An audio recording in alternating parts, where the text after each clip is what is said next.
Wolf Moon Magic, a wolf shifter fated mates competition romance.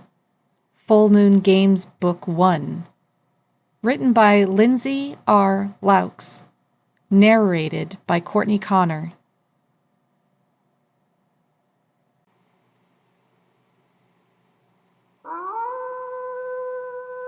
Chapter 1. Mom always called me a moon chaser. I always took that to mean I was a free-spirited problem child with zero direction, who'd probably end up in jail for throwing an alligator through a drive-through window. Little did I know how literal that nickname would turn out to be. It all started on a Friday in late January. It was warm outside thanks to living in America's Wang, also known as Florida. Morning lecture was canceled, hours to kill before my next class. What else was I to do but chug a bucket of coffee with caramel creamer and gape at pretty book covers? I was a grown-ass woman, and I'm not afraid to admit I was practically skipping to my favorite place in the world, Alakazam Bookstore. "Frank," I greeted the middle-aged shopkeeper. "Harlow." He barely looked up from the local grunge magazine that he perused with intensity. Alakazam opened at the butt crack of dawn, so chronic book sniffers like myself could saunter in any time and get lost in the sense of old leather covers, paper, and ink. The smells alone brought me back here again and again. "No class today?" Frank thumbed his 2-day scruff and turned the page in his magazine. "Nope, not this morning." I squeezed my way through more than a few teetering stacks of books that formed a maze on the floor. Frank wasn't what you might expect to be the owner of a quirky little store like this. He dressed in black jeans and a black t-shirt, typically with his favorite band on the front of it. Today's band was Glimmerpuss, written in neon green. He had long, salt and pepper hair that was braided down his back and full sleeve tattoos. He was a member of the local motorcycle club and completely looked the part. He drank his coffee nightmare black, and I was convinced that his soul was even blacker, even if he was usually nice to me. "And you thought you'd come here?" Not a question, not even close. "That gonna be a problem, Frank?" I sidestepped another pile on my way toward the back. Gotta get my fix somewhere. "Only if you don't read the entire book here, like last time," he called after me. "Hey, I paid for it, didn't I? Plus, if you don't want people reading here, get rid of the chairs." He knew I was right. His loud sigh echoed slightly before the high shelves swallowed me. Then I was alone in a steamy sea of swoony men, whip-smart heroines, and unique worlds I could drown myself in again and again. Also known as the romance section. Here I would find all the love stories I couldn't seem to land in real life. I had just finished The Veil of Moonlight and Fangs, and I was in desperate need of the sequel. Honestly, though, I would gladly read any of these. However, right now, wolf-shifter romance novels were my vice. Those that featured incredibly hot, powerful, domineering men were my favorite. I perused the aisle, scanning each title, knowing exactly what I was looking for. The Winter of Shadows and Prey. When my eyes landed on the title, a little gasp escaped. Yeah, there was Chesty Dominic on the cover, looking so fine. I snatched the book up and flipped through the pages, the words tongue, hot kiss, and thrust popping out from page 10 onward. Yes! And no, I didn't read books just for the sex. Fine. Maybe I did. Maybe just this morning I told my enormous laundry piles, "Don't worry, no one does me either." See? That's called a valid excuse to read sex books. Romance, huh? A deep male voice said. I spun, ready to use the book like a weapon to fend off what was clearly an attacker.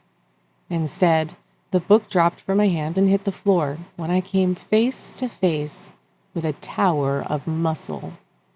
The guy stood before me in that typical, tall, dark, and handsome sort of way. Blue eyes, perfect dark hair, plush lips, shoulders to swoon over, full-sleeve tattoos, and hints of more curling up from underneath the collar of his black t-shirt. And that wasn't even considering the deep rumble of his voice, or the way he smelled like violets and sea spray during a thunderstorm.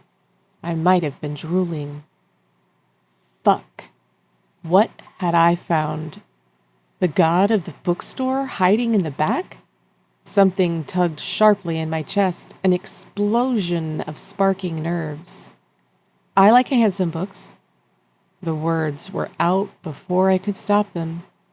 I just stood there with my mouth hanging open, trying to swallow them all back like they were eggplants. Eggplants? Fucking hell, Harlow, pull your head out of your ass. No wonder I couldn't get laid. What? He smiled in a way that no one that hot had any business smiling. I shook my head, trying to reset, but no go. With only one functioning brain cell, I did the only thing I could. I darted down to grab the book. He stopped me with one warm, overlarge hand on my shoulder. Let me get that. He flashed another perfectly crooked smile my way before he bent down and picked up my book for me. I've been dying to read this one. He met my eyes, and I almost got lost in how bright and blue they were. He had a scattering of freckles across his nose and cheeks that were more than a little intriguing. But he was lying to me. I knew a fellow book nerd when I saw one, and he was just too hot. Plus, I was pretty sure there was no such thing as a bookstore god, which was a real shame. You like these types of books? I asked him skeptically, grabbing the book and flipping halfway through. The words, I screamed his name as he slid between my folds, might as well have been blinking in neon. I looked from the words to him and back again, and nearly burst out laughing as whatever spell he had on me snapped. You have no idea. He grabbed the book back, looking down at the page. I could have sworn I saw his jaw detach a little. I think you have no idea, I shot back. I didn't know if I was flirting or teasing, but I didn't care. Time to turn the tables on whatever weird attempt to pick me up he was making here. Maybe I should have guessed that's what you liked, he said, his voice low and intoxicating. Maybe. My smile spread innocently, teeth flashing as I took the book from his hands and scanned the page. Dare you to read this part to me? I would love to, he said, taking the book back. My stomach flopped as I realized too late what I had asked him to do. Right here, in the middle of the bookstore, with a voice that was worthy of the words he was about to read. What had I done? More, he read, with an arched eyebrow. God, that one word trembled my knees. More, he continued. She spoke the word in a rumble as she spread herself for him, for the width of him that was just waiting to take her, to claim her. She needed it, but he was frozen there, the tip of him teasing her opening, the width of him already pushing her wider. More, the word was a sob as she bucked toward him, begging for his rock-hard cock. I gulped loudly, staring at his fingers as they caressed the book cover, my coffee shaking in my hand. Are you screwing with me? His blue eyes flicked to mine, and I nearly dropped my coffee as he brought me back down to earth with one look. The 1-800-sex god's voice had gone. Poor guy looked furious. Yes, of course, I laughed, grabbing the book from him and heading toward the front of the store. Pretending you're into these books is such a bad pickup line. He caught up to me easily. Who said I was trying to pick you up? The fact that you tried to pretend you read Wolf Shifter books? You're a terrible liar. I gave him one last look, my heart leaping in my chest. Too bad he wasn't a reader, because I'd start a book club with him any day. Wolf Shifter? I knew it. He quickened his steps, cutting me off right before I turned the corner that would put me in sight of Frank. He moved in closer, making me even more aware of his presence. It made the hair on the back of my neck spike up like an electric current before a thunderstorm. It was like the same reaction I had at the sound of his voice, but on steroids. I suppressed a shiver as he leaned close to my ear and asked, "What kind of wolf are you?" What did you say? I must have misheard him. Either that or he spoke in gibberish, like I do. Well, he licked his bottom lip, and damn me for memorizing every single second of it. If you were a wolf shifter, like in these books that you love so much, what wolf would you be? I guess I've always identified as a lone wolf, like from this book that I read once. He furrowed his brow. No, I mean, what kind of wolf are you? Like in real life? This was not how I'd imagined any bookstore conversation going, but here we were. You first. Big. Fast. He leaned in, confident, suave, and totally mocking me. I typically have a sandy gray coat, unless I get wet. And my scent, little rabbit, is like the sea during a rainstorm. Funny. You think because I like these books, I'm easy pickings. You're dead wrong. I waved the book in his face before I turned, ready to check out and get out of here. Again, he flashed around me before I took a step forward. Okay, what was with this guy? No, I think you're fascinating. Something about you draws me in. Oh, this guy was full of it, wasn't he? Is that right? I forced out a laugh. You don't even know me. Well, let's fix that. He leaned even closer, until those bright blue eyes were threatening to swallow me whole. What's your name, little rabbit? I have to know. I shouldn't have answered him. I had no reason to answer him. But I couldn't stop myself from opening my mouth and giving him exactly what he wanted. Harlow, Harlow Vale. Harlow, he repeated, but the word came out of his mouth wrapped in silk and drizzled with chocolate. I could have listened to him say my name over and over again. And yours? I asked, my pulse thrumming. Ames. Ames, unique like him. It sounded like a sigh, one that curled a pleasant tingle between my thighs. If you will excuse me, Ames. Saying his name felt too damn good. I need to finish my shopping so I can get to class.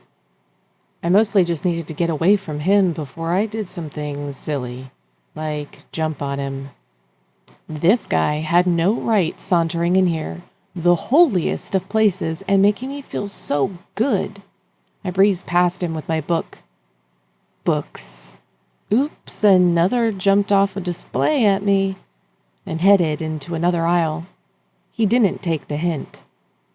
Maybe you can offer me some good book recommendations, he said, following on my heels. Oh, you mean instead of Shifter Romance? I picked up one book, only to slide it back in place because of 2 sets of nipples pointing right at my face. Yes, if you could recommend something other than wolf porn, that would be great. Wolf porn? I laughed. Wolf porn? That's what it is, isn't it? He was clearly playing with me. No. Porn or erotica is just sex. These have plots, substance, depth, and dicks. Sometimes a few of them at once, but I kept that to myself. They're not all dirty books. Some are just a little sexier than others. I was right, of course, but he didn't seem to be buying what I was selling. One of his eyebrows lifted mischievously. You say that, but you like the dirty ones, don't you, Harlow? Yes. Yes, I did. And dirty men too, apparently. So, what do you like? I prefer books with a little more meat to them, he said. Thrillers, something daring and scary. I snickered. Well, my books have all of that. And they have plenty of meat. I brushed past him, thinking I'd driven my point home, and my forearm touched his on accident. Something zinged through me, powerful enough to stagger me back a step. It felt like a spark had gone through my entire body, like static electricity and lightning had a baby. Holy fuck, I mumbled, shaking my hand as that zing turned to a low buzz. My whole body tingled, my heart boomed, and I couldn't understand why I was having such a strong reaction to his touch. He, on the other hand, was staring at me through wide, awestruck eyes. Are you okay? Yeah, sorry. Did you rub your feet on the carpet or something? I asked, staring down at the cracked tile floor in confusion. You felt that? Probably not a good idea to tell a complete stranger about how tingly he made my body. That was a recipe for disaster. You just surprised me, is all. He almost looked disappointed. I couldn't read him at all. He was such a strange guy, yet I'd be lying if I said I wasn't enjoying our interaction. It was rare that I could easily banter with a man without knowing him for a long while. I would like to see you again, he said suddenly. Can I? Again? I scoffed, mindlessly removing books from the shelves. We've barely seen each other now. Come to a party with me tonight. What? I snorted. Seriously, I have to go to this party tonight. No offense, Ames, but I'm a modern woman who's watched way too many true crime shows, so I don't typically show up at parties with complete strangers. And I'm sure your mom taught you not to talk to strangers. I nodded. Exactly. He flashed a charming grin that stole the breath from my lungs. Well, you've already broken that rule. You might as well keep going.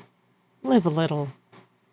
Yes, until I end up locked in your basement freezer. He didn't seem the type, but I was wise enough not to trust like that. He laughed. That sounds very ominous. I'm sure it would feel even worse. I shivered at the thought. Take a chance. I promise you that you won't regret it. You might even have a good time. He had a glint in those blue eyes that made my heart beat faster. There will be plenty of people to talk to if you're already sick of me. But I would really like you to come with me, Harlow. Oof. My name on his lips sounded like a sin waiting to happen. I'll think about it. Fair enough. Let me see your phone. I pulled out my iPhone from the purse hanging across my chest, unlocked it, and looked up at him with my eyebrows raised. Well? He spouted off his phone number and the party's address, then said, It's a private club, so you won't have to worry about random psychopaths wandering in to steal girls and stick them in freezers. Good start, I said, nodding. Just keep an open mind. Whatever that meant. He touched my hand and sent the same sizzling sensation up my arm. Try to make it, Harlow. I look forward to seeing you again. I nodded as he turned from me and walked out of the store. He didn't even look for any books or purchase anything. He was just there, and then he was gone.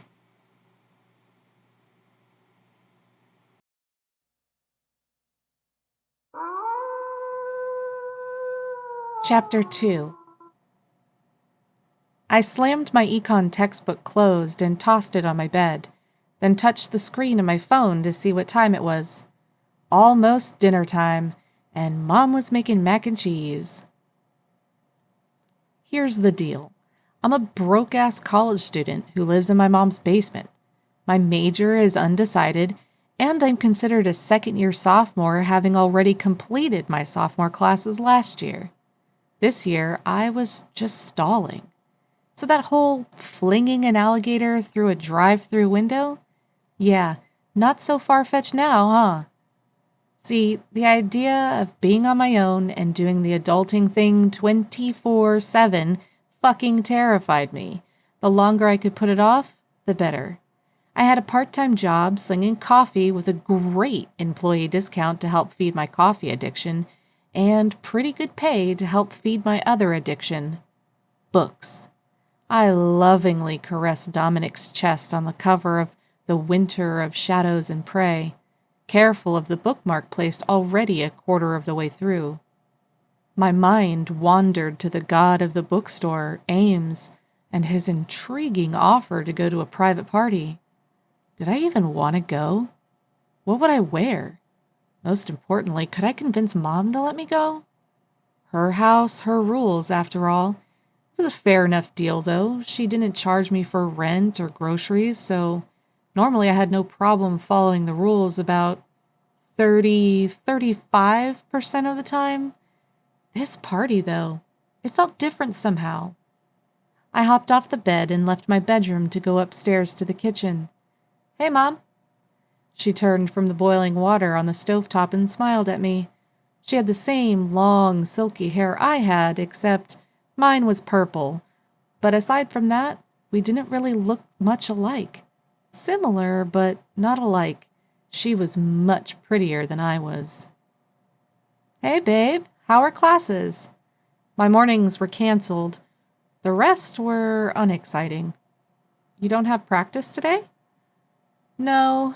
A shame, really, since running track was about the only thing I was actually good at.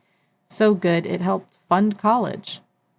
I'd always been a fast runner, almost unnaturally so, according to my coaches. Considering I had commitment issues with coursework and college in general, and often dangled too close to the academic probation list, I could have used an afternoon doing what made me feel strong and capable. I sat down at the island while she prepared dinner. So, I was thinking of going to a party tonight, I said, trying to sound casual. Whose party? She didn't look up at me as she added the macaroni to the boiling pot. A guy I met. You don't know him. Do you? She turned with a smirk on her pretty face. You're not actually considering going to some guy's home. Have you learned nothing from watching cold cases? Come on, Mom. Are you really going to tell me you never went to a party that you were invited to by someone you didn't know well? That's not the point. Besides, I lived in a different time. Her favorite thing to say. Like there weren't serial killers around when she was my age. I want to go. I don't think it's a good idea. It's a private party, though. Sounds too classy for danger. She rolled her eyes. Yeah, that makes sense. Don't you have an econ test on Monday? Already studied. And by that I'd meant I'd looked at the words in the textbook and my notes. Nothing else. Econ was stupid boring. I still don't think it's a good idea. I'll bring my cell and my mace. Plus, I'll threaten any guy within a 2-foot radius that I'll skin their balls to make a nice wallet for myself if they get any closer. Nope. 5-foot radius then. No, not good enough. Why? She stared at me and opened her mouth like she was going to say something and then closed it again. Mom? Hello? There are dangers in the world that you don't know about. I've watched cold cases with you. I'm well aware of all the ways to die. Besides, I'm always careful. That's not what I'm talking about. She took a deep breath before letting it out slowly. When she spoke again, her voice was heavy. Look, there's something I need to tell you. Okay. I was probably adopted or something. That made sense given that Mom was so much prettier and smarter than I was. Or we were aliens in hiding who escaped from the government, or maybe my overactive imagination meant someone official would add syndrome after my name in the future. Just then my phone rang, and a reflex made me look down at it. It was one of the girls from econ class. You should probably answer it. Mom stuck her head in the fridge to hide her obvious relief. I gave her the stink eye. We'd discuss this great secret later. Hello? I answered the phone. Harlow, it's Lacey. I missed class today and wondered if you could send me the notes. Sure, I'll send you what I have. Which wasn't much because I was busy struggling to keep up with the lectures. Great, I appreciate it. No problem. I clicked off the call and turned back to my mom. You were saying? She juggled the milk, cheese, and salad fixings onto the counter, avoiding all eye contact. It's not important. Really, because it sounded important. Just then her cell rang, and she practically leapt toward the island to check it. I have to take this. We'll talk later. Just don't go out tonight, of all nights, okay? My mouth dropped open. Are you kidding me? What's that supposed to mean? She shushed me and answered. I could tell from the deepening lines on her face that it was someone from the law office, and she'd be a while. She'd mentioned some big, important trial she was helping with as a paralegal that started next week. Super convenient. I sighed, finishing up dinner where she left off. After eating alone, I went back downstairs and got ready. I might not have been tall and sexy, but I could contour the hell out of my face. By the time I was dressed in shorts and a crop top to show off my 3 tats and my leather jacket, I decided I didn't look completely unpracticed at going to parties. When it was time to go, Mom was still on the phone, so I left without telling her goodbye, though her words still echoed in my memory. Just don't go out tonight, of all nights.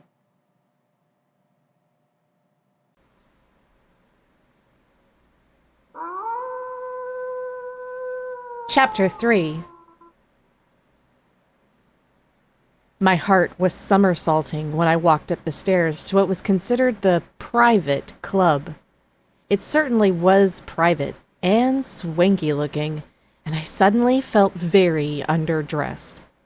A guard at the door held a clipboard, a sight straight out of a movie. On the inside, I cringed. What if I wasn't on the list? I would absolutely die in front of everyone. On the outside, I held my head high and walked up to the guard. He looked me up and down. Name? Harlow Vale? He scanned the list, gazed at me for several beats past uncomfortable, but then he opened the door and let me in.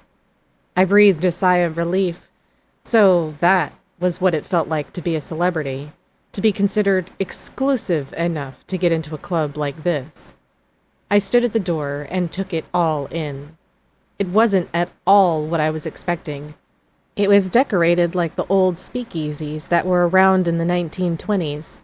That piqued my curiosity. What other forbidden things were going on here? Jazz music filtered through the speakers at a low enough volume that I could hear people's conversations. The place was packed with several seated in booths, at round tables in the center, and at the bar. I looked around for Ames, but I couldn't see him anywhere. I had his number, but I felt silly about sending him a message so soon. As I moved through the crowd, a weird feeling swarmed in the pit of my stomach. There was something very strange about this party, but I couldn't put my finger on what. It wasn't the kind of club that one would go dancing at and get plastered enough to have sex in a bathroom stall. Not that I would know anything about that. It seemed a lot more adult, for lack of a better word. I glanced at the bar and saw a man biting into the neck of a woman before sucking on it like a vampire. I did a double take, but no, they were just embracing. What's the matter with you, Harlow? Another glance in their direction proved I'd been imagining things, since now they stood close to each other, laughing. Though their chemistry was off the charts, they were clearly not sucking each other's blood. I rolled my eyes at myself. Mom's paranoia was obviously getting to me. I still didn't know what she meant by tonight of all nights. I even searched Google, and the closest thing I could find on the calendar that I should be concerned about was National Popcorn Day, which was yesterday. I'd completely missed it. Sucks, too, because I loved popcorn. When I turned back around, I slammed into a stunning blonde with eyes so light they looked like chips of ice. I held my hands up. Oh my God, I'm so sorry. I should really watch where I'm going. The woman backed away and wiped at her black cocktail dress as if I had spilled something on her. She was with a couple of other girls, and they all gave me the same sweeping, judgmental look from my head to my snake tattoo peering up over my shorts to the toes of my chucks. The blonde looked at her friends and said, God, they'll just let anyone in here these days. The other two girls giggled, and the three of them moved around me with a wide berth. One of the girls whispered as she went by me, Did you see what she was wearing? And that snake tattoo? Ew, the third girl said. They all laughed as they went into a side room. Okay, wow, maybe casual wasn't the way to go. I certainly hadn't expected to run into a bunch of mean girls here. I continued to the other side of the club and went down a random hallway. The place was huge, and I had barely seen half of it. There were multiple rooms, and all the doors to the rooms were wide open. Then another growl came from across the hall. It sounded like a wolf or some other wild animal. What the heck was I doing here? Why had Ames invited me? Was it because he knew that I liked dirty shifter books? So he just assumed that I would like to watch other people have sex? I couldn't quite wrap my head around his weird invitation. And where the hell was he, anyway? It occurred to me then that he might be one of the individuals who was writhing with a partner in one of these open rooms. I shook my head. Surely not. I hoped he wasn't expecting me to writhe with him, because that would not be happening. Ames had literally invited me to one big orgy. What was I going to do when I saw him? Laugh or slap him? Maybe the best thing to do was leave before he realized I was here.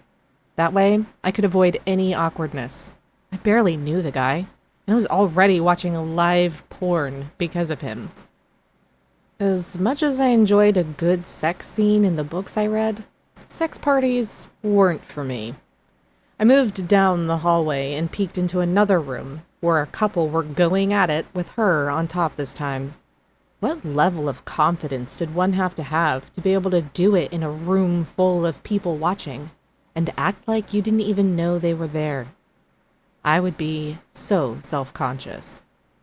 I was about to look away when I could have sworn that the man bared his teeth at his partner. What the hell? She licked his face, and I wondered if it was some type of sex game to act like animals in bed. Yeah, kinky sex was a thing, but I'd never heard of people baring their teeth at one another. I kept walking down the hallway while shaking my head disbelievingly. Being here was almost laughable. It was the furthest thing from my scene, and I was so at a loss as to why Ames wanted me here. I felt like a fish out of water, and I was dressed as if I belonged at a bookstore, not a sex party. It was definitely time to leave. I made my way to the front of the club, where the couple were once again feeding off each other. It made a lot more sense now when I considered what I had witnessed in the other rooms. I stopped and stared, waiting to see if there was any blood or a mark or something. But vampires? It wasn't possible. Out of nowhere, a hand landed on my shoulder. I jumped and turned to find Ames smiling down at me. "You scared the crap out of me," I said with a breathless, awkward laugh. I glanced back at the bar, and the couple looked like just another couple again. Maybe I really was losing it. "Sorry, I didn't mean to, little rabbit," he said with a kind of smile that suggested he really did mean to. I scoffed. "Yeah, I'm sure you are." Still, I couldn't help my relief at seeing him again. His was the only friendly face here, and that same sharp tug as at the bookstore dragged me one step closer to him. He grinned, this one real and genuine. "I'm really glad you came." "I bet," I said with a sigh. "Are you having a good time?" I looked around the club. "I just don't think that this is really my type of place, Ames. Why did you invite me?" He took a long draw of his drink, the ice in his glass tinkling, and then licked his lips. "This is the kind of party we have every week. Sometimes twice. I thought you would have a good time." People are openly having sex in the back rooms. You might be surprised to find out that I've never been to a place like this before. A look of amusement crossed his face. "I thought you liked sex." My face burned. I knew he was trying to get a rise out of me. "I do. I like reading about it in the privacy of my own bedroom. I don't even watch porn. Never mind watch people have sex right in front of me, along with 20 others." "You're not a prude, are you?" he asked, tilting his head. I laughed. "Don't be annoying, Ames. I'm afraid I'm severely underdressed, too. You could have given me a heads up on the dress code." "Oh, I wouldn't want to annoy you," he said with a chuckle. "And you look great." "Really? I feel like I should have dressed up more," I said as I motioned to his apparel. He was dressed in a blue button-down shirt and black form-fitting pants with a jacket to match. Like at the bookstore, he looked pretty incredible. Lickable, even. "I think you look great," he said again, warmly. "Well, thank you. Can I get you a drink?" "Sure." "What would you like?" "Surprise me." "Careful what you wish for," he said with a devious smile that curled my toes. "Don't go anywhere." He left me standing there and approached the bar where he started chatting up the couple who couldn't seem to stop necking. I turned from them and surveyed the room. As I was scanning the crowd, my gaze landed on the group of mean girls on a set of black, curved sofas. "Her name is Sloane." My mouth dropped open as a tall, blonde, and clearly photoshopped man approached me. He looked like he belonged on the cover of a romance novel. Every single part of him was perfect. His eyes were gray, his teeth were pearly white, and his jaw and cheekbones were sharp enough to cut my resolve to leave this sex party by more than half. He was a walking stereotype, and he was talking to me. He grinned as he stepped closer. "And she's an absolute bitch."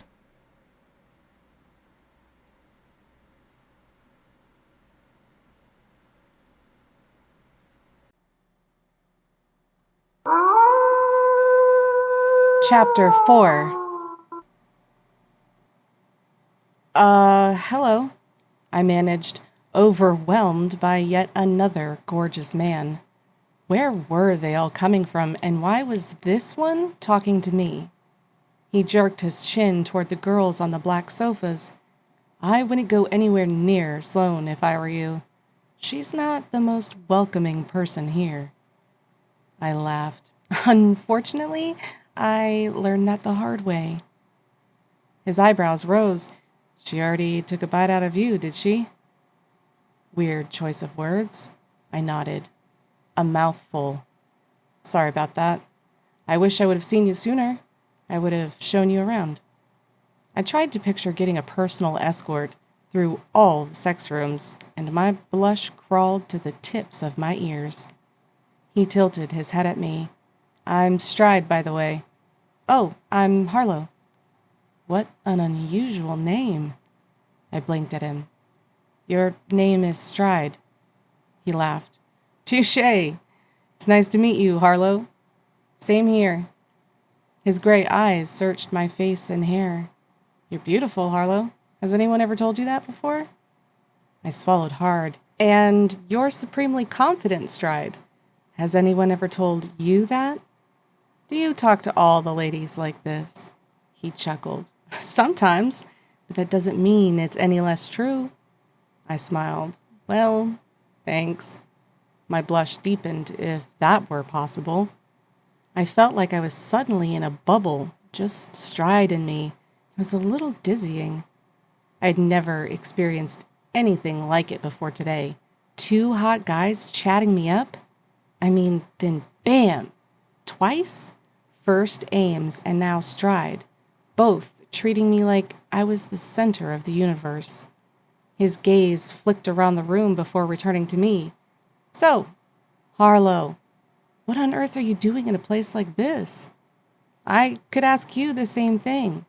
Hey, it's my kind of place, and most importantly, it's my kind of people. Really? I cringed a little on the inside. I don't think that I could say the same, but I don't mind new experiences. He nodded. Thank God for that. Who did you come with? What makes you think I came with anyone? You wouldn't have been able to get in on your own. Believe it or not, we don't just let anyone in. He motioned around the room. We are a very exclusive club, and this is a very exclusive party. Invite only. Yes, it's quite the party. I can't say that I've ever been to anything like it. I'm glad to hear that. It is my party, after all, he said, watching me closely. My eyes widened. Your party? You throw these kinds of parties? Of course it's mine, sweet Harlow. I throw the best parties. Only someone like me could throw something like this. If it was meant as a brag, he didn't make it sound like one. It was impressive, even with the sex stuff left out of it. Just like when I first arrived, I couldn't help but compare it to the clubs and college parties I'd seen on TV and in movies. Sure, that stuff might have been exaggerated, but I couldn't believe a normal night at the club for a person my age looked anything like this. Why such an extravagant party? I asked. I mean, you could have just thrown a kegger. He laughed. Yes, I guess I could have, but this is a special party for a special occasion. Oh, what occasion is that? Your birthday? I'm getting married. My jaw hit the ground, and I quickly tried to pick it up. Stride was the last person I would expect to be getting married, and that had nothing to do with how little I knew about him. He was not giving off taken vibes. In fact, he seemed like a player looking to score. Really? Where is she? He leaned in. Would you like to dance? I blinked, confused. What? Come on, let's dance. He grabbed my hand and pulled me toward the dance floor. I dug in the heels of my chucks into the floor, but I was nothing but a feather against his strength. No, wait, I'm here with someone else. Whatever happened to Ames and my drink?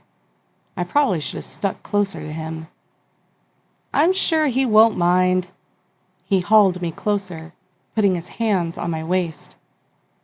I instantly tried to break free. It's fine, he said, dragging me back and settling my arms around his neck. What was with this guy? I ground my teeth together, panic fusing my feet to the floor. I should have never come. I should just go, right now. As if sensing my thoughts, he pulled me even closer so that I breathed in his too spicy smell. I have to go, I told him. Cool. After this song. He nodded as though my obvious discomfort meant nothing. My heart jackhammered. I shouldn't be dancing with a guy who's about to be married anyway. What if his fiancée were here and we got into a catfight? I definitely was not a catfight type of girl.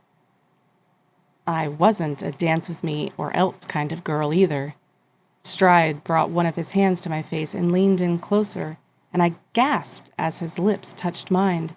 Yeah, nope. I pulled away, royally pissed, and slammed down my shoe on top of his foot as hard as I could. He didn't even flinch. Why the hell would you kiss me if you're getting married? I demanded.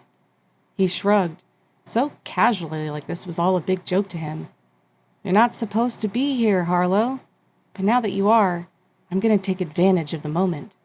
What are you talking about? I snapped. I was invited, so of course I'm supposed to be here. And you won't be taking advantage of shit. You don't know anything about me. The fuck are you doing, Stride? We both turned to see Ames standing there with my drink in his hand. I flushed with embarrassment, feeling like I was doing something wrong even though I knew I wasn't. I hadn't been the one to initiate the kiss, but now that it happened, I was mortified. Ames, Stride offered with an easy grin. I just met this amazing girl. I looked to Stride in surprise. Yeah, I can see that, Ames said with a definite note of irritation. I told you Harlow was coming tonight. She's the girl I was telling you about, but I'm sure you already knew that. I looked from one man to the other, thick tension roiling between them. I'm sorry, Ames, I blurted. He only glanced at me, but then went back to ripping into Stride. What the fuck were you thinking? Calm down, Ames, Stride said, smoothing his suit jacket. I was just playing around. You don't have to take everything so seriously. Just then, another man approached. He was older than Stride and Ames, but I couldn't really tell by how much. His blonde, slicked-back hair still looked wet. In his tux, he looked kind of like James Bond, someone important, dressed as if he belonged in a casino and not at a celebratory orgy. His hard, unfriendly eyes flicked to Stride. What's going on? Nothing, Stride said, still looking at Ames. I'm just meeting the new girl. He gazed at me and smiled, but I didn't smile back. There was some sort of power play going on, and I didn't want any part of it. The James Bond look-alike put all of his attention on me, studying me like I was small enough to fit under a magnifying glass. He looked me up and down with a sneer, making me feel both uncomfortable and self-conscious at once. Thanks for that, dick. He turned back to Stride and grabbed his arm, pulling him away. Let's go. Unsure of what had just happened, I turned to Ames, who was watching the other two men leave. The older man was whispering something into Stride's ear, and he didn't look happy at all. Ames looked caught off guard, his body stiff as he slowly turned back to me. Are you okay? I nodded, but I didn't think I was. Neither was Ames. His whole demeanor had changed. His smile had vanished, and he wasn't looking at me the same way he had before. The sparkle in his bright blue eyes was gone. A waitress came by, and he handed her the full glasses before offering me the one I was supposed to drink, then jammed his hands into his pockets. He glanced over at the strange man and Stride again, who were heading toward a stage. Was it his nerves that suddenly made him so standoffish? He was like a completely different guy from the smooth, confident rogue at the bookstore who'd invited me. Ames, what's going on? I couldn't read his expression. He looked almost tortured, and I couldn't figure out why. What had transpired between the men that I didn't understand? He didn't answer. I'm going home, I told him, turning to leave. But two burly men were sliding a thick slab of wood across the exit doors. Ames shook his head, his expression grim. I'm not sure you're going to be able to do that, Harlow.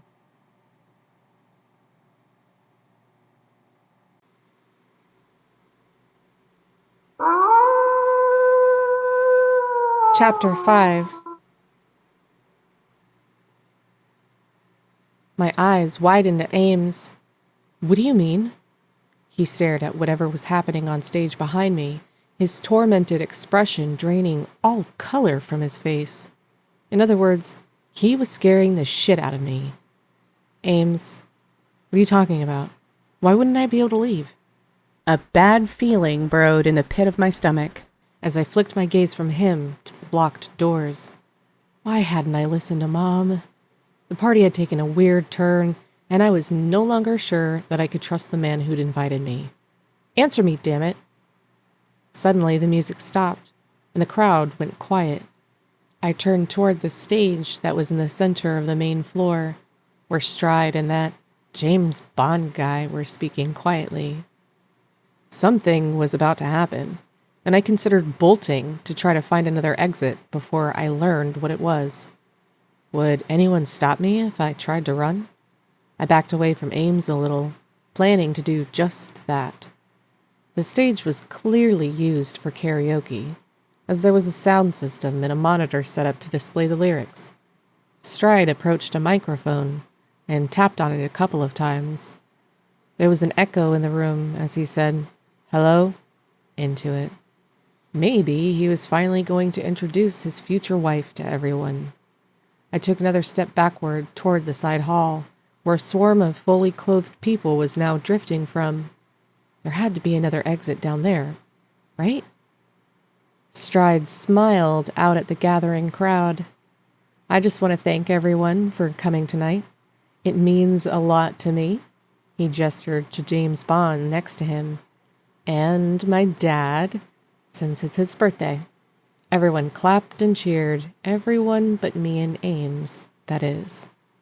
As you all know, Stride continued, I'm getting married soon, and it's time for me to choose a bride. What? Choose? What did he mean by that? Some people nodded enthusiastically. Others, who were still sitting, leaned forward on the edges of their seats, listening carefully to what he was going to say next. It's an exciting time for me, and an exciting time for a competition. And I don't just want anyone for a wife. She has to be superior to every other woman. As an alpha, I need an alpha queen, and the women competing are the most extraordinary of them all. The perfect mate will be chosen for me on Friday night, the night of the full wolf moon. I can't wait to get started with the full moon games. My mouth flopped open. A competition for marriage. What the hell was going on here?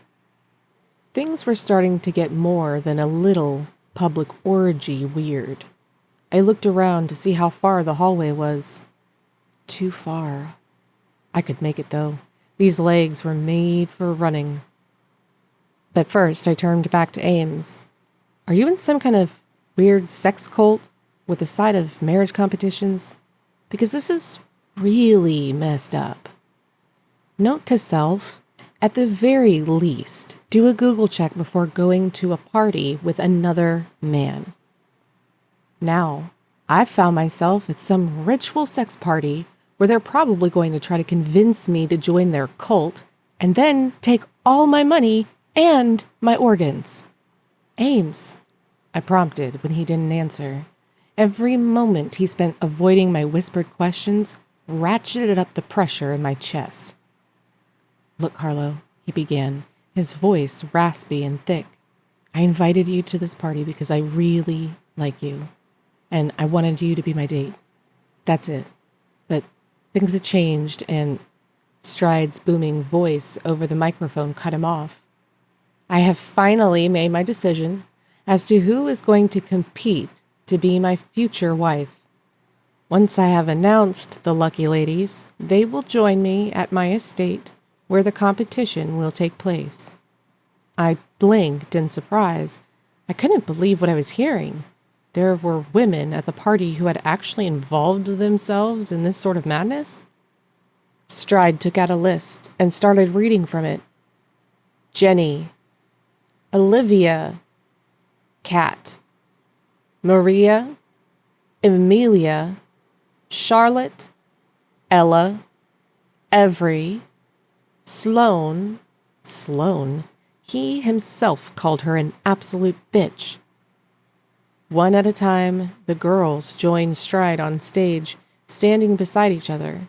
They were beaming, filled with pride that they had been chosen. How were they not deeply offended that he needed a contest in order to choose a bride? Obviously, this sham of a marriage wouldn't be built on love and adoration. And finally, Harlow. I blinked hard. What? People looked around the room, trying to figure out who the woman with the unfamiliar name was. Me. It was me. What in the actual fuck? I whispered. It had to be a joke. This couldn't be real. I looked to Ames. You have 5 seconds to tell me what's going on. He shook his head, his whole foundation appearing to crack and crumble before my eyes. I am so unbelievably sorry. Harlow? Stride stared out over the crowd toward me. My stomach churned, and I fought off the urge to throw up. You have to go up there, Ames whispered. He didn't look happy, far from it, and I tried to understand what his role in this whole night was. He said he liked me. So how was it that I was expected to parade myself onto the stage and line up to be Stride's wife? I slapped Ames. Hard enough to whip his head to the side, but not nearly as hard as I wanted to. What on earth had he gotten me involved with? Everyone in the room was now staring at me. Please, go up there, Ames said, as he turned his head back to me, seeming unfazed by my hit. For me. I don't know you shit. Please, he whispered. It will be so much worse for you if you don't. Wow, okay, I hissed. So, you're threatening me now? It's not a threat from me. Harlow, please. What was that supposed to mean? I glanced toward the hallway, where my only other exit could be. Big, burly men now blocked it, too. The air funneled from my lungs at the sudden realization I was trapped. You owe me so big for this, I told Ames. But when I started moving toward the stage, the look of relief on his face twisted my nerves even more. What was I getting myself into? My face heated as I neared the stage. Everyone seemed to know what was going on except me. Stride was grinning at me, but it felt forced, fake. My hand still stung from slapping Ames, but it also tingled from that same electric energy I felt when I touched him at the bookstore. It chased up and down my skin, peeling away at my already raw nerves. I put myself in line with the other ladies, with a glance at Sloane, who looked absolutely horrified to find me there. In fact, all of the girls were staring, at a loss, and I couldn't say I blamed them. They knew I didn't belong there, and I couldn't even understand why I was here in the first place. I hadn't agreed to any of this. Meet the women who will compete for my hand in marriage, Stride announced. The room exploded with applause, the sound deafening. Is this some kind of joke? Sloane spat at me. I didn't bother to answer her since I didn't exactly know how to. "Let me make something clear to you, bitch," she hissed. Her face twisted in rage. "Everyone wants me to be Stride's bride. So if you think you have a shot at this, you're delusional." I turned to her slightly and glared at her, not bothering to respond. I didn't want to be here, and now I had to deal with a basic bitch bully who thought this was high school? Fuck that. "We are going to eat you alive," she said to me, and I turned away from her. My pulse echoed between my ears, and the room spun around me. I was in way over my head at this point, and I didn't even know how I'd managed to find myself in such a bizarre situation. Couldn't I just say no? Would they allow it? They certainly couldn't keep me here against my will. Could they? I searched for Ames in the crowd and quickly found his pale face. From his expression alone, the answers to all of my questions weren't good ones. The applause ended and Stride started talking about packs working together to continue the celebrations and other absolute nonsense I didn't get. Confused, I started to ask something of the girl on my other side. Not Sloane, obviously. When the girl's face started to change. It was slight at first, starting with the widening of her eyes and the stretching of her mouth. But then her body contorted in ways that couldn't possibly be normal. Her shoulders widened, her hands turned into something closer to claws, her feet lengthened. Horror detonated in my chest, in my head, until I didn't know if I was going to throw up or pass out. I had to be imagining this. Or had I been drugged? I hadn't drunk anything. But maybe there was something being pumped through the air vents. There had to be an explanation. Especially since when I looked around the room in a panic, I found everyone else changing the same way. Tears filled my eyes as I watched the partygoers shift into wolves. Actual wolves. Their bodies twisted in weird positions, their eyes changed color, and they dropped to all fours. Fur crept up on their bodies, and their teeth lengthened into fangs. I was shaking then, tears rolling down my cheeks, and I was convinced that I'd completely lost my mind. Frantically, I searched the room trying to find Ames again. There he was, a little farther from the stage now. He looked panicked, but still like the Ames I'd first met, like a man not shifting the way the others were. Why had he brought me here? Could he have known this was going to happen? I mouthed, "What's happening?" A look of utter heartbroken devastation crossed his face. I felt his agony and loss all at once, and the force of it almost knocked me down. But then, his face started to change too. And as he turned into a wolf right before my eyes, complete with a sandy brown coat, darkness seeped into the edges of my vision. I hit the floor of the stage hard, and the last thing I heard was ominous howling.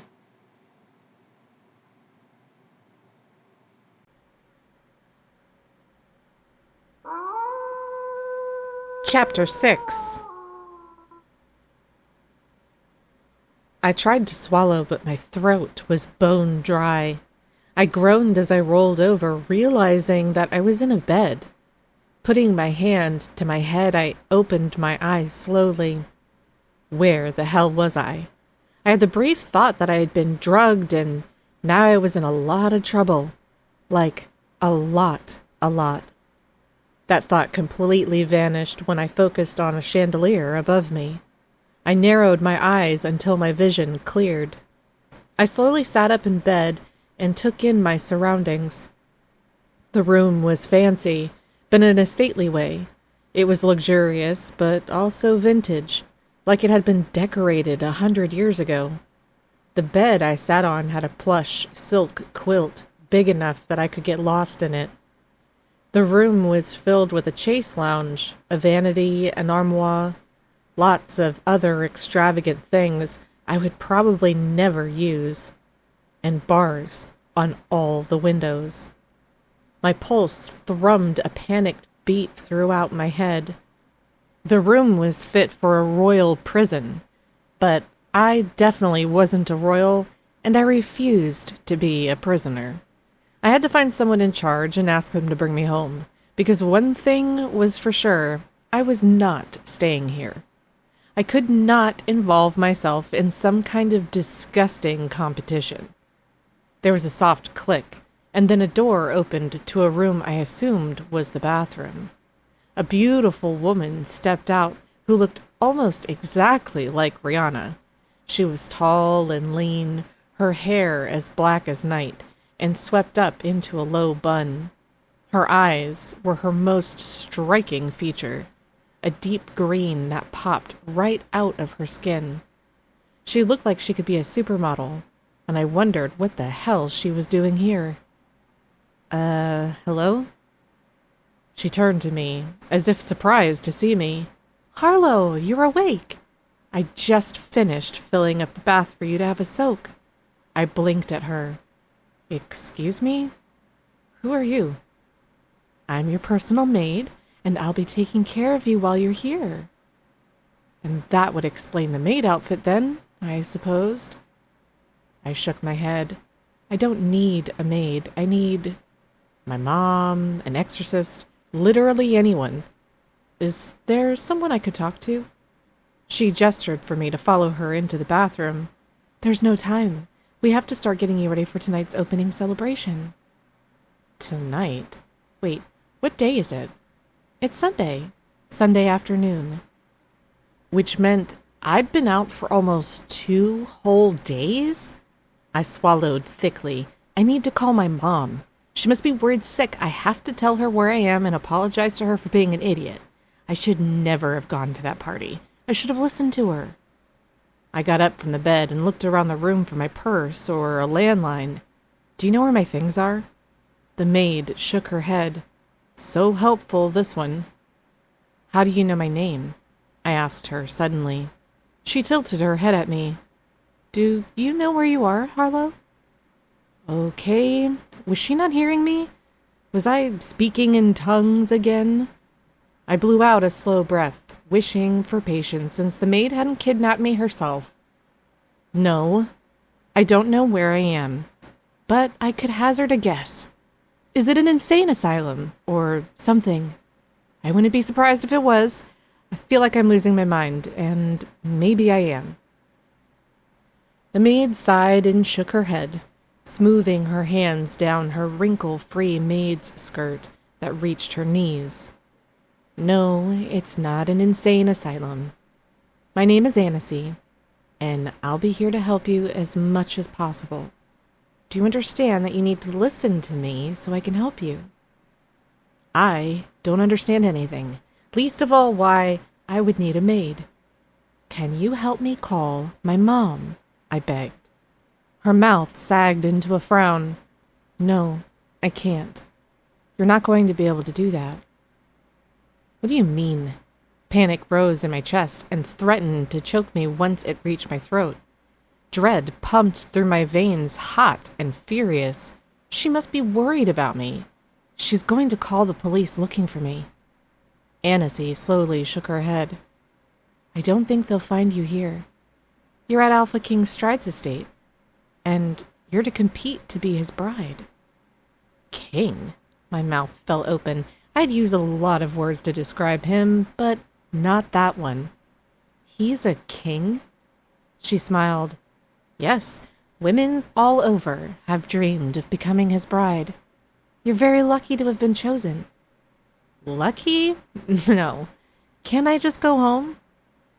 Annecy winced and scratched the back of her neck. That's really not how it works. It's supposed to be an honor to have been chosen. Stride would be deeply offended if you didn't want to be involved. You don't want to offend King Alpha, do you? Oh, God. She was part of the cult, too. She looked sympathetic, at least, and This time she tried to sound gentle as she spoke. I know this must all be confusing for you, but I assure you that you're not going crazy. All of this is very real. Yeah, that didn't make me feel any better. What are you talking about? Are you saying I wasn't imagining or hallucinating that a whole room full of people turned into wolves?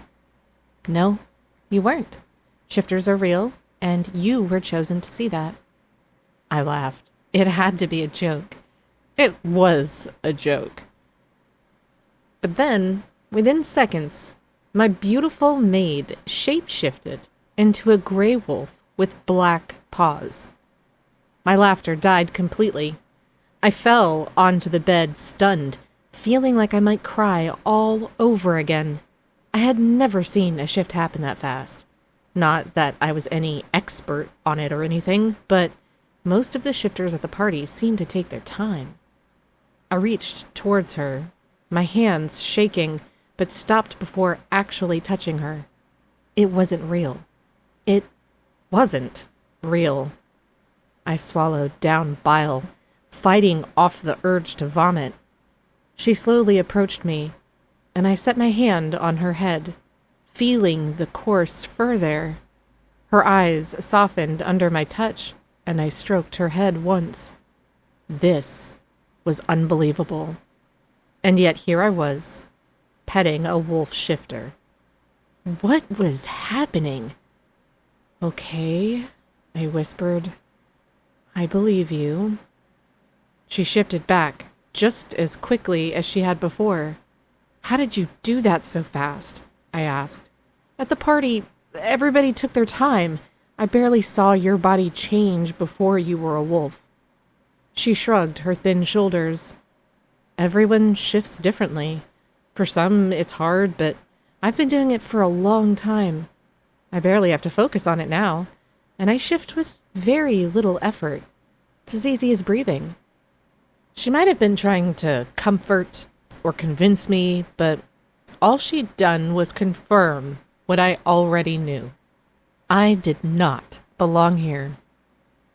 I want to go home, I said, my voice wobbling slightly. She pursed her lips and gazed down at the floor, looking pained. That's not going to happen. I'm sorry. Tears spilled down my cheeks. Please, I whispered. The maid went quiet, which made the situation hurt so much more. Mom was probably sick with worry, and it was all my fault. I should have listened to her.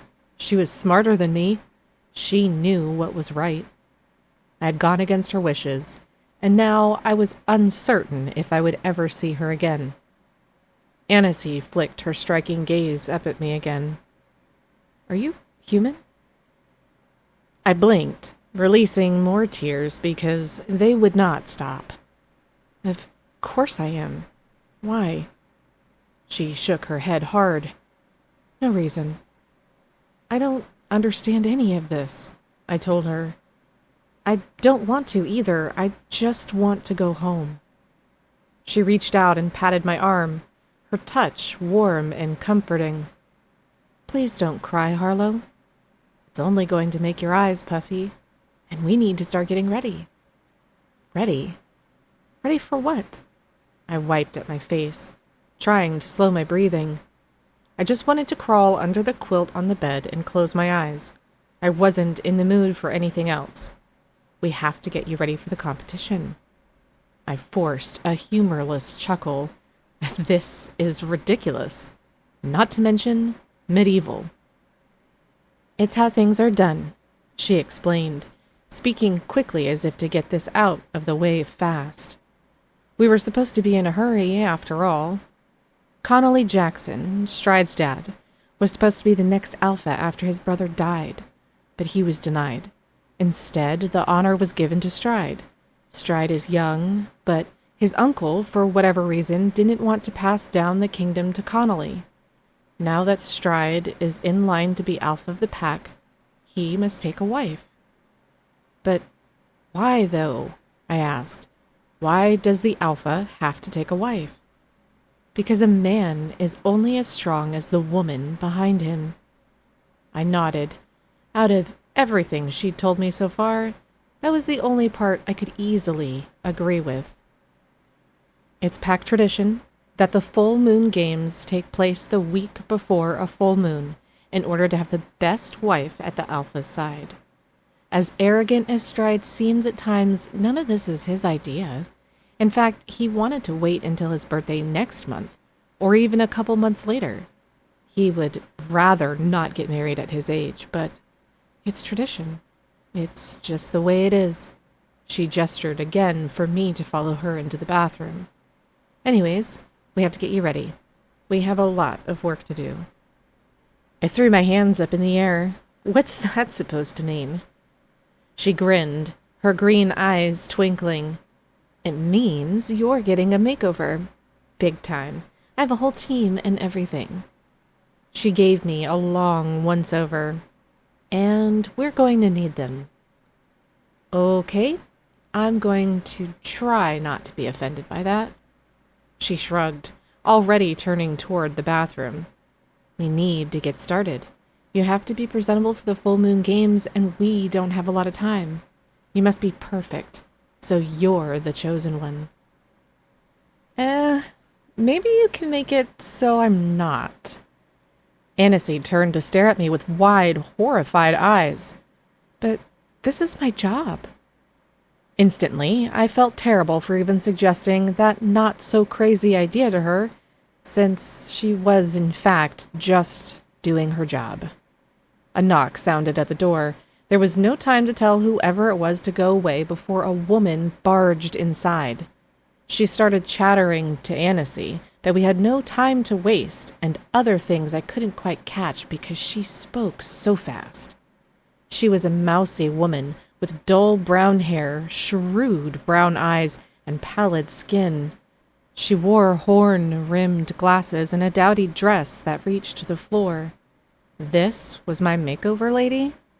Aniseed looked anxiously from me to the mousy lady. Are we ready to make over our little human? The mousy woman asked. I just looked at her. Thanks for the reminder. Yes, we're good to go, Aniseed said to the lady. Harlow, this is Josephine. She will be assisting in the makeover. And if I don't actually want a makeover? I asked. Josephine narrowed her eyes at me. Excuse me, young lady. You most certainly do. And arguing is just going to make this a harder process. We don't need the hassle. My mouth dropped open. She snapped her fingers and a bunch of women entered the room from the hallway. All right, ladies, Josephine began. We have a lot of work to do, and I do mean a lot. I glared at the woman. She made me sound like I was in dire need of a makeover, but surely I wasn't that bad, was I? They had brought a team in to make me over so they could parade me in front of Stride, and the whole thing made my stomach turn. I didn't know what to do about the situation. But one thing was clear. I wasn't going to just walk out of the full moon games.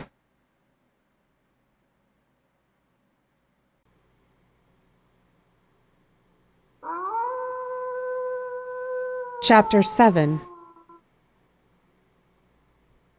The women buzzed around me like tiny worker bees and immediately dragged me to the bathroom, where there was a large tub filled with water that smelled like lemongrass and water lilies. Don't be shy, one of the women said and then giggled. Perfect.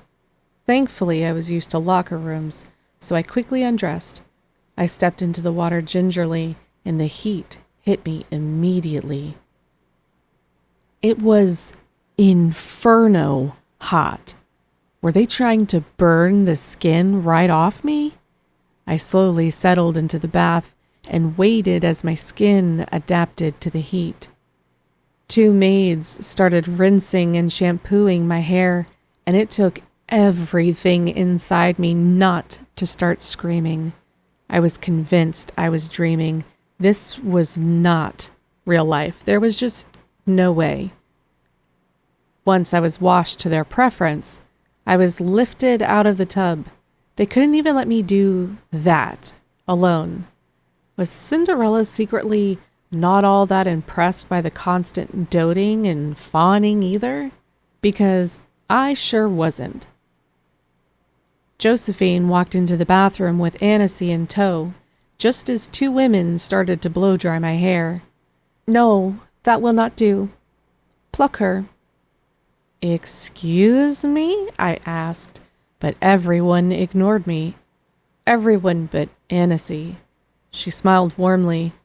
"Just let them do their work, and it'll be all over soon." Yeah. Why did that sound like a threat? They tweezed my eyebrows and gave me an entire facial before acting marginally satisfied with my appearance. After my skin was rejuvenated to their liking, they turned me back around to look in the vanity's mirror. I was surprised to find that my skin looked glowy and supple. Even I was impressed. Josephine clapped her hands together. "Makeup?" My chair was turned around again, and Annecy sat down in front of me with a handful of brushes and palettes. I didn't understand why they couldn't just let me go. All the other girls in the competition seemed to want to be here, while I was mortified. Call me crazy, but I wasn't a big fan of arranged marriages. I didn't even know Stride, who seemed like a regular douche dumpster. Besides, seeing the heartbroken look on Ames's face when I was on stage made me want to keel over. And then there was the entire wolf shifter situation. That didn't help any. Annecy looked into my eyes, seeming to consider which colors and palettes to use. She quickly applied foundation, powder, and bronzer. "Just try to relax. I know it's a lot to take in, but this is a great opportunity for you. Stride is an alpha king, and he would take very good care of you if you're chosen as his wife." I stared at her in a "are you kidding me" kind of way. Yeah, I can just imagine what my mom will think when I invite her to the wedding. Annecy frowned as though my line of thinking was incomprehensible. But if she liked him so much, why couldn't she be in the competition? Hell, she could take my place. My eyeshadow was next, plus a little liner, blush, and some lipstick. Then it was time to curl my naturally straight hair. It was something I rarely did since I liked keeping things simple, but Josephine and her team had made it clear I didn't have a say in the matter. "I guess we'll just have to deal with the purple color for now." Josephine glanced at her watch and clapped her hands again. "Past time to get dressed. Go!" The ladies quickly ushered me back into the bedroom. Annecy led the way toward a long, black, form-fitting gown, with a long split up the side hanging from the inside of the closet door. A sheer bra and matching panties hung from a separate hanger in front of it. The dress was far too sexy, but I already knew I had no choice but to wear it. I stepped forward, and the ladies put my underwear on for me. Yeah, that was a first. Then they placed the dress near my feet so I could step into it. They brought it up to my shoulders and zipped it up the back, and the delicate fabric felt as soft as air. The ladies flitted around me to make sure everything was where it should be, and my mouth dropped when one of them adjusted my breasts. "Well then," I muttered, "next time you could buy me dinner first." "You look perfect, Harlow. Just perfect," Annecy declared. The ladies urged me toward a full-length mirror inside the spacious closet, and I gasped. I had not expected such a change. It was me, for sure, but a different version of me. Half of my purple hair was clipped into a glamorous updo, and the rest curled below my shoulders. My eyes really popped with the makeup and the contouring Annecy had done. Well, compared to her, I couldn't contour for shit, even though I always thought I could. The dress accentuated my curves, and the slit showed off just enough leg to be naughty, but still offer a side of classy. Damn, I breathed. Someone better blow me, 'cause I'm hot. Some of the ladies laughed. Others nodded in agreement. All right, it's time to go. Annecy handed me a pair of black high heels. Here's the finishing touch. I cringed as I took them. I have no idea how I'm going to walk in these. I slipped into the heels and wobbled around the room, imagining I looked exactly like a baby giraffe taking its first steps. Josephine's horrified expression confirmed this. Walk heel to toe, and for God's sake, slow down. This isn't a race. I tried. Really, I did. Annecy, on the other hand, started to laugh, her green eyes twinkling. It's fine. You're doing fine. Let's go before we're late. I hobbled, heel-toe to the door, and walked out into a wide, long hallway with Annecy leading the way since I was trying to go slow. The rest of the crew stayed behind. A huge, sweeping staircase led the way to the main floor. What should I be expecting? I asked, eyeing what looked like the front door as we passed. 2 big guards stood just inside and pretended to ignore us. Annecy slowed her pace to answer me. Dinner, drinks, and schmoozing? Just be yourself. Why do that when it had landed me here? Maybe I'd get an opportunity to escape. We made our way to a massive, crowded ballroom. When we got there, the room quieted as I walked in. Strangers dressed in their finest openly stared. I looked around, self-consciously, for a familiar or even friendly face, but I didn't find a single one. Annecy, still inside the ballroom doorway, pointed to the stage where the other girls were waiting. It seemed I was the last to arrive. Sloane was already giving me daggers. Annecy gave me an encouraging smile and then motioned for me to go on up. Dread turned my stomach into stone. Slowly concentrating on each step, I made my way to the stage. My gaze stuck to my high heels.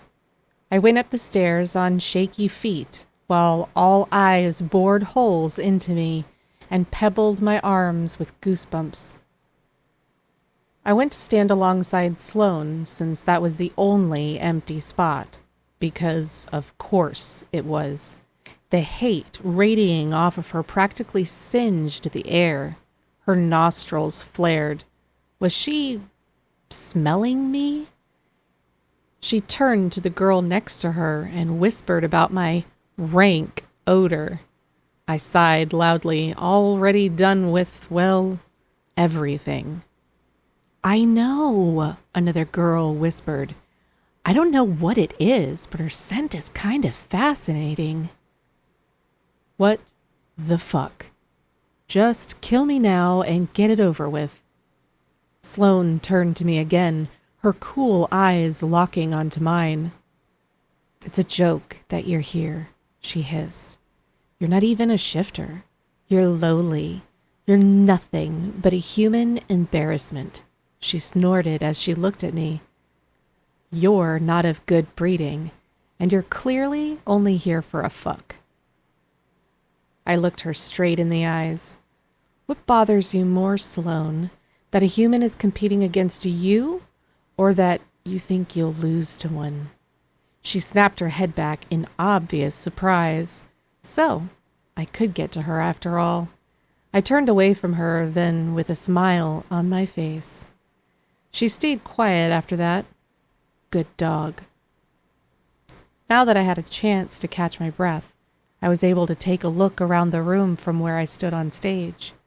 It brought to mind something from a historical movie, like a Jane Austen story come to life, with the formal furnishings, the big ornate paintings on the walls, and several crystal chandeliers sparkling above.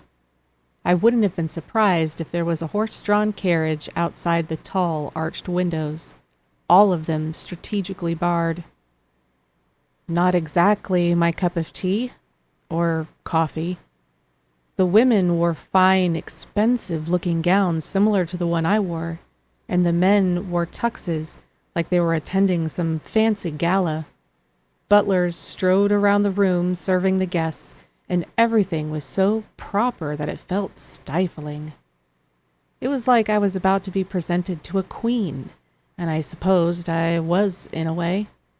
I'd had no idea that Stride was a king, but the formality of the event and my surroundings were all making sense now.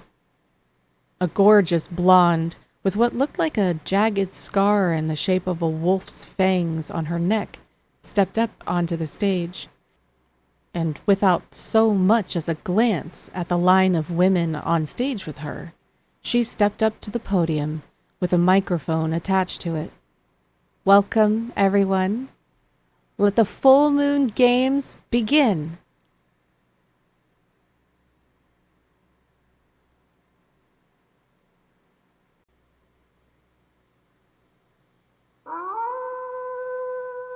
Chapter 8.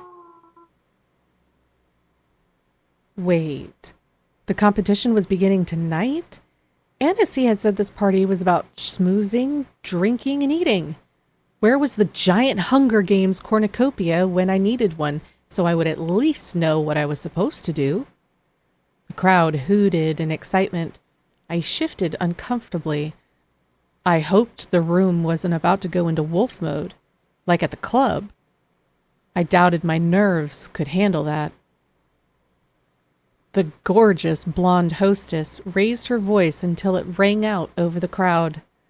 "I'm Tina, winner of the last full moon games for my pack in the eastern part of the state. It is my pleasure to help bring so many different packs together for such an important competition. Friday, on the night of the full wolf moon, one lucky winner will be chosen to be your alpha's new bride. Ready to meet the contestants?" The room erupted with excited noise. Olivia Emmett is our first contestant in the full moon games. She is at the top of her class, as well as an accomplished archer, and is part of the wolf pack from Mississippi. Olivia, one of the ladies in our line, was a thin woman with long hair the color of ice that fell beautifully down her back. Her deep blue ball gown swept over the floor as she stepped forward confidently while waving to the crowd like she was a queen. She returned to the line after the applause died down. "Jenny McMillan," the hostess announced. "She is the swim champ at the University of Georgia and works as a humanitarian. She's also her pack's chief babysitter." Jenny was dressed in a flowing red gown that ended just below her knees and accentuated her ass. She had dark brown hair that was curled to frame her pretty face. She glanced at me with a smirk before she stepped forward, her green eyes ablaze. "Sloane Phillips, junior class president at the University of Florida, high school homecoming queen, and at the tender age of 4, she was already an accomplished, award-winning actress. As most of you know, she is part of Florida's Wolfpack." The crowd gasped. She was stunning in all her glory, with a white gown covered in sparkling sequins. Her team had done well, because she already looked like a bride. She stepped forward and spun around like a model on a runway before winking at the crowd. Wow. I could never compete with her in a million years, even if I wanted to. She was obviously the most accomplished, and she had great boobs. She should just be declared the winner right now, and then we could all go home. I zoned out as the other girls were introduced alphabetically by last name and gazed around at my escape options. Squeeze through the barred windows? Barrel through the guarded front door? Harlow Vale, the hostess announced. She likes books. Sloane snickered. That was it? That's all they could come up with for me. I had to admit that I wasn't at the top of my class or the homecoming queen, but still. How about state championship wins in the 400, 800, 1600, and 3200 meter runs? Not once, but twice? I didn't get that track scholarship for sticking both thumbs up my ass. I took a few steps forward and smiled weakly at the crowd. They went completely silent as they stared up at me. A human stranger who didn't belong. Trying to distract myself from the obvious, I gazed around at faces until I found Connolly Jackson. Like he had at the club, he reminded me a little of James Bond, with his slicked back hair and suave sophistication. I couldn't take my eyes off of him because of the way he was looking at me, like a man in the grip of utter shock. He held up his hand and addressed the hostess. I'm sorry, but could you repeat her name? A buzz rippled through the crowd. Harlow Vale, the hostess said, enunciating each syllable. He nodded and looked at me with fresh eyes. It was like he knew me, but I had never met him before that night in the club. There was a sense of familiarity on his face the longer I looked at him, though, which puzzled me. As if to cover the awkwardness of the situation, the hostess waved her arm out to Connolly with a flourish. Connolly Jackson, everyone, father of Stride and husband to Jessa Jackson. To his right stood a slouched woman, who I guessed was Jessa Jackson, Connolly's wife. Was she not also Stride's mom? She wasn't even looking at the stage, but at a far-off spot in the room. She looked out of it, and I wondered briefly if she had drunk too much champagne. What was going on with this strange family? The hostess pivoted to a new topic, thank God. But I didn't hear any of it because of Sloane seething in my ear. Don't think sucking up to Connolly will win you any points, she hissed. You're likely in the negative by now. Since when was standing here sucking up? I shrugged and shook my head because I just didn't care. Why did she hate me so much anyway? Maybe it was because she knew exactly what I did, that I didn't belong there. The hostess seated the contestants at a table together, a large one to sit all 10 of us. I made sure to not be beside Sloane, but she managed to sit right across from me, so I still had to look at her while she glared lasers through my skull. Jenny sat on one side of me and smiled my way, giving me a little hope that I wasn't a complete social pariah. So, you like books? I do. I don't know why the hostess brought that up. It seems kind of silly, comparatively. Not that I was comparing myself to any of these beautiful women. Nope. Jenny shrugged. I like books too, so don't feel bad. I smiled awkwardly. When I have spare time, that's what I do. Have you ever thought about getting into publishing or editing just so you can read all day long? Jenny laughed, and it sounded like crystals clinking together.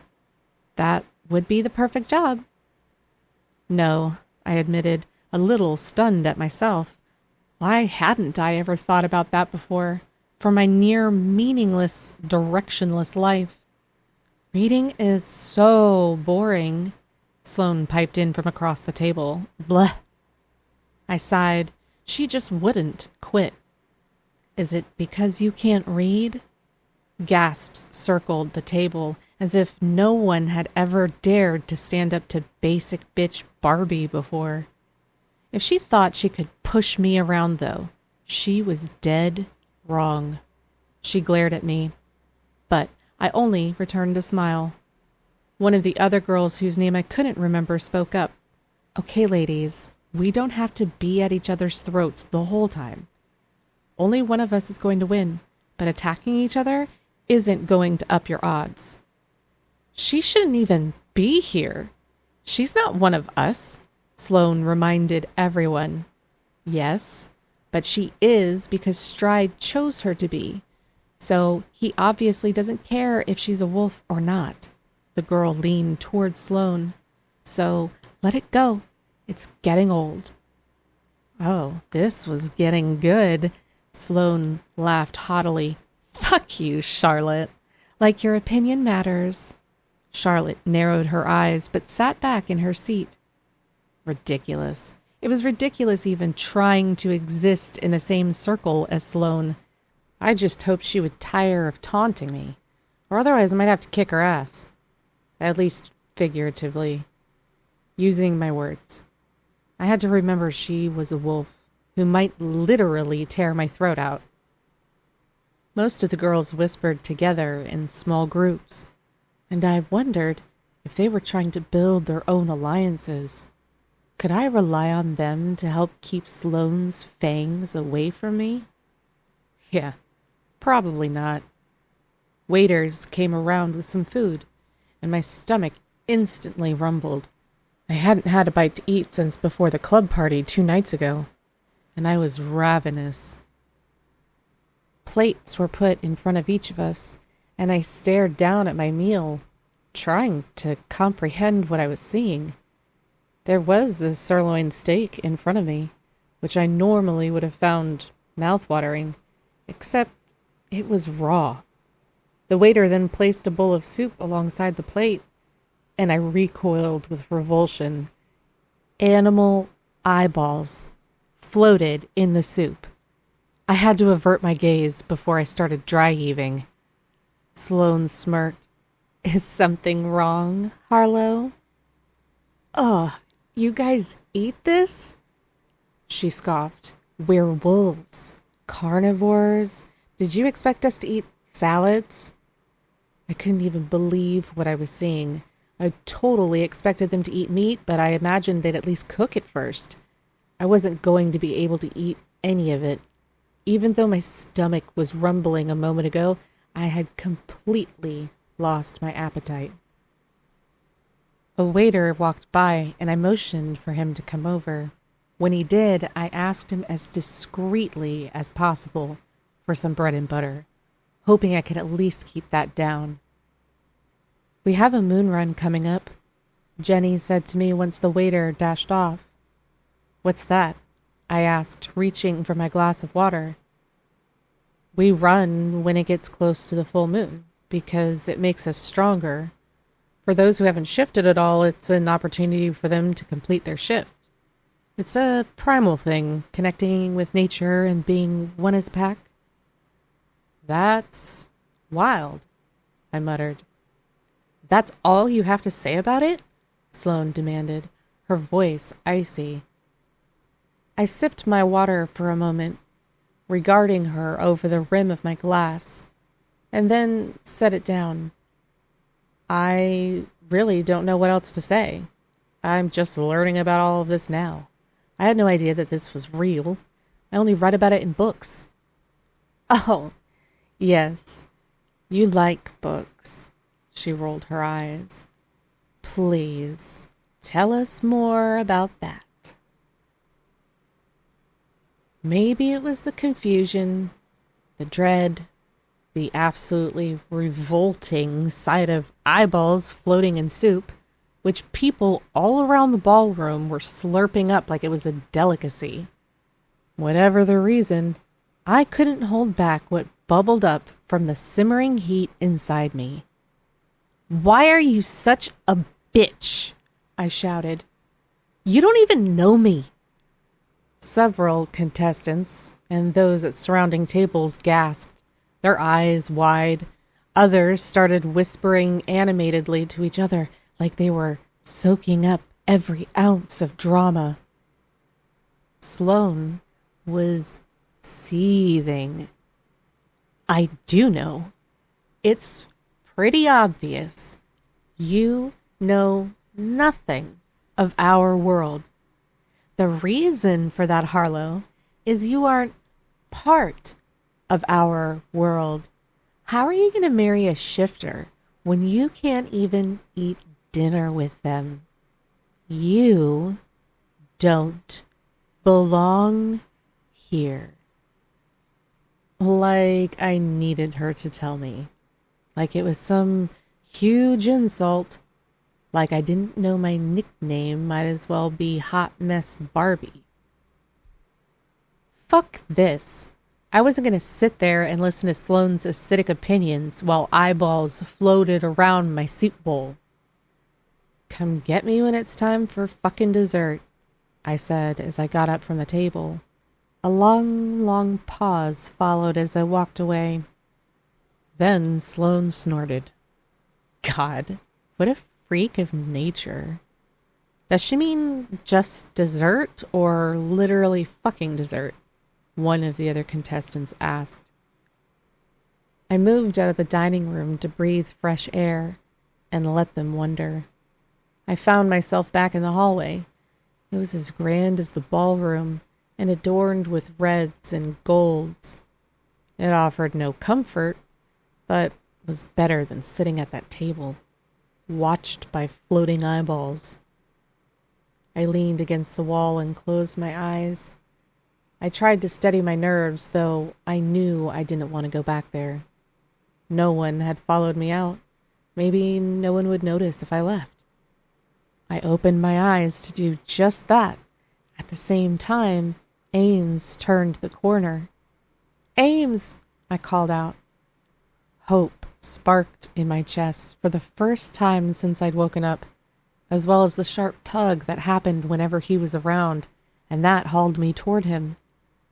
When he saw me, the first genuine smile I'd seen since I arrived here broke across his face. There he was, the god of the bookstore, now wearing a tux that did all sorts of crazy things to my heart. He strode toward me, his blue eyes heating as they swept up and down my dress. "Harlow, you look incredible."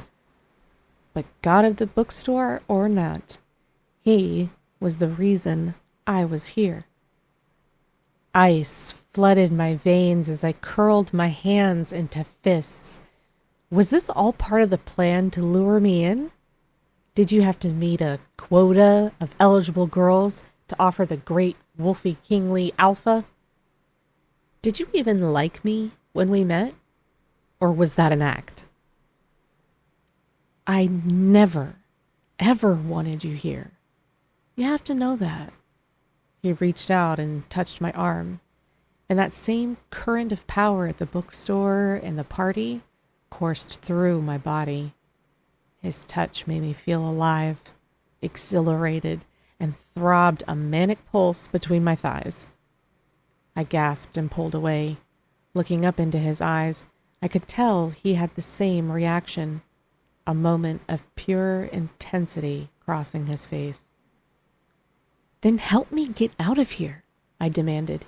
"You owe me that at the very least." "I can't." "Why?" He grabbed me then and pulled me towards him, our lips only inches apart. My traitorous body melted against his heat. I should have been enraged with him. I should have been screaming and punching him for what he'd allowed to happen to me. But I could only imagine his mouth on mine, plundering it, owning it with his tongue, and then taking me right here against the wall. Maybe it was the tux, or the storm of desire in his gaze, or his flaming touch digging harder into my skin, but I wanted him. Heat flared in his eyes, His breaths grew ragged as he swept forward and caught me by the hips. The wall now at my back. The hard length of him pressed against my stomach. His reaction toward me unfurled a throbbing ache between my legs, and I ground them together, feeling my need soak into my panties. I moaned, though it was more like a breathy sigh. Slowly he leaned in and skimmed his lips across my cheek to my ear, eliciting a shaky gasp from my throat. "You think I don't like you? Prove that you do," I whispered, and it sounded like I was begging, "Either fuck me or get me a phone." He stared, barely breathing, his hungry gaze heightening my desire. He tightened his hands into fists at my hips, gathering up the fabric of my dress and hiking it up my legs, almost to my center. Doing so bucked my hips into his, so I could feel every sweet inch of him. I whimpered for more. A growl rumbled from his chest into mine. He tucked his fingers under the bottom band of my panties and teased them closer to my aching center. As he did, his heavy, minty breaths fanned across my lips and cooled them. I inched closer to taste him, but then his eyes hardened into glaciers, cold as ice, and he released me, turned, and walked away. What the fuck? Only a second later, Stride came out of the ballroom, his blonde hair perfectly coiffed. He swept his gaze down the hall toward Ames, and then found me, a puddle of wanton heat, gasping against the wall. He narrowed his eyes suspiciously as he took my hand. "Time to dance, Harlow."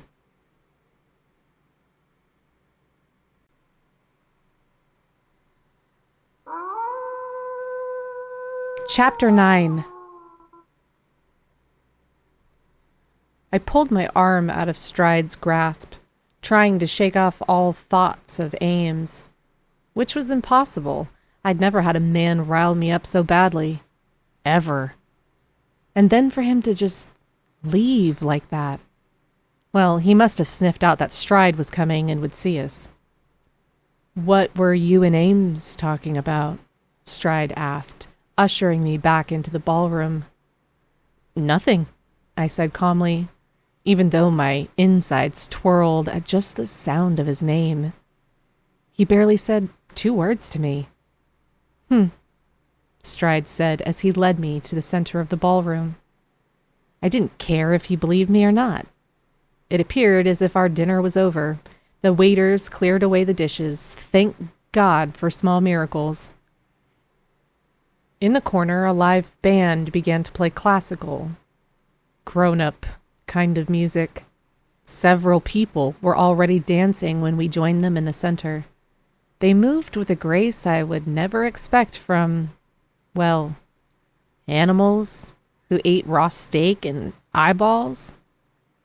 "Yeah, I can't do this," I told Stride, and headed for the door again. And Ames. He stopped me with a tight grip on my wrist. "Really? Ballroom dancing? It's not exactly my generation. How long have you all been alive? Did you even consider modern day dancing?" He laughed. The first real sound I think I'd ever heard him make. "Believe me, it's not my choice. The elders are in control of these events, especially my dad. Not me." I cringed as I looked at the experts around us. "I suppose you're going to force me to dance with you, like at the club?" "No, I won't." He took both my wrists then, rubbing his thumbs gently across my overheated skin. "I can teach you how to dance like this. It's not hard. Just relax and, what's the saying? Fake it till you make it?" I smiled in spite of myself. He sounded kinda genuine. He cocked an eyebrow in question, and I shrugged. When in Rome, I guess. And it wasn't like I could just up and leave anyway. I'll be gentle, I promise. He pulled me into his arms, one hand on my waist and the other holding my right hand. My face flushed with embarrassment as Stride began to sway with me. I was so out of my element that it was laughable. We rotated in a counterclockwise direction around the entire floor, not just staying in one spot. Our movements together eventually flowed well, almost effortlessly, thanks in large part to him. It was actually kind of magical once I got the hang of it. A few couples to my left, Sloane looked like some elegant maiden who had danced like this her whole life. We made eye contact, and then she glanced at Stride. She looked back at me with a positively feral expression. She was mad at me for dancing with him, like it was my fault. Look into my eyes and center yourself, Stride told me. You're doing great. I swallowed thickly as I did so, but instead of Stride's face, I imagined Ames's.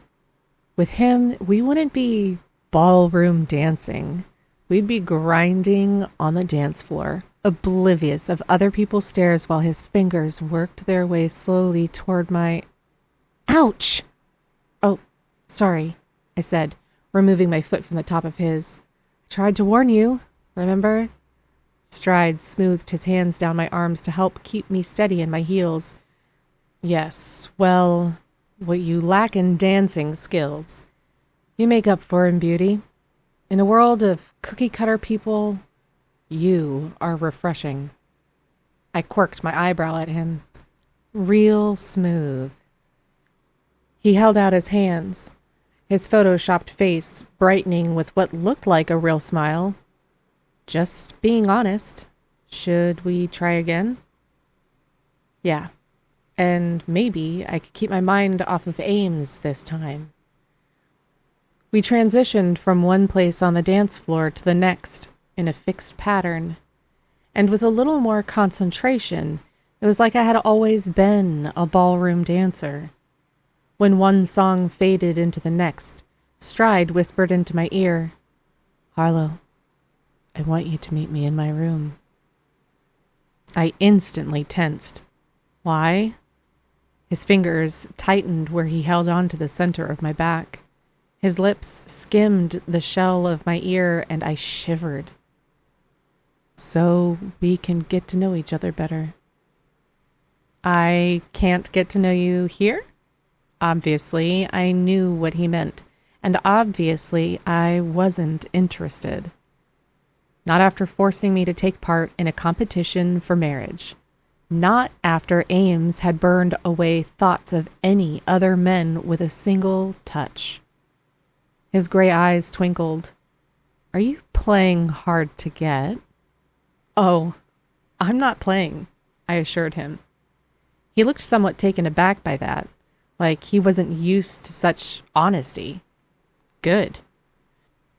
Though, if I did meet him in his room, there was the possibility of finding an escape, or a phone, or someone willing to help me. The music changed rhythm, and partners peeled away from each other. Well, this is unfortunate. Stride slowly released me, his gray gaze locked on mine. Time to change partners. And then suddenly I stood alone. I turned around to see Ames behind me. With his lips pursed and the corners of his deep blue eyes tight, he moved in quickly and put his arm around my waist. The thrill of his touch funneled the air from my lungs. The nagging tug in my chest seemed to rumble out of purr. The rest of my body reacted as though he'd never left me in the hallway, aching for him. Instantly, my panties were soaked yet again. My nipples peaked to painful points, and his nearness curled between my legs and dared me closer to him. Did he even know or care what he did to me? Seems like You and Stride are getting along quite well, he murmured.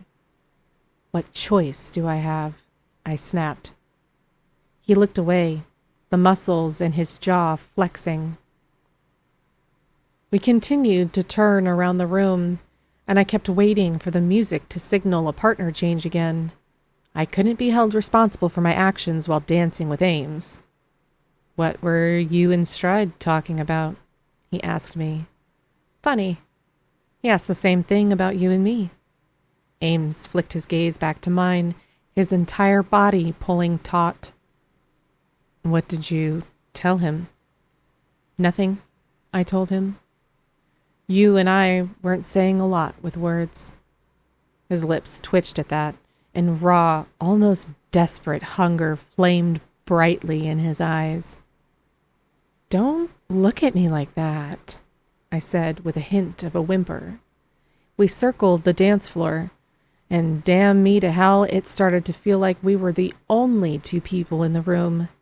In his arms, I forgot about mean girl Sloane, about Stride and his marriage games, and about how worried my mom must have been.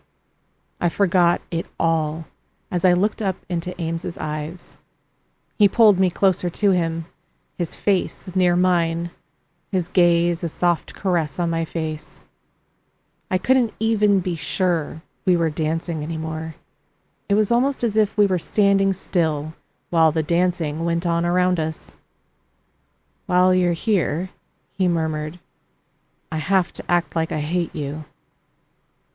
And do you? His blue eyes narrowed as though that were answer enough. I sighed. Why do you have to act that way? He'll choose you out of spite, Harlow. Spite for me.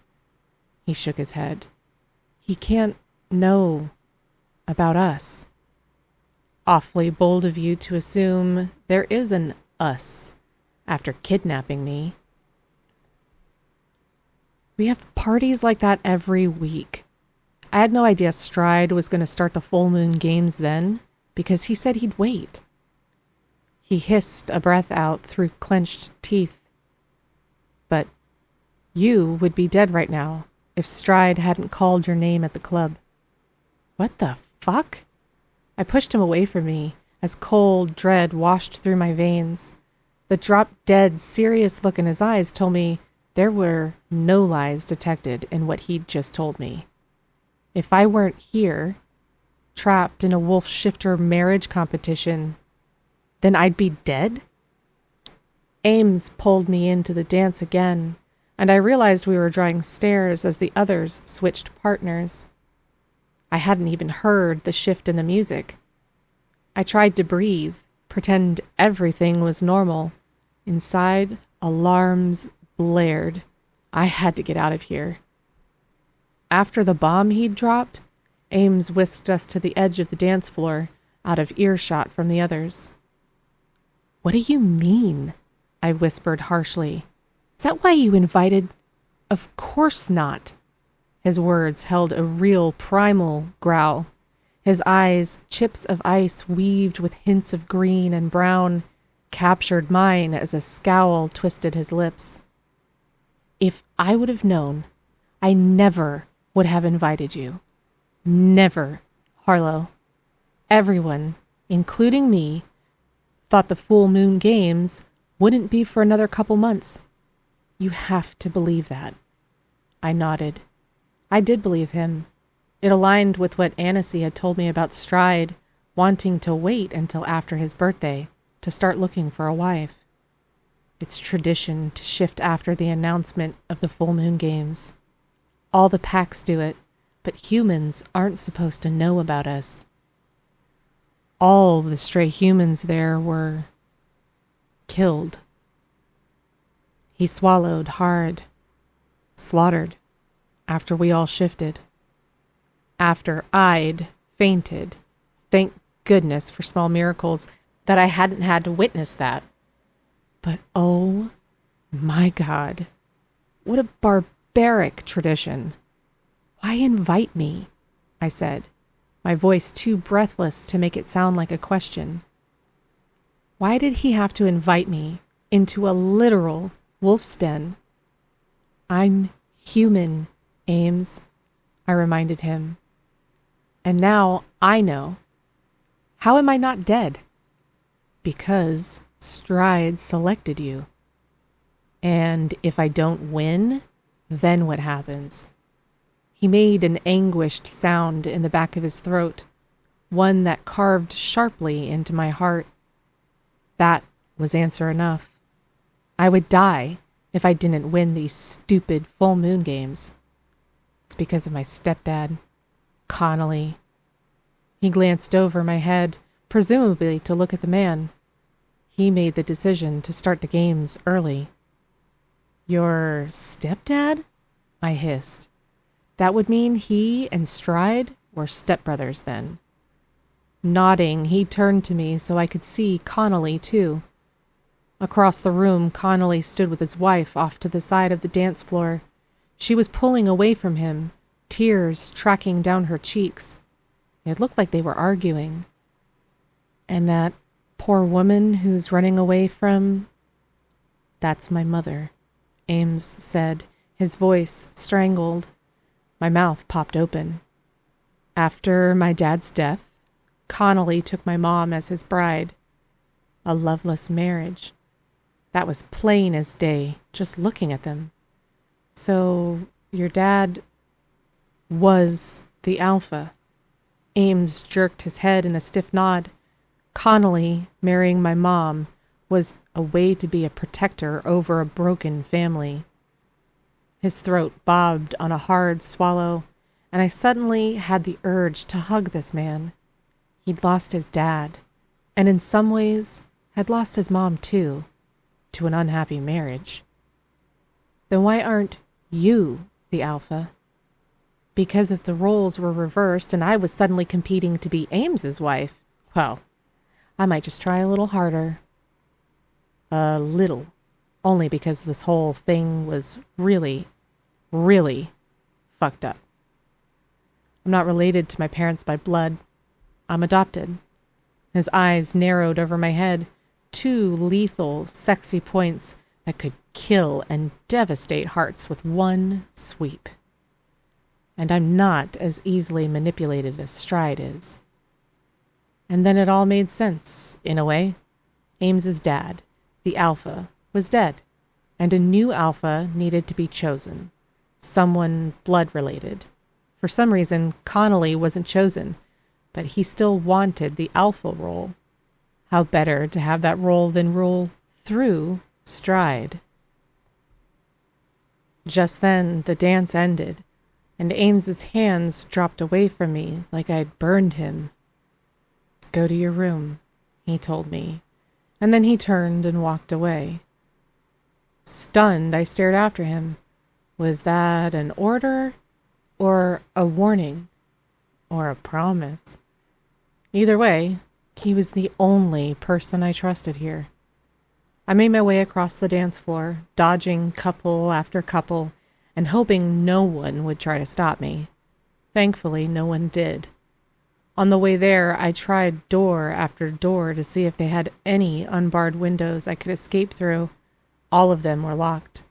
Many of the other doors, and even some hallways, had guards stationed in front of them. There was no escaping here. At least, not yet. When I opened the door to my room, I stopped short. On the bed lay my cell phone, my eyes filled with tears and relief carved into my heart.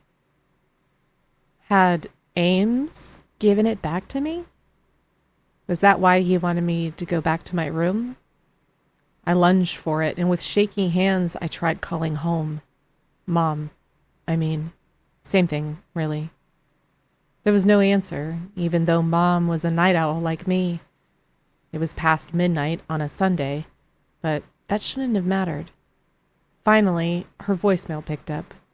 I only had a few seconds to come up with a cover story and control the knot of emotion in my throat that multiplied in size just thinking about her. Hi, Mom. I lost my phone for a little bit, but somebody helped me find it. Too many details. She'd see through me if I didn't end this soon. I'm fine, by the way. Don't worry about me. Meanwhile, a ballroom full of wolf shifters danced below me. How surreal. I ended the call and sent a text to her with virtually the same message in case she didn't check her voicemail. Then I hovered my finger over the 9 in 911. One problem, though. I had no fucking clue where I was. Even looking out the window didn't tell me much, though city lights still glowed in the distance. Sure, the police could track my phone signal, but would they even believe me? Did I believe me? Plus, it was my word against everyone else's. I knew a thing or two about millionaires and books. They often had their hands in a lot of different people's pockets, including the police. No, without concrete evidence, I had nothing. So instead, I found the earlier text from Ames and sent him a thank you from the bottom of my heart. A second later, he texted back a thumbs up. The most passive-aggressive response ever invented. But in that moment, it made me smile.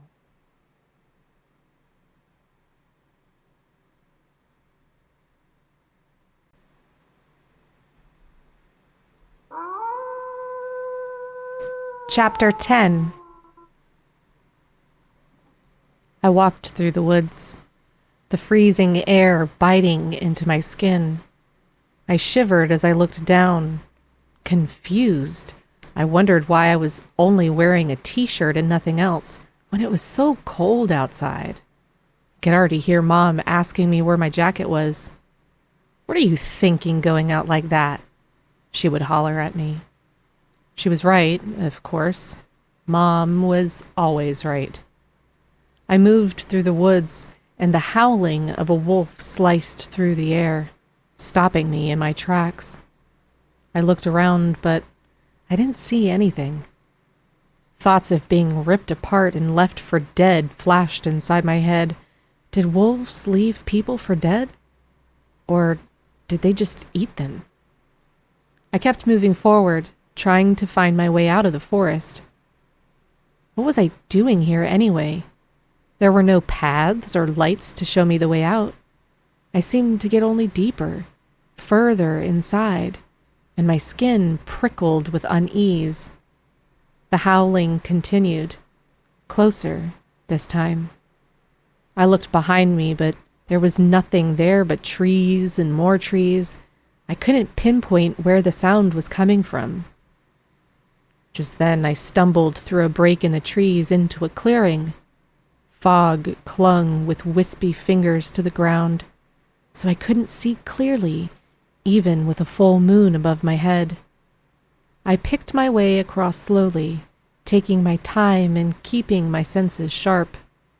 When I was halfway through the clearing, movement flickered out of the corner of my eye. I froze, my pulse a jackhammer in my veins. Something told me to keep moving, that answers were just within reach. I kept going. The fog thinned some at the edge of the clearing. There were 2 people there, naked and writhing in the moonlight. I gasped, the sound lost to the sounds of the couple having sex in the middle of the woods. They weren't just having sex, though.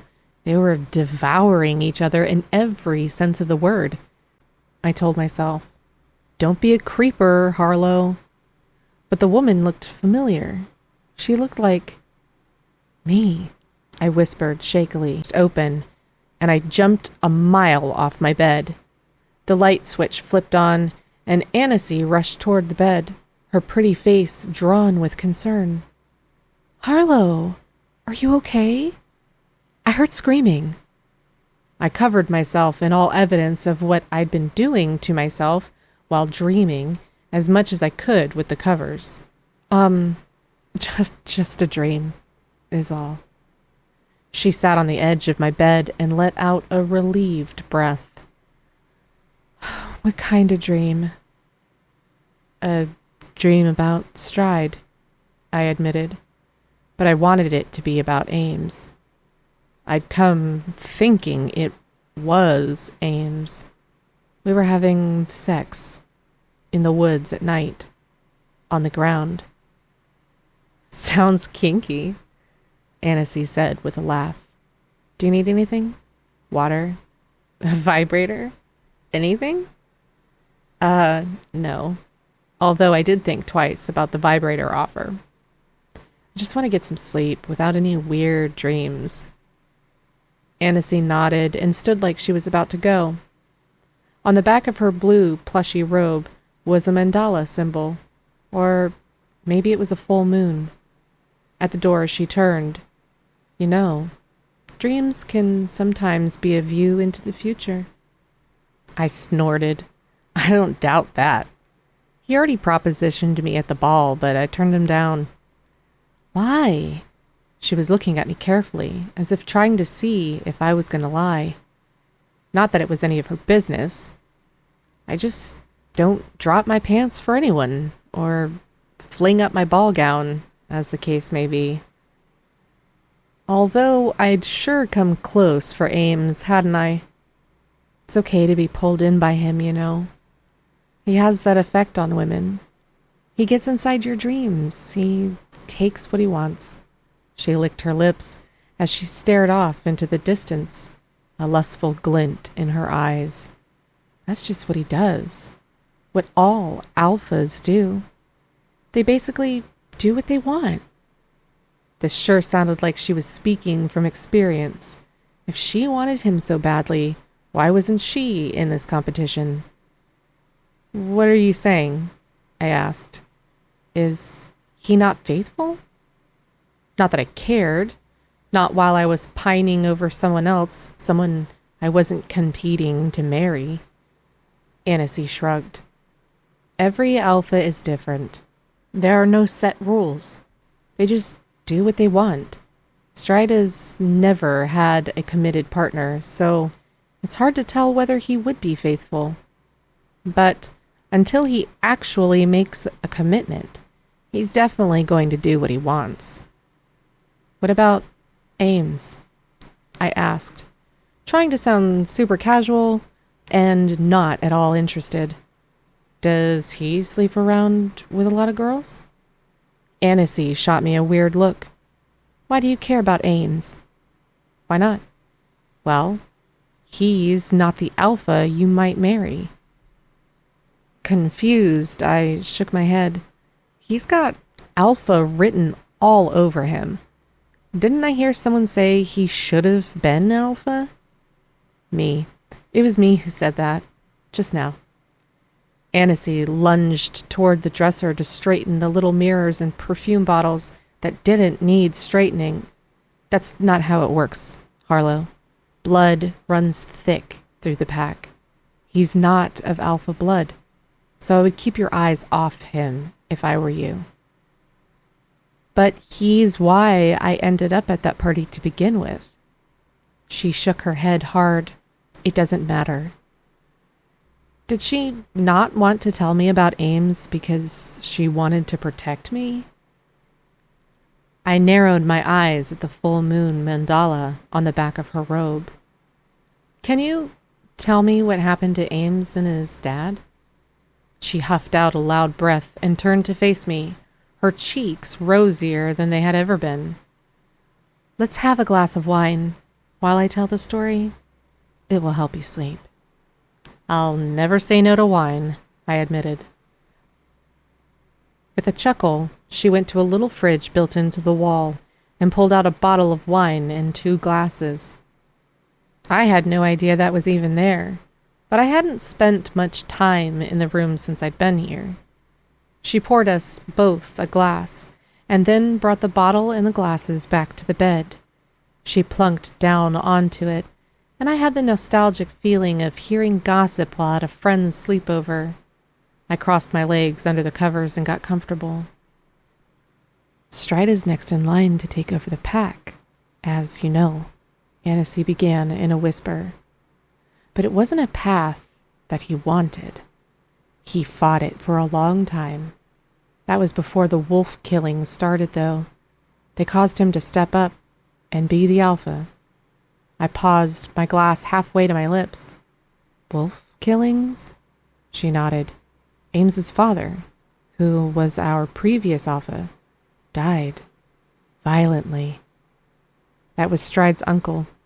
They were close, Stride and his uncle, so Stride wants to spill blood for his uncle's death too.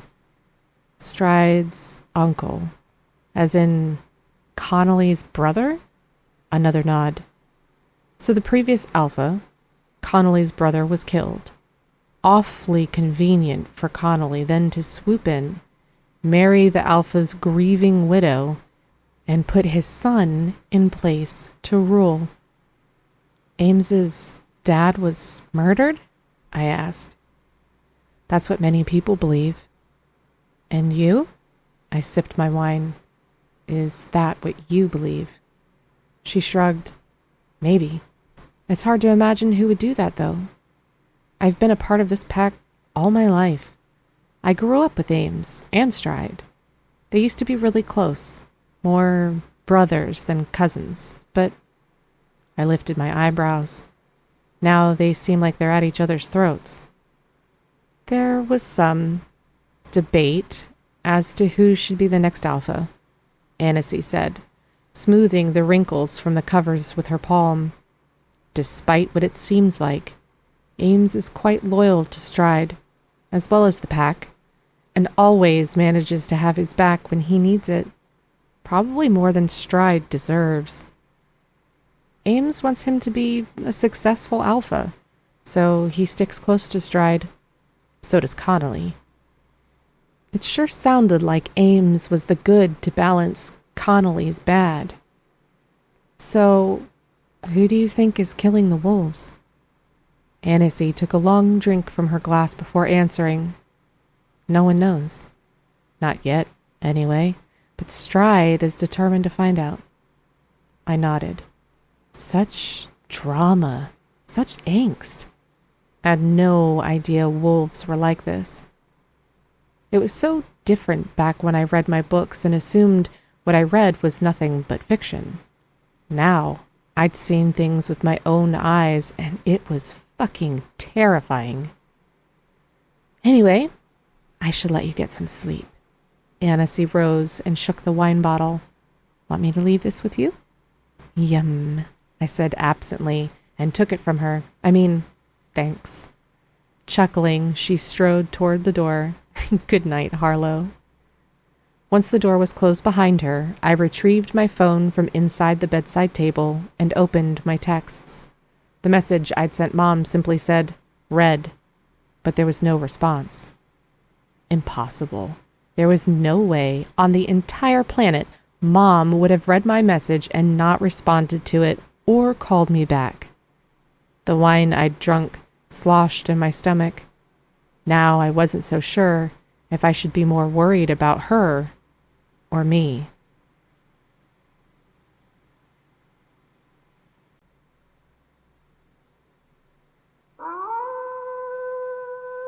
Chapter 11. Monday. 4 more sleeps until the full wolf moon. Waking up to maids bustling around me at the ass crack of dawn was one of the most unpleasant experiences maybe ever. I peered through eyes that did not want to open. "What's going on?" I croaked. "What's going on?" she says. "What's going on?" It was Josephine, and it was much too early for that tone of voice. "It is the first full day of the competition, my dear girl, and we have lots to do. You will also be getting an extra class all about the shifter life. That includes how you must behave." "You mean so I don't, God forbid, piss off my kidnappers?" I snapped. Josephine clapped her hands so loudly that I cracked open one eye. "Don't you take that tone with me, little human." I groaned. "Is there any coffee around?" One of the maids hustled out, hopefully to get me some coffee. Even I didn't like being around me before coffee, especially in the morning. You will be taking history and etiquette classes as well as fight classes while involved in the competition, Josephine continued. Fight classes? What on earth do I need those for? Never mind that right now. We have too much to do. She ripped the covers off of me, but I clung to them since I was mostly naked. The maid came back into the room with a cup of coffee and handed it to me. I took a sip and just sat there for a moment to let it work its magic. I couldn't rush it, even if I wanted to, and I didn't. I'd had no idea how in-depth this competition was going to be. History, etiquette, and fighting classes? Really? Let's get you dressed for breakfast, Harlow, so the other girls don't have to wait. Josephine clapped her hands again. Up, up! I heard one girl got eliminated. The maid who'd brought me coffee whispered to another. That perked me right the fuck up. What? Who? Josephine waved me off. Never mind that. You don't need to think about that. Just rumors. Interesting. How could someone already have been eliminated? The maids made me dress in a form-fitting, hot yellow Kill Bill-style jumpsuit, complete with black stripes down the sides. It was so out of my comfort zone that I considered arguing. But the warning look that Josephine gave me told me not to bother. Better pick the battles that got me out of here. Let's go, Josephine snapped from the doorway. I marched out with my team into the red and gold hallway with Josephine behind me, blocking the way to my room and preventing me from checking my phone again in private. Maybe Mom had texted me, but had been too pissed at me to do it right away. As long as she was okay, I could live with her anger. Breakfast was served in the dining room, and when I walked into the formal surroundings with sterling silver and crystal goblets, the high-end extravagance put me completely out of ease. Thankfully, though, there were fruits, breads, cheeses, and cooked bacon and sausage spread over the table. I knew that I needed to eat because I hadn't had anything the night before, and dinner could be raw again. All the other ladies were already there, dressed similar to me. Jenny had left a seat open for me beside her, and I smiled at her gratefully as I sat. The rest of them ignored me, buzzing with conversation. What did I miss? I asked Jenny. She leaned in conspiratorially as she spread her napkin across her lap. One of the girls went home this morning. Wait, we could just do that? Like, right now? Who was it? I said as I looked around the table. I barely remembered all the women's names, but there were now only 9 of us seated around the table. It was Kat, Sloane said with a nasty little smile. Kat? What happened? I asked. Did she do something? Amelia, a stone-cold fox of a redhead, picked up her crystal goblet full of something red. I think there's a little more to it than... Sloane elbowed her hard in the ribs. You better keep your mouth shut, or your family will probably end up missing as well. I blinked. What? Sloane looked at me, clearly alarmed, and then glanced around the room. Harlow, shut up. You have no idea what you're talking about, as usual, and I don't want a bullseye on me. I shot her a brittle smile. I just don't understand how Kat leaving has anything to do with the wolf killings. Was she killed too? Sloane gazed at me with a cold warning in her eyes. How do you know about the wolf killings? My maid told me all about it, I said, shrugging. She nodded slowly. Well, since you aren't one of us, I don't think you should be allowed to know the inner workings of our pack. Good thing I wasn't asking you, I said as calmly as I could. Jenny sighed. Wolves have been going missing, and and you've obviously heard of the wolf killings on top of that." Her voice dropped to a whisper, her eyes darting toward the doorway like she wanted to be sure nobody else overheard. "Well, Kat left this morning because her entire family turned up dead." I gasped. "What happened?" She shrugged and speared a bacon strip on her plate with her fork. "Dunno. Wolves have been showing up murdered for a while now, and we don't know who's doing it."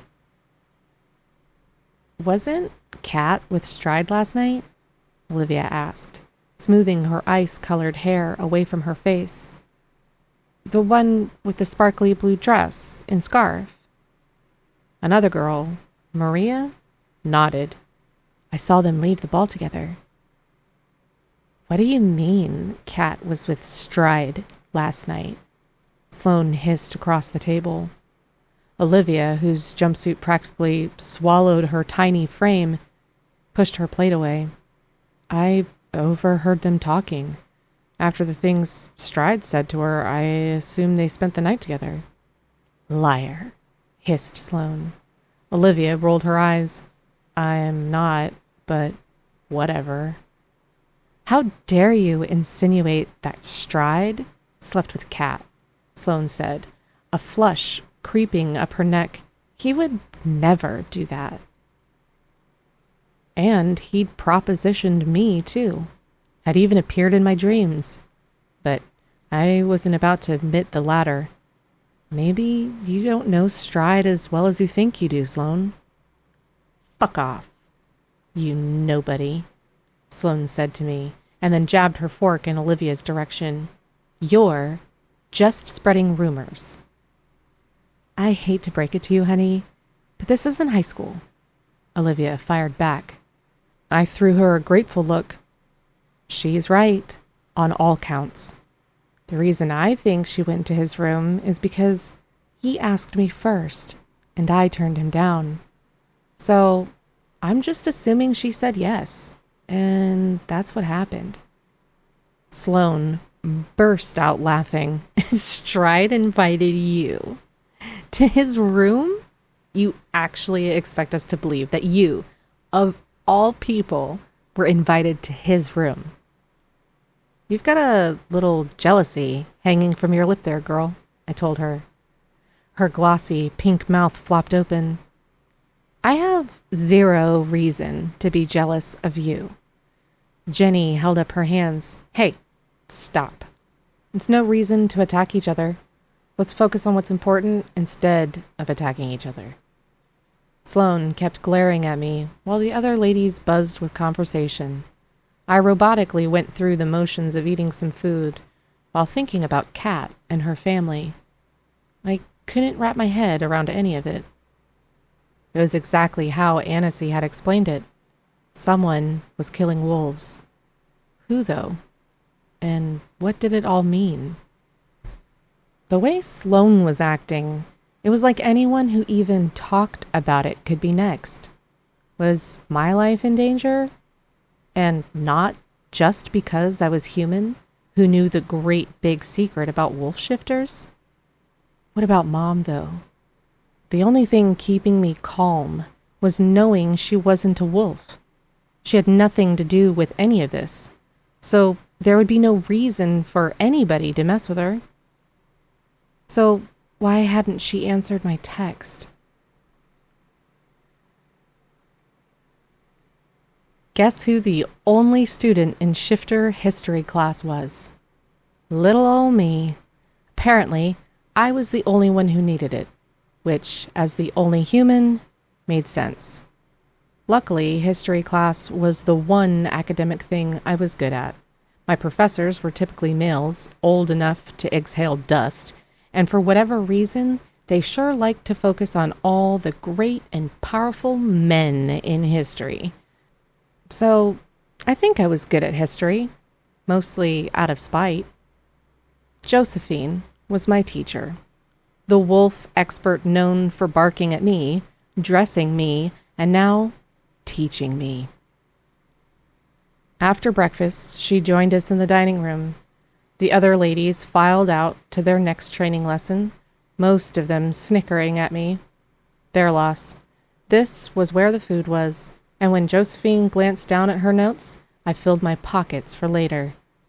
One thing you might not be aware of is how the alpha chooses their mate, she began. I held my hand up. Josephine looked at me, seeming surprised and then pleased. Yes, Harlow? From the wolf shifter books I've read, I said. I thought mates were chosen for males, like they didn't have a choice. Call it instinct or an imprint, but finding a mate was supposed to be like destiny. A knowing smile spread across her face, diminishing how severe her tight bun made her look. Some think the idea of fated mates is just a legend. Maybe it's silly of me, but I genuinely think they're real. Soulmates, the perfect pairing for the heart and soul. A mate written in the stars. It's all very romantic, but despite what I think, they're rare. Though I have heard of it happening before. Oh, I said, disappointed. I wanted it to be an everyday thing, so I didn't have to be here anymore. Stride and Sloane could realize they were fated mates, and everyone else could just go home, including me, so I could have a happily ever after too. See, Josephine continued, when it comes to finding a mate, other males can pick whoever they deem fit, as long as it's not someone an alpha has already chosen. Alphas, on the other hand, don't date like regular people. They have competitions, like the one you're in. It ensures that they have the most perfect, well-rounded woman they can find. But if they're not soulmates, I wondered aloud, can they divorce? Josephine went completely still. Her beady eyes narrowed, and I suddenly felt like there was a bullseye on my forehead. She cleared her throat and shook herself a little. I'm sure there can be some difficulties to starting a life you're not used to, but people adapt. The shifter life is a good one, especially as the alpha's wife. Still sounded like a loveless marriage to me. Josephine went on about the alpha wolf's coloring, which was snow white, and how they were typically chosen because of their family bloodline. She also explained that shifters shift for the first time during the first full moon after they hit puberty. After that, a full moon wasn't required for shifting. They could do it whenever they wanted. It was all really interesting stuff that I was still digesting on my way to my next class, which was fighting with wolf shifters. Good God. To stall, and to continue my search for a way out of here, I bent down to tie my already tied shoe in the hallway. A sparkly piece of blue fabric caught my eye from the inside of a large, ornate vase I crouched next to. Odd place to stash something so pretty. I reached inside the vase to investigate, then gasped at the huge bloodstain on the fabric. A blue, sparkly scarf, just like the one Kat had worn last night. But Jenny said Kat's family had been murdered. Kat's bloody scarf indicated something else, something just as sinister had happened to Kat herself. A shiver chased up my back. Swallowing thickly, I made sure I was alone in the hallway. Other than the two guards by the front door about 20 feet behind me, it was just me. I folded the scarf to hide the blood and then stuffed it down the front of my jumpsuit. This was evidence.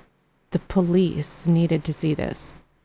And I could also use it to back up my story of being kidnapped and what other nefarious things were happening here. I raced back to my room. When I dove for the bedside table for my phone, though, it wasn't there. My only way out of here was gone.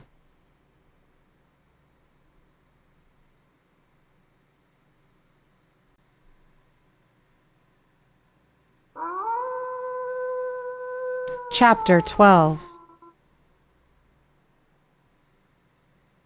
Dazed, panicked, I entered what I guessed passed as a gym or a training center for shifters on the other side of the ballroom.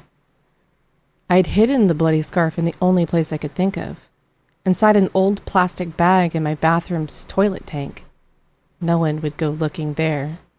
As for my phone, anyone could have taken it, including Annecy, whom I hadn't seen all day. Did she do it? But I thought she was my friend, or at least one of the only people here close to a friend. Friend or not, it sure seemed that if Kat, a shifter, had been hurt, or worse, killed, any one of us could be on the literal chopping block. So, who was next? And who was doing the chopping? My mind a swirling mess of unease, I dragged myself toward the boxing ring in the gym center. Heavy bags hung in one corner, and various weapons were lined up on the wall beside them. All of this in the family home? What's next? A bowling alley? The other ladies were already there and waiting, clustered together in front of the boxing ring and chattering excitedly. I guessed I wasn't the only one who needed fighting training, but then I doubted they needed a ton of history lessons about their kind. Maybe this was a way of leveling the playing field, giving everyone as fair a chance as possible before we were plucked out of existence one by one. I approached them as they giggled and talked about how they'd spent their first lesson horseback riding with Stride. What? You guys were with Stride? I blurted, even though I wasn't part of the conversation. Not that I cared, because I didn't. That just blew my leveling the playing field theory out of the water, though. If they spent more time with Stride, how was I supposed to make enough of an impression for him to choose me, and thus save my life? Because it was marry him or die. And I sure didn't like my chances either way. Sloane looked smug as she turned to me, her eyes cold and hard despite the fake smile she flashed. You missed out, it seems. Have fun with your history lesson? Yeah, actually, I did. Oh, what do you have to worry about, Harlow? She cooed. I thought you already had a personal relationship with Stride, the kind that makes him invite you back to his room. She laughed as though she were the funniest person in the world. Whatever. It was fine if she thought I was angry about missing out with Stride, but I was a little pissed I missed out on the horses. I liked them. They scared the poop out of me, but I still liked them. Welcome, everyone. I turned around to see a man built like a truck striding into the room. Broad shoulders, ripped, 8-pack stomach visible because he'd forgotten a shirt, beefy body, a beard, and a booming voice to match his overwhelming physical presence. He reminded me of a Viking from TV. My name is Ferdinand, he said as he approached, and I'm going to teach you the fine art of fighting. Being part of a shifter family can sometimes lead to dangerous situations. You might not have the option of or the time to shift, so you need to be properly trained as a fighter, just in case. Having said that, you will remain in human form throughout the course of the lessons, so we can see what skill sets you have and what you need to work on. I breathed a sigh of relief, thankful that we were working in human form, considering that was my only form. Part of learning to fight means you will have to spar with others. He stood with his hands behind his back, his feet planted shoulder-width apart as he looked us over one at a time. His entire presence, his energy, all of it made me stand up a little taller and listen harder than before. I had no idea why, though, since I didn't need or want his approval. Must be a male wolf shifter thing. And their varying effects on me. Some much more so than others. Like Ames, for example. I might just beg for his approval, even though I should be pissed at him for putting me in this situation. And I was, but probably not as much as I should have been. Ferdinand scratched the side of his gray jogging pants. You can't be prepared for an opponent in the outside world if you have never practiced. I will train you to expect the unexpected and to walk out of a fight victorious. He looked around the room before motioning for Ella and Maria to come to him. We'll start with you two, he decided. I want you to get in the ring and show us what you know about sparring. I almost laughed, because seriously, who randomly knows about sparring? But the women climbed into the ring and faced each other like they'd done this before, assuming their fighting stances. Fuck. I was in way over my head. Go, Ferdinand shouted. I moved closer to the ring as the two sparred. They were so fluid together. As one backed up, the other one moved forward, perfectly synchronized. One would strike with a cross or a jab, and the other would immediately block. They were both so well trained that it took a minute before either of them made contact. Ella moved in quickly and jabbed at Maria. As Maria blocked the punch, Ella came in with a hook to the side of her head. The hit took Maria right off her feet, and she hit the mat. Hard. I sighed. If I had to guess, all the shifters had already been trained, and I would end up the odd girl out. I was about to get absolutely destroyed. Ferdinand clapped and beamed at the girls with pride. I raised my hand. Excuse me? He stopped and turned to me. Everyone else did too. Maria got up from the mat, rubbing the side of her head while she eyed me closely. Yes, Harlow? What is it? Ferdinand asked. It's pretty obvious that everyone has been well trained. The obvious ending of that sentence trailed off. Except me. So, what's the point in training? I can understand your concern, Ferdinand said, but for a shifter, every day should include some type of fight training. These classes are to show what type of skills you all have, and how quickly you take to new ones. Keep in mind, you are always being watched. Wow. So not creepy at all. My eyes widened before I flicked my gaze around the room, looking for cameras. If they were there, they were well hidden. Having said that, Ferdinand said, pointing at me, it's your turn. Gulp. Mine? I don't have a clue, Sloane snickered. Oh, really? This is an opportunity for me to assess your skill level, even if it's 0, Ferdinand said. Enter the ring.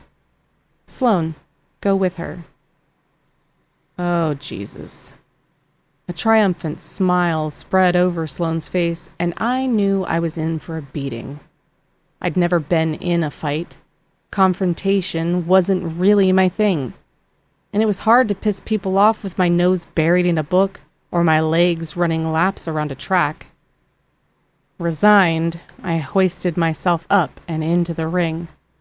I knew enough to keep my hands up as much as possible, or I'd get knocked out. The end. That's all I knew. When Ferdinand shouted, "Go!" Sloane swept my leg out and took me right off my feet. Now, Harlow, can you guess why that happened? Ferdinand asked. I have no idea, I gritted out, hauling myself to my feet again. Fighter stance. That means you have to stand a certain way, so you're not taken off balance. Standing as if you're having a conversation leaves you in a weak and vulnerable state. He moved to stand with his feet shoulder-width apart, one slightly behind the other. A fighter stance, he continued, is where one foot is almost behind the other, You're stabilized here. Your weight is leaning on your back leg, and it would take a lot of power to take you off your feet again. You want to rock back and forth on your feet, not keep them planted, so you can move quickly. Got it? I positioned myself just like he showed me, and when he yelled go again, Sloane came at me immediately. She peppered me with jabs like rapid fire. I could barely get a swing in myself. The best thing I could do was try to block her attack with my forearms. If we were in a genuine fight, I would be in rough shape. Ferdinand called the fight and then turned to me. It appears as if we have a lot of work to do. Yeah, well, I warned you, I said, between sucking in more air. He laughed. So you did. He worked with me one-on-one for almost an hour while the other girls sparred in the ring. He showed me how to throw a proper punch, a jab, cross, and a hook, each one used for different attacks. He showed me how to properly block a punch by raising my elbow so that I wouldn't take a shot to my ear. If I did, my bell would get rung, as he'd put it, and that would cause a lot of damage. Fighting was very much like a dance, an art form, and it was easy to move fluidly when you knew what you were doing. Easy for him to say. I wiped my brow of sweat. I couldn't remember the last time I felt this tired. But we were nowhere near finished, and I didn't feel any more skilled than at the beginning of training. He put me back into the ring, this time with Jenny, who wasn't immediately out to destroy me. I moved backwards instinctively, worried I was going to get hit. Jenny moved with me and overpowered me, throwing jabs as I backed away. I blocked them just fine, but the idea of being the first one to initiate a punch intimidated me. I was a lover, not a fighter. But she was coming towards me, way too confident. I stepped to the side and moved forward, hitting her with a cross. She didn't seem to be expecting anything from me, so she didn't block. I struck her on the side of the face. It wasn't a straight hit, so it glanced off the side of her head. She stepped back and looked at me with surprise. "Nice, girl," she said, and she sounded genuine. Thanks. A weird feeling, being complimented for smacking someone. Clapping came from the side of the ring, and I stopped, wondering why Ferdinand would be clapping. My mouth dropped open when I saw Stride and Ames standing there watching us. Stride raised a single eyebrow, while Ames bit back a smile. They'd seen me fighting. Scratch that. They'd seen me trying to fight. Perfect. Just perfect.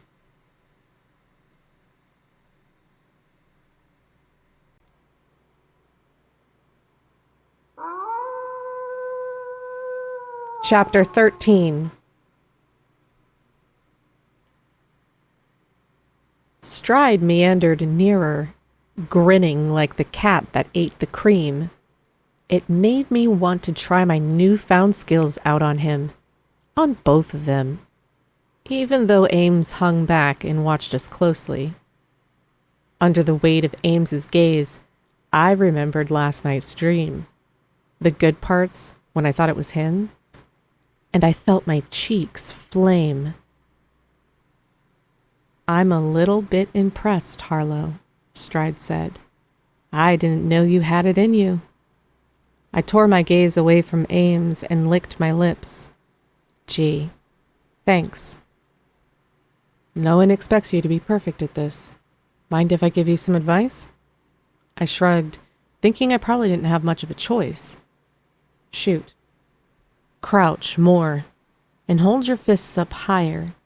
You want to be looking through them. That way, you're always protected. It can seem awkward at first, but you'll get used to it." I gritted out a smile I didn't feel. "Thanks." I glanced at Ames, but he had turned around and was talking to Ferdinand and some of the other ladies. "I could help you a bit," Stride pointed confidently at the ring. If you want. I raised my eyebrows. Sure. Sloane looked like she was about to spit nails at me. If anything, her reaction convinced me this was the right thing to do. Even if I got clobbered, which I probably would. All right, let's go, Stride ordered. Back in the ring. Sighing, I followed after Stride and then stood there awkwardly while waiting for instruction. He faced me, bouncing up and down on the balls of his feet. You think the others are fully trained? You think they have a step up from you? Well, they don't know this. Know what? The spinning back fist. It's quick, badass, and can completely take out your opponent. Have you ever watched UFC? No. Okay, first, go into your fighter stance. I did so, crouching lower so it looked like I was about to take a piss and lifting my fists higher. He nodded in approval. Yes, good. All right, now the movement of the spinning back fist is to trick your opponent. Make him think that you're doing something else, and then hit him. Okay, I said, even though I had no idea what he was talking about. Take a step forward as if you're about to throw a jab, but instead, kick your right leg off to the side. As he spoke, he demonstrated. Spin your body around, positioning yourself beside your opponent, and while you do, throw your other arm around in a straight line to connect with your opponent's face. I stared at him, slack-jawed. He might as well have been speaking Greek, for all the sense he made. He grinned, his photoshopped teeth glinting in the fluorescence. Got it? I laughed. Absolutely not. Okay, watch. He put himself in fighting position again, and then spun around, executing the move flawlessly without actual contact to my face. He was so fast, everything happened in seconds. Yeah, what makes you think I can do that? You can if you try. Show me. I'll try it, Sloane said, putting her hand up. Her eyes cut to me and flashed like she was about to implode. I want Harlow to try, he said without even looking at her. All right. If you think you can handle it, I teased. He chuckled and then walked me through the motions all over again from beginning to end. I watched carefully how he executed each move and copied him until I thought I had it down. Now, for real, Harlow, try not to knock my teeth out, he said. Right. As if there was any chance of that happening. In my fighting position, I envisioned what I was supposed to do. Then I stepped forward quickly, spinning off to his side. I swung my fist toward Stride's face, just barely grazing his nose before I stopped myself from hitting him. I stopped and stared at him dumbfounded. Had that really just happened? His expression of appreciation told me it had. So I whooped excitedly and pumped my arms. I did it! Nice job. He reached for me to pull me in for a hug, but I ducked away from him without really meaning to. I wasn't in the habit of hugging alphas who didn't seem all that bothered by one of the contestants going home early from this sham of a marriage contest. He didn't look fazed one bit. He dropped his arms and tilted his head, a sharp V forming between his blonde brows. Did I? Stride. We both turned around to find Connolly in the room motioning for Stride to come over. Ames, take over here. Stride left me in the ring and hopped down to the floor, making his way over to his dad.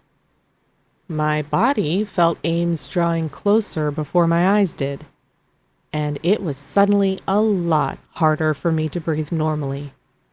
Should I do the spinning back fist again? I asked, trying and failing to keep cool. He scoffed, with a side-eyed glance towards Stride's retreating form. No, that was just a flashy stunt. It's not useful in a real fight. Your opponent will see it coming, Good to know. I leaned in closer to whisper to him, and maybe to sniff him a little too, inhaling all of his violet and thunderstorm sea spray. Someone took my phone. I hid it and everything. We're being watched. Keep talking while we spar, he said as he moved behind me, putting his hands on my waist, legs farther apart for a more stable center of gravity. My eyes popped open as that same electrically charged feeling coursed through my body and yanked on that tugging sensation inside my chest. How could someone I barely knew make me have some kind of biological meltdown every time he touched me, during a marriage competition to marry his adopted cousin? But he was right. While Stride and Connolly spoke, the girls and Ferdinand watched us. Sloane wore a weird look on her face that I couldn't quite read. I tried to school my expression and control my ragged thoughts, but it was damn hard with him so close. Arms up? His hand glided from my waist to my arm, and hot currents fizzed behind his trailing fingertips and underneath my skin. You keep dropping them. I can't be near you when you touch me like this, Ames, I whispered, but it sounded like a moan. He circled around to face me, his blue eyes bright while he lifted my elbows higher by my face. Then punch me. Don't tempt me, I warned. Use speed to your advantage. Go light and fast on your feet as you weave toward me, and then out while you tell me about your phone. He threw a wide jab at my head that wasn't even close to connecting, and then jerked back, his feet constantly moving us in a circle. He glided like water, his muscled body flowing beautifully. His black athletic pants rode low on his hips, and his black short-sleeve shirt showed off his intricate tattoos I longed to memorize. I tried to keep pace with him, throwing hooks and punches that never connected, while I bobbed in and out. It's not just my phone. I found Kat's bloody scarf this morning, the one she was wearing at the ball last night. His jaw stiffened. What? I know that the rumor is she went home because her family was murdered, but I think the truth is even more brutal than that. He circled us in the other direction, weaving in toward me and out again, and threw double hooks into the air. You think she was murdered? Or hurt? I don't know. Who would do that? Stride? She left with him after the ball. He stopped then, glancing at the floor of the gym. Fuck, we've been talking too long to look normal. Stalk away like you're furious at me, like you hate me. He brought my fists up higher and shook them like he was angry. Keep these up. Shivering at his touch, I stared at the way his full lips parted, and at the different colors swirling in his blue eyes that grew darker when his long lashes feathered over them, at the perfect cut of his jaw, already dusted with a 5 o'clock shadow. But I don't hate you, I said. I should, but I don't. He inhaled sharply, like a heavy weight had just been lifted. Do it, Harlow. Make them believe it. I guess it was a problem that I was panting like a dog over a man who wasn't the alpha in front of everyone. I yanked away from him. Stop touching me, pervert! Just stop! The faintest smile twitched over Ames's lips while I fled. I lifted the rope of the ring and hopped down to the floor, ignoring the shocked looks the ladies were giving me. I didn't even dare look at Sloane. Hopefully I'd get a chance to snoop a little before whatever ridiculous thing was planned for later. Find my phone, find someone else's phone, find Kat's body, or at least more clues, find an unguarded exit and run. I stalked out of the gym, closed the door behind me, headed down the deserted hallway, and was about to turn the corner when I heard voices. Holding my breath, I stopped and leaned against the wall. When I peered around the corner, I found Connolly and Stride talking. No, Not talking. More like arguing. "Do you hear me, Stride?" Connolly hissed. "I want you to do it, or I swear you're going to be sorry." "Don't fucking threaten me, Dad." "You'll know when I'm threatening you, you goddamn moron. Just do it, and get the hell out of my face." What was going on? Were they talking about Kat? Unless I turned back, passing them was the only way out of here. So I did turn back because I didn't know what else to do. Before I made it safely inside the gym, a voice called out from the other end of the hallway. "Come here, Harlow. I'd like to speak to you." Connolly's voice. Caught red-handed as the eavesdropper I was, I turned and faced him, swallowing hard. My pulse ricocheted between my ears as I slowly walked up to him. He scared the crap out of me, and I didn't like that I was alone with him. "I was just going to my room," I said.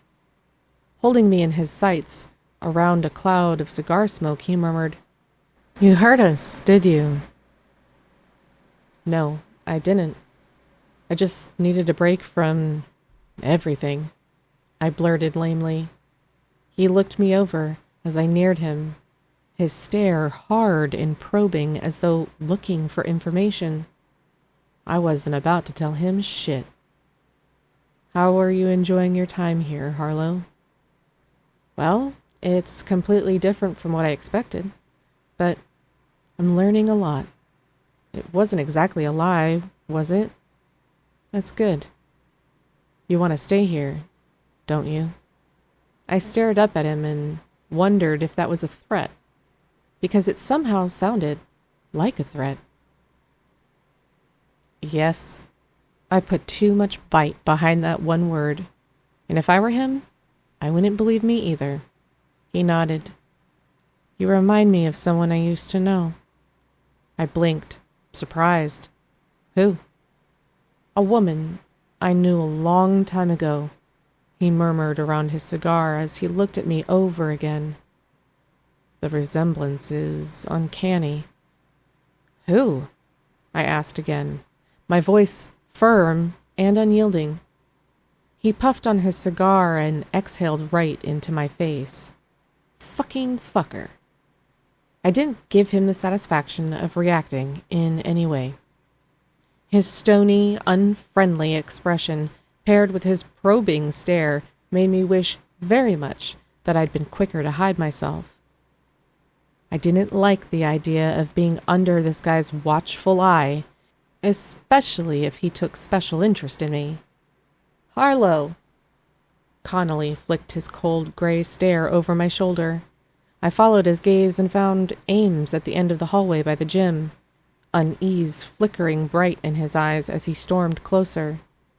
When he drew nearer, he put himself between me and Connolly, angling his body toward me in a protective stance.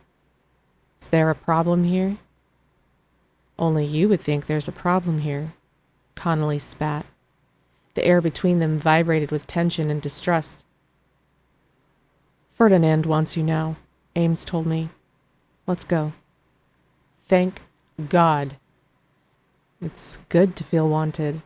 A wolfish grin cut across Connolly's face. Isn't it? Yeah, even that sounded like a threat. I couldn't get away from him fast enough. Once inside the gym again with Ames, I finally took a deep breath. The first since I'd seen Connolly. Ames shut the door behind us, concern carved into his face. "Are you okay?"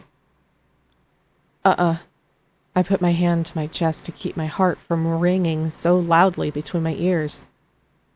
I'm not sure why, but Connolly can be a little terrifying. "I want you to stay away from him, Harlow," he said, his voice a low warning. "There's no reason you need to be talking to him." "Why? Is he the killer?" He closed his eyes briefly and looked away. "I just don't want you around him." "Because he's dangerous? Tell me," I demanded. "Just do as I say." He grunted, then turned to leave again. I gaped after him. If I wanted to hear from an asshole, I would fart. His wide shoulders spasmed as laughter shook through him, and he slowly turned around, his blue eyes sparkling with humor. It quickly faded, though, because once again, we were being watched by Ferdinand and my fellow contestants. "It's best that you hate me," he told me, his voice low so only I could hear. "You keep ordering me around, and that won't be so hard," I said, crossing my arms. "Connolly Ames. Is he dangerous?" Without answering, he left. I huffed out a breath, my nerves blistering with heated rage and an unleashed sexual drive that had hit a dead end. Since I needed to hurl something other than my fists, I threw a tall stool sitting next to a weight bench against the door, wedging it underneath the handles so we'd have no more interruptions, prying eyes, or foreplay veiled as training. "I've met some pricks in my life," I muttered through gritted teeth, "but he is a fucking cactus." I whirled to face the room, everyone still there, openly staring at my crazy fuming. Now, where were we?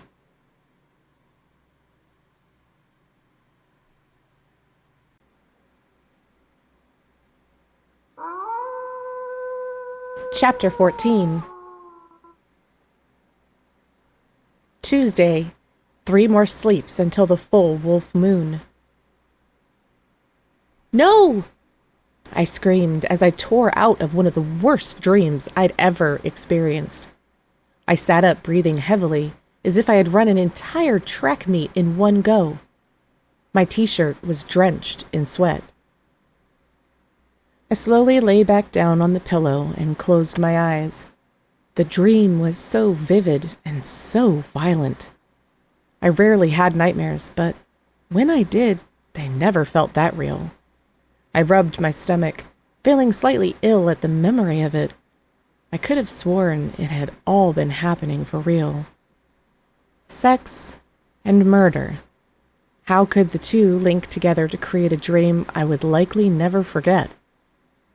I had been in the woods again, searching desperately for a way out, just like the last dream I'd had. I arrived at the same clearing as I had before. One had ended with my own scream. Now I looked around the room frantically, feeling lost and scared. "Harlow, are you all right?" Annecy came into my room, her fist poised over the door for a knock I hadn't heard. I rubbed at my eyes and winced at the sandpaper feel of them. I was exhausted, not having gotten enough sleep yet again. "What? Do you have a baby monitor on me or something?" I wouldn't have been surprised if so. Annecy shook her head with a light chuckle as she pulled her blue plushy robe tighter around her shoulders. "Wolf shifters have great hearing. You screamed. Is everything okay?" "I had another dream. Worse than the last one," I admitted. "I'm sorry," she said, sitting on the bed next to me and taking my hand. "Do you need anything? Wine? Something stronger?" I took a deep breath and released it slowly, siphoning out all the bad, or at least trying to. "No, I'm good. Thanks." "Do you want to tell me about the dream?" "It was actually similar to the last one, but bloody this time."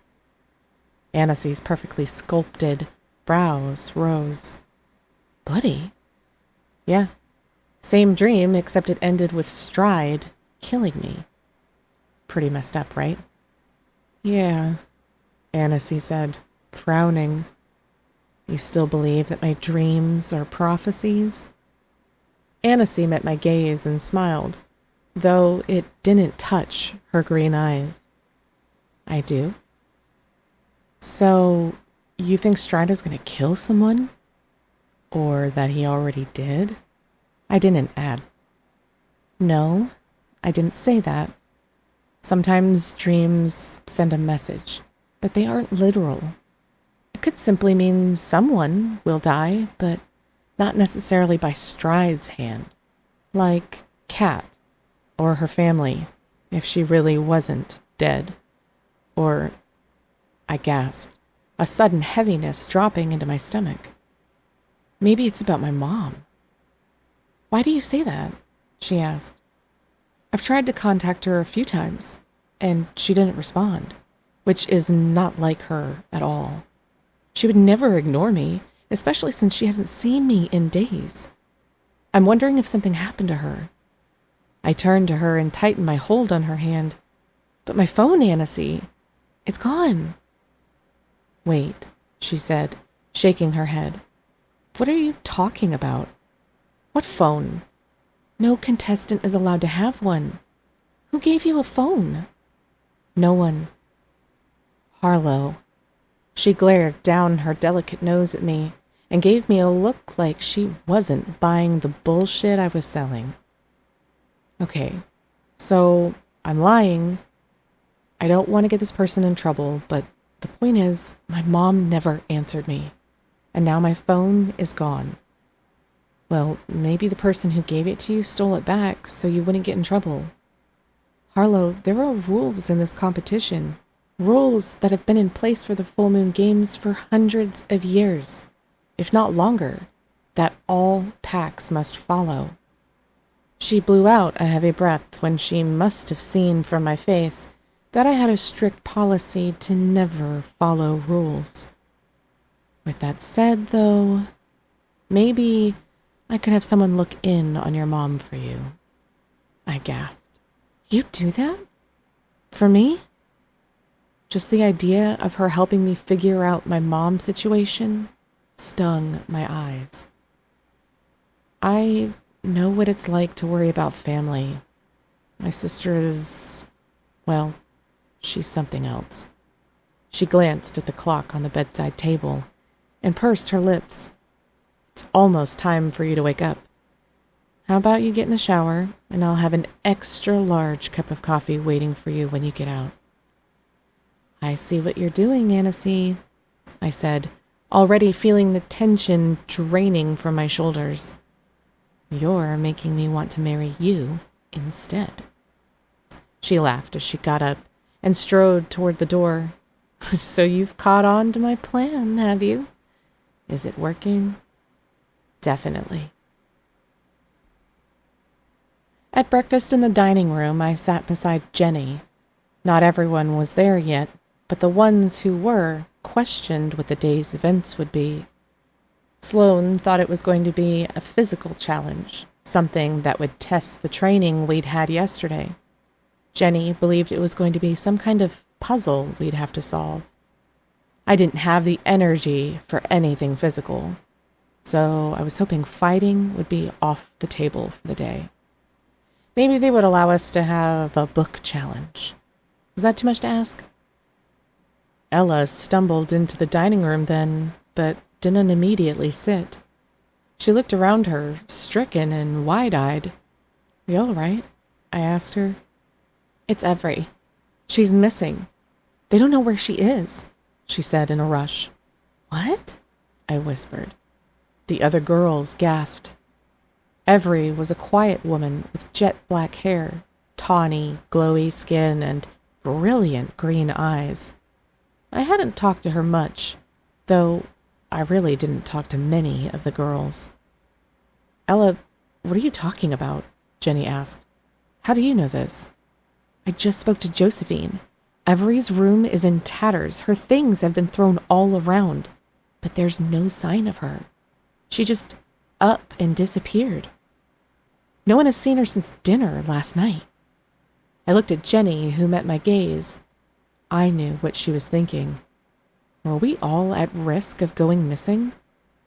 It seemed like the women in this competition were disappearing one after another. Why, though? It didn't make any sense. Obviously, not all of us could be Stride's chosen bride. But was that an excuse to make us disappear? I guessed so, particularly if it was one of us here in this room picking off the competition. But who? Are we in danger? Jenny asked, no one in particular. The rest of the ladies went silent, all seemingly lost in their own thoughts. No one wanted to answer that question. But it was definitely on all of our minds, especially if Every wasn't just missing but dead. The thought of Kat's bloodied scarf needled cold, icy dread up my spine. Were the two things linked? And if so, what did it mean? The room now buzzed with the news of the second missing girl. What were Stride and Connolly going to do about it? Probably nothing, if they were directly involved. And what was I going to do about it? The only human in a literal den of wolves. Josephine entered then, her face paler than death, and the room stilled. As you may have already heard, Every has gone missing. We are putting in every effort to find her and make sure that nothing happened to her. The competition we had planned for today is canceled as we deal with this serious matter. Instead, we are planning to have a moon run at twilight, so please prepare for that. She hurried from the room, her normally tight, pristine bun falling half loose around her shoulders. The poor woman was barely keeping it together. Kat's bloodied scarf I'd hidden in the back of my toilet kept haunting my thoughts. I should throw it out. What if someone found it in my room?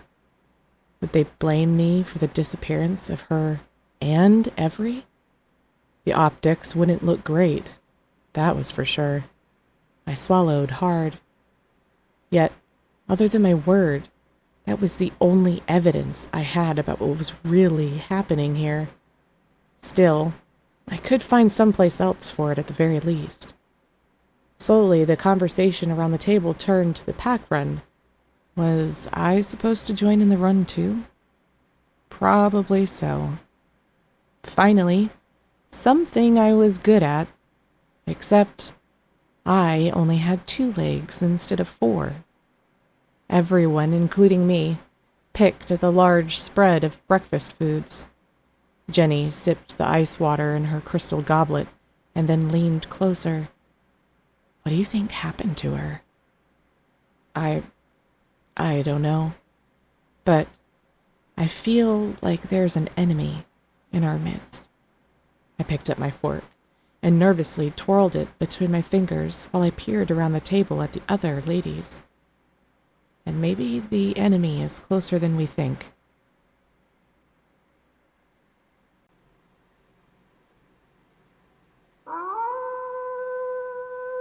Chapter 15. We were driven out into the middle of nowhere with our wrists bound behind our backs and bags over our heads. Not creepy at all, nope. 4 vans pulled up in a clearing.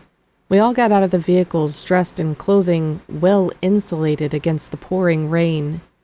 The powers that be had made a final decision before we left the mansion that there would be a competition after all, and it would include a rabbit hunt. They'd obviously forgotten I was a human. This whole thing was a joke or a really bad dream. It was only a matter of time before I would realize none of this was really happening. I would wake up in my own bed with the smell of Mom cooking bacon in the morning, and we'd make plans to do nothing but watch true crime documentaries together all day. I wanted that so badly I could taste it. All the remaining contestants gathered in a group, as well as Stride, Connolly, Ames, and his mom, who looked genuinely miserable underneath her umbrella. Even Josephine had made the trip. She stepped forward looking a bit more put together than this morning, and raised her voice over the steady tap, tap, tap of rain on her pink polka-dotted umbrella. This part of the full moon games is a twilight run. There are 6 rabbits, and they are not just any rabbits. Their ears have been marked with orange paint. The wolves that catch these rabbits will be allowed to stay. Those who don't catch one will be sent home. A frigid shiver assaulted my body. Should I remind them I couldn't shift? I'd never hunted a day in my life. How was I going to catch a rabbit with nothing but my bare hands? These games were all suited for shifters, and for the millionth time I wasn't one of them. What was I doing here?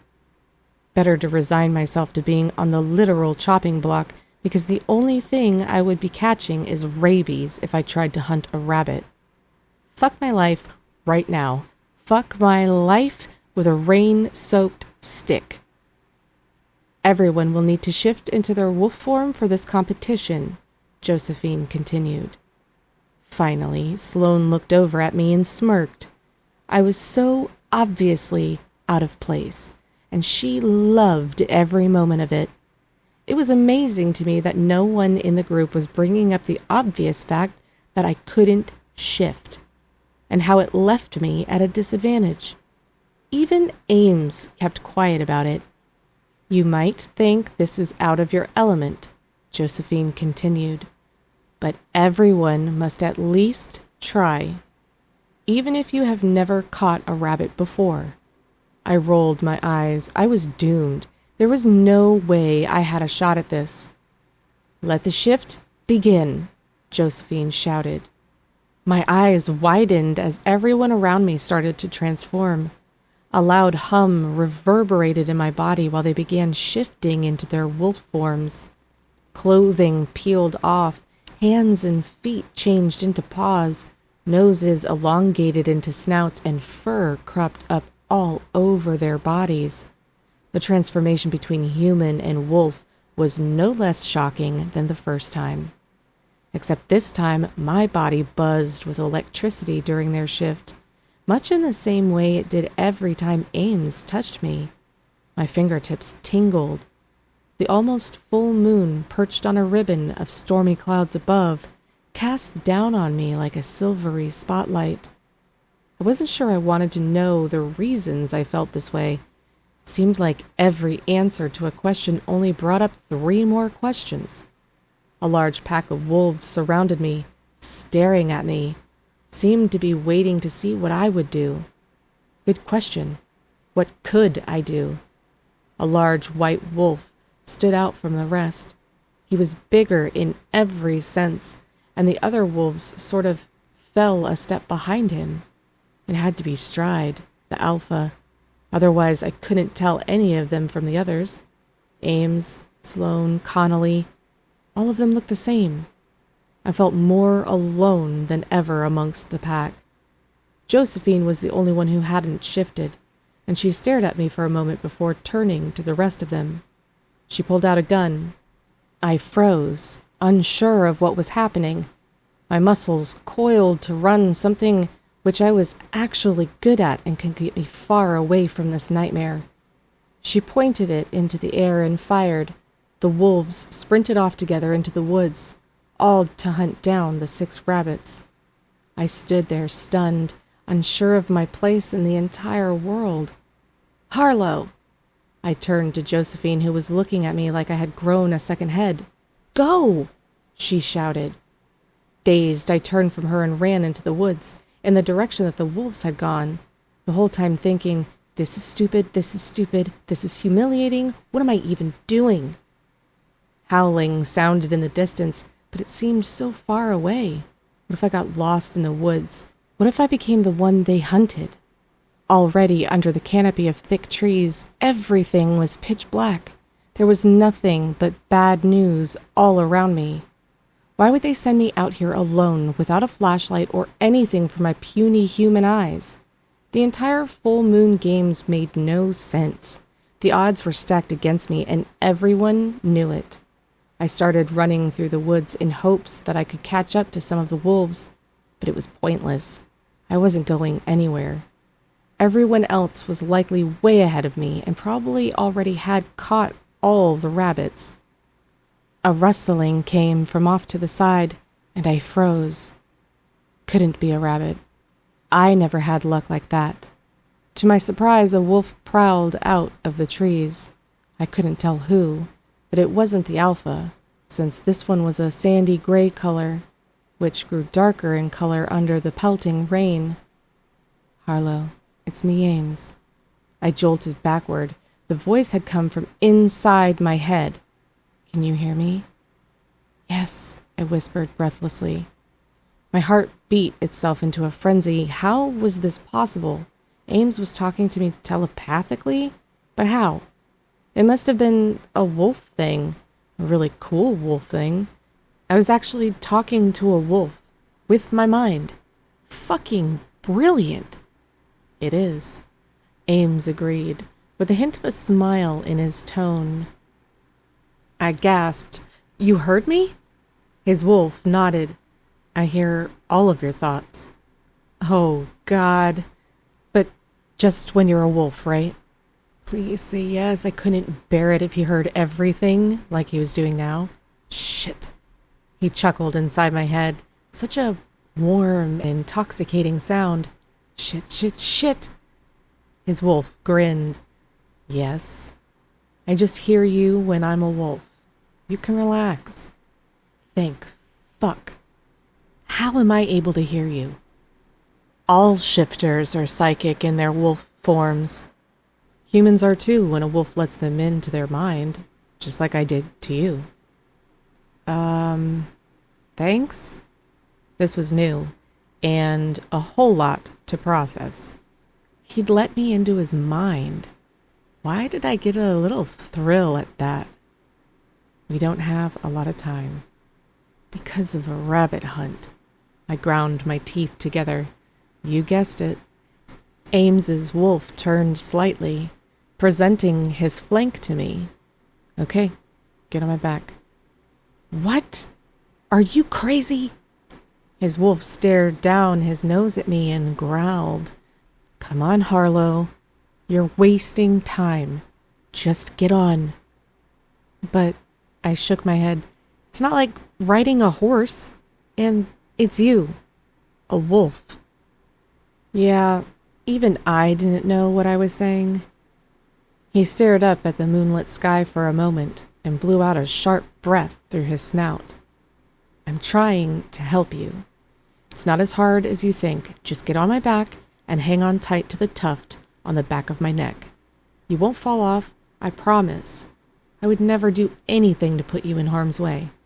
I quirked an eyebrow. You mean like inviting me to a sex party so I can get kidnapped by a wolf cult to compete to marry a stranger? He huffed and dipped his head. I would never intentionally do anything to put you in harm's way, Harlow. I swear to you, I didn't know the full moon games would begin that night of the party. I swear it, and I'll swear it for 100 years if it means you'll forgive me. Maybe if he said it enough times, I'd believe him. Because I was beginning to. The forgiving part might take the full 100 years, though. Nodding and forcing a breath, I started toward him. He was a big enough wolf that I could pull myself on top of him and ride comfortably. I still worried I might fall off, but I grabbed the tuft of fur on the back of his neck and hung on. His thoughts went quiet, as though he needed to concentrate. Then, slow at first, he galloped through the trees toward the direction I'd been going. It was the strangest thing. I would have expected this to be a clumsy and difficult ride, but nothing could have been further from the truth. While being on his back, I suddenly felt at peace. More so than since I'd arrived here. Warmth radiated over my whole body, and I forgot everything else. I leaned into him, resting my head on his neck, listening to his breathing and the bold, steady rhythm of his heartbeat. And then it hit me. The clearing where he'd found me and I'd climbed on top of him was the same clearing from my dreams. Before I realized it was Stride fucking me and thought it was Ames. The ruthless abandon. The absolute pleasure that had leaked into reality while I writhed in my bed. Opening up to Ames, him between my legs while I clutched him tighter. What would it really feel like to come in his arms, to feel that connected? My whole body hummed with arousal while riding him. I guess it didn't matter how I rode him. He would always turn me on. I didn't care how crazy this was. I'd never felt anything like it before. These feelings taking over my body, so powerful that they almost felt foreign. Of course I'd been turned on before, but never as strongly as what I felt here, with him. I had never responded to another man like that before. But Ames wasn't just a man.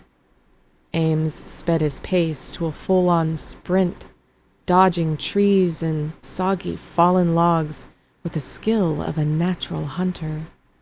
My skin flushed with the thrill of the ride. I pressed my smile into Ames's fur while the wind brushed over us, and I glimpsed his wolfish grin. This was what made him happy. This right here. Too soon he slowed and then stopped. I hopped off his back and looked around another clearing, confused as to what we were doing here. Are we? In the next instant, he shifted into a man, so much faster than he had into a wolf, into a very naked, very erect man, who was now stalking toward me. And oh my bookstore God, I had never seen such a perfect sight. The falling rain clung to his long lashes, traced the detailed tattoos winding down his broad shoulders and muscled arms, dripped down his intricately carved pecs and 8-pack to the thin line of his happy trail. Below that, well, I'd never been happier. He was huge, but even better than that was his Jacob's ladder. I'd never seen one live and in living color before.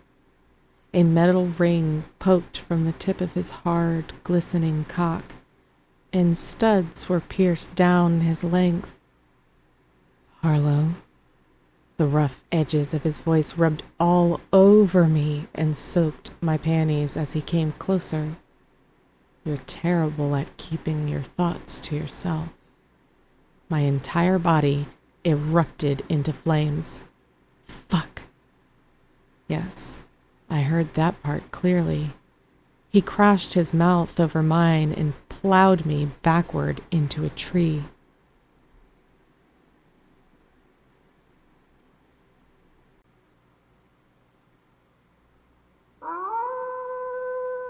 Chapter 16. Ames bent his head and captured my lips with his, instantly stealing my breath. He kissed like a wild animal, powerful, ravenous, near mad with the need to consume all of me. Moaning, I opened myself wider to him so he could take every last bit, his wet hair catching more rain and dripping over our searching lips. His hands cradled my face and tilted my head for easier access to plunder my mouth.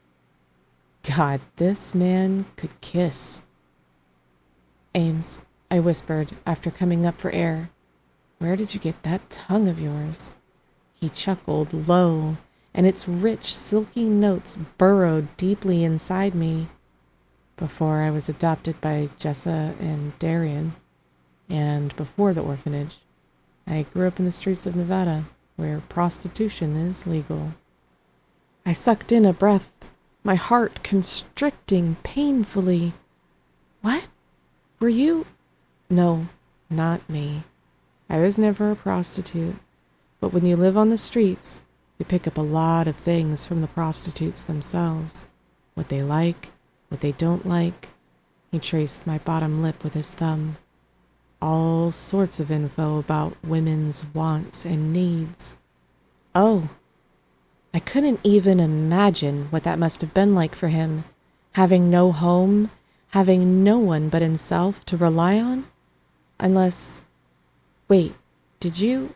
No, he said with a knowing smile. I was 14 at the time, and most of the women there treated me like a son, not a client. Some fed me, others clothed me. That's it.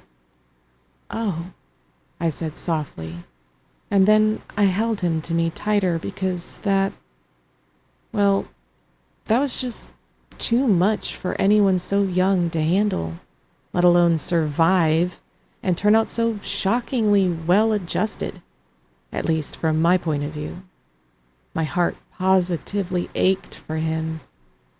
And your parents? I asked. Your real parents? He looked down, emotions warring all over his face, but mostly sadness, grief. My bio-mom left soon after I was born. My bio-dad died when I was 10. Abridged collapsed on his way to work. He huffed a humorless laugh. My bio-dad was a lone wolf without a pack, so there was no one to take me in. I lasted all of one day in a foster home and ran away. I'm sorry, Ames, I whispered. So sorry. Don't be.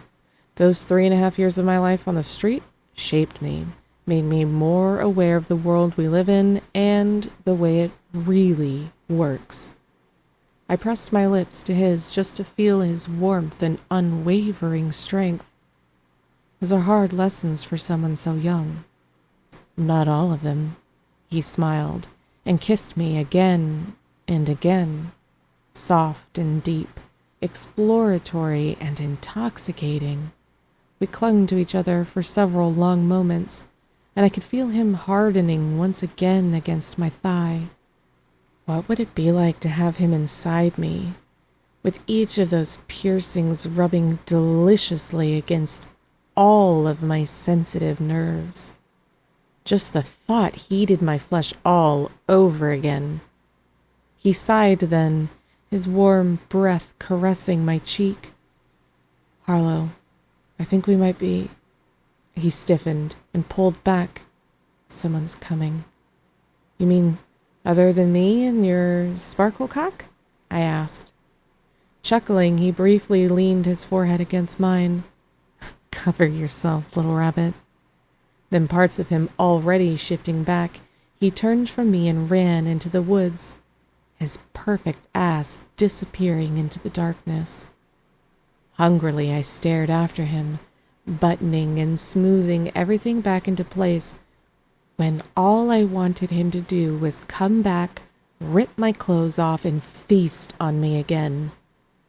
Soon, Harlow, he said into my thoughts with a deep laugh. Damn it! Could I broadcast my horniness a little louder for the wolves at the back of the forest? From the woods, a dead rabbit with orange ears flew into the clearing. Yes, I'd just had a mind-altering orgasm, but I was pretty sure that wasn't normal. The poor thing lay before me with its neck broken. A gift for my little rabbit, Ames said. Yeah, you can't call me that anymore, I whispered, staring down at the dead animal. But thank you. Just as I bent down and scooped it up, trying my best not to look at it, Josephine strode into the clearing under the cover of her pink polka-dotted umbrella. Well, well, well, she said, her eyes going saucer-wide and a big smile lighting her face. You do bring the unexpected, don't you? I nodded, all cool and calm, like I'd done all the work myself. If it's the Easter Bunny, though, then I'm for sure going straight to hell. Wonderful night, everyone. I'm sure the Alpha is very pleased. Josephine cleared her throat, obviously aware of the way everyone hung on her every word. We have our winners, and we have our losers. We had gathered in a clearing. Some of the wolves had shifted back into humans, and some hadn't, choosing instead to frolic like they were reliving the fun they'd just had. I'd enthusiastically handed my dead rabbit to one of Josephine's helpers and concentrated hard on not touching anything until I could scrub my hands raw, including not touching Ames, who stood across from me. Ames, who wasn't even looking at me at the moment, but could still perk and tighten all parts of my body with a simple flex of his jaw, could ignite memories of what we'd done with a single flick of his wrist. Fuck, I wanted to touch him again. First, our losers, Josephine stated. The girls who are going home today because they did not catch a rabbit are Amelia and Charlotte. Gasps erupted through the crowd, and both women's sobs turned into wails. I blinked down at my dusty shoes and winced. Did this mean they'd just be sent home? Or would they be killed too, even though they were wolf shifters? Feeling the heavy weight of her glare, I glanced at Sloane. Mixed with her hatred was obvious confusion. I could guess what was going through her head. She was wondering why my name wasn't called. The winners of our little rabbit hunting expedition were Sloane, Harlow, Olivia, Maria, Ella, and Jenny, Josephine said with a wide smile. They will be moving forward in the full moon games. What? How on earth were you able to catch a rabbit? Exclaimed Amelia, thrusting a finger my way. You're not even a shifter. I shrugged, faking disinterest and boredom in the whole thing. Guess I was in the right place at the right time. Rabbit was distracted and I pounced. Josephine clasped her hands. That concludes the night. Everyone back inside the SUVs, please. I hate everything. Amelia stormed off with Charlotte sobbing after her. I turned to find Stride walking towards me with a big grin on his face and a streak of lightning throwing a faux halo around his blonde head for a second. Good for you. You did amazing, sweetheart. What can I say? I said with a smile. Maybe I'm a wolf in sheep's clothing. Maybe. He wrapped his arms around me, and before I knew what was happening, he lowered his head and claimed my mouth. Not as hot or skilled as Ames's kiss, not by a long shot. I pushed away, tried to turn my head, but he lifted me off my feet, much to my surprise. Yet just as suddenly as he'd kissed me, he pulled back. I gasped for breath while his eyes scoured over my face, a wrinkle of confusion between his brows, searching for something. Oh, shit. Could he taste me on my own tongue? Evidence of Ames and me together? Whatever it was, his face went dark with shadows that made me tremble. Everything okay? I murmured, faking innocence. Stride shook his head, nodded, then walked away, clearing everything right the fuck up.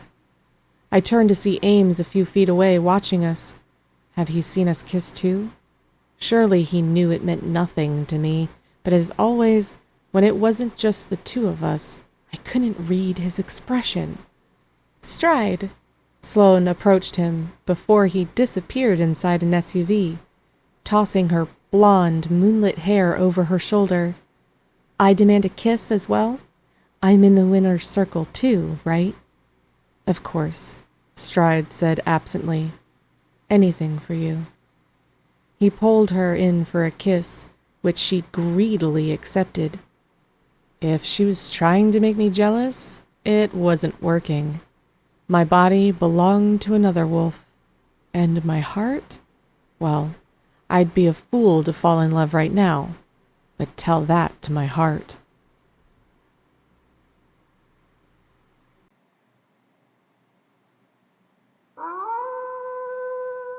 Chapter 17. Wednesday. 2 more sleeps until the full wolf moon. 40 solid minutes of jumping rope, and I hadn't passed out once. This was some kind of a record.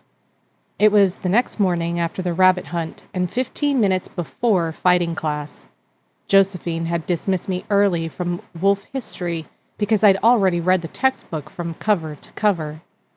Fascinating stuff, really. Wolf shifters have been around for centuries and living among humans the whole time.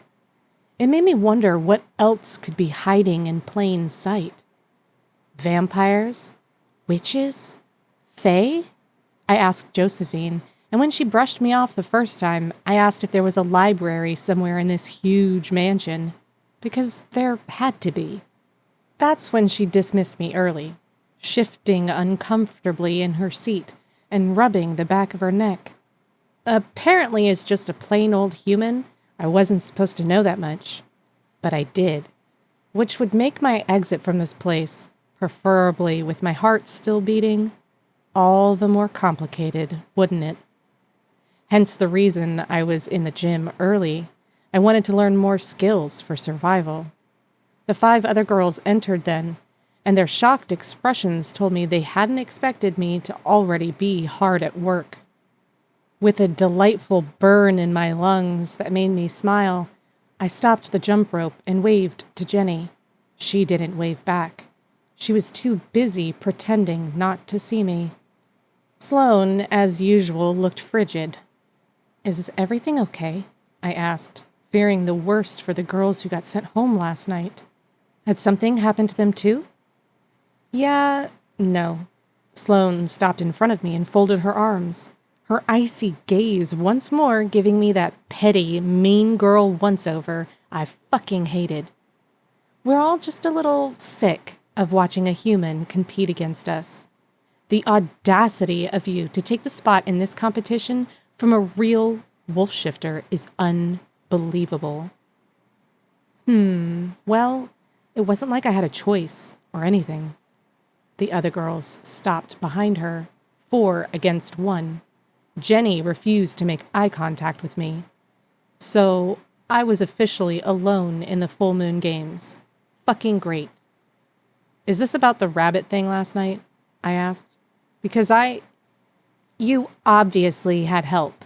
Scoffing, Sloane tossed her head so her glossy hair fell over one shoulder. Even when she was being a total bitch, she was gorgeous. "Because you know you don't belong here. You should have been the one who went home instead of one of us. You will never fit in here. Never. It's an absolute joke to think you could be married to a shifter. He would cheat on you for sure.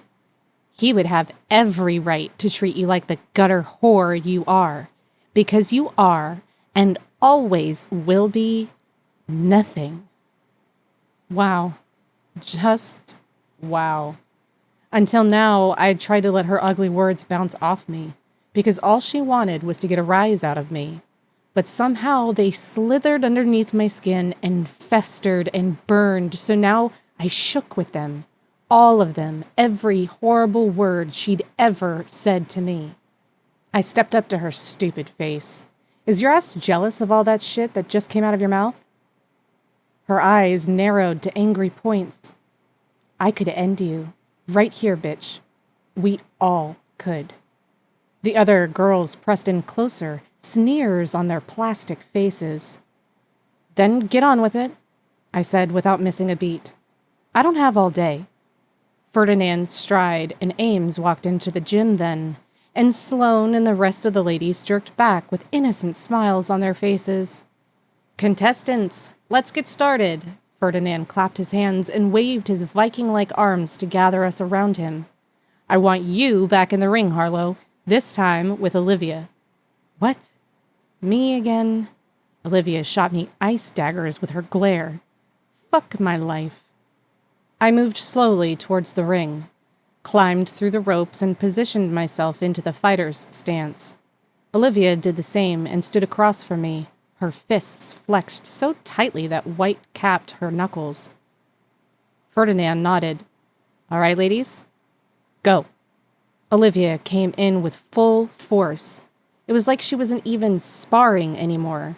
No, this was a fight to the death. She jabbed me 3 times right in the face. I blocked 2 of them, but the third got me square in the jaw. Ah, shit. I glared at her while cupping the bottom half of my face to be sure it was still attached. That had hurt. "Reset," Ferdinand commanded. Time to prepare myself for anything. She came in again with those jabs showing 0 mercy, and I found myself only able to block. She was fast, much faster than I was. Already winded, I moved quickly off to the side, then darted in and weaved like Ames had shown me. I hit Olivia with a right cross and grazed her jaw, knocking her off balance enough to get another jab in. Ferdinand clapped. Stride whooped. I was completely gassed and wasn't sure how much more I could take, though. Finally, Ferdinand ended it. I could have wept with relief. Until he spoke again. "Take a quick break, ladies. Harlow, I want you up against Sloane. She has a lot of great experience you can learn from." Oh, hell no. I knew they were only trying to make me a better fighter, but I needed a break and didn't want to go up against her, of all people. I guzzled water from a bottle in a nearby ice chest and struggled to get my breathing under control, keenly aware of her eyes on me, probably assuming I'd be too tired now to put up much of a fight. And she might have been right. When my break was over, Sloane waltzed into the ring, looking fresh and confident, like a wolf ready to make an easy kill. When the fight started, she threw a few jabs at me, every single one of them landing. "Block, Harlow, block!" Ferdinand shouted. "Fists up!" I thought they were up. Sloane spun around quickly, lifting her leg and clocking me with a roundhouse kick. Gravity must have given up on me then, because suddenly my feet were no longer supporting me. I landed hard. "Whoa! Intense!" Ferdinand called, laughing. So glad that this was entertaining for him. Sloane stood over me with the sweetest smile she could have ever mustered on her face. "Oh, I'm so sorry. I forgot you don't know your kicks yet. I hope you can forgive me." Looking her straight in the eyes, I rose up from the mat, trying not to grimace at the ache in my knee and hip where I took the hit the hardest. If that's what you call a kick, then there's nothing to forgive. My voice dripped with honey. I sure hoped she choked on it, but all she did was scoff and roll her eyes. "Okay," Ferdinand said.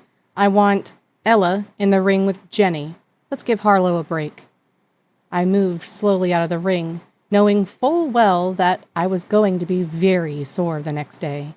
But no pain, no gain, no sitting on the toilet ever again. God, that fucking hurt. In my bedroom later that day, Annecy entered, her lips pursed into a grim line. "I have news of your mother," I gasped, spilling ice from my ice packs all over the place, but nothing else mattered. "You do? What? What is it? Is she okay?" "Calm down, and I'll tell you. As I told you before, I had people look into what was going on with your mother." She drew a deep breath before blowing it out slowly and smoothed the front of her maid outfit. Her home was found in shambles, and she wasn't there. Her words hit me like a chainsaw, sharp steel teeth carving right through my tough resolve.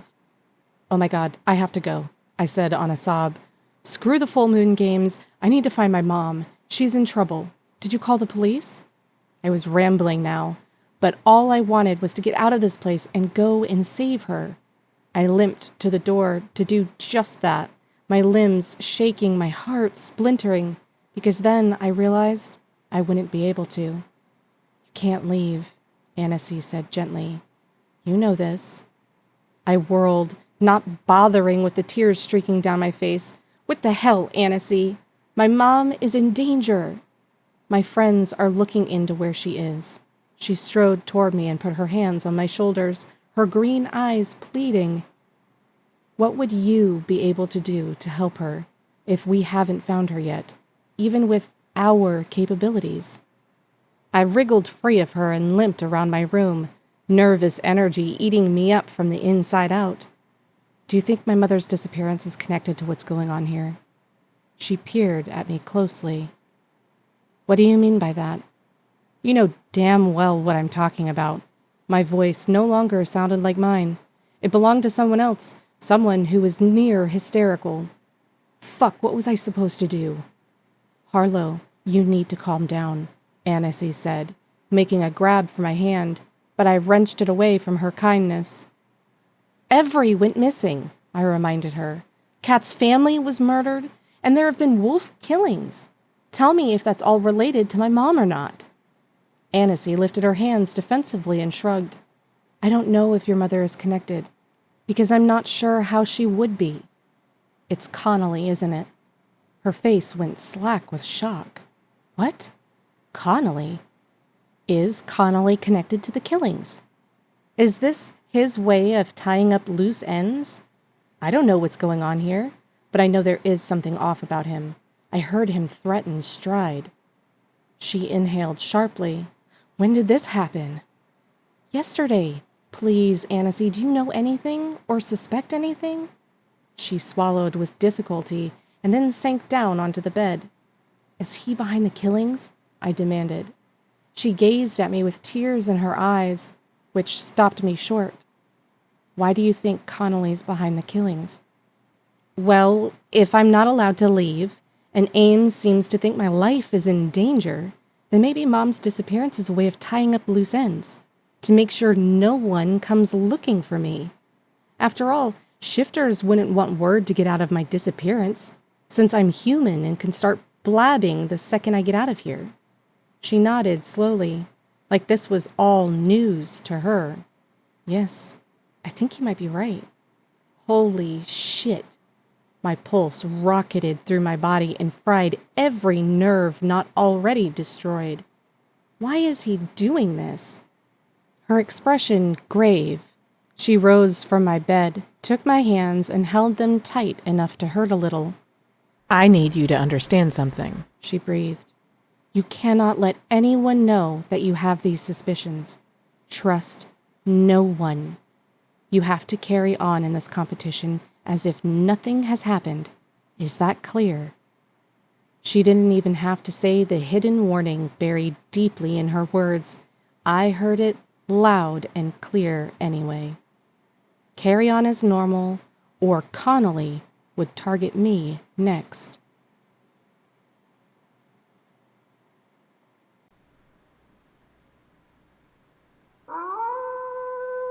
Chapter 18. Annecy insisted I go to dinner that evening, since it would be too suspicious if I didn't. I wasn't sure how I was going to keep my game face on and be normal during dinner.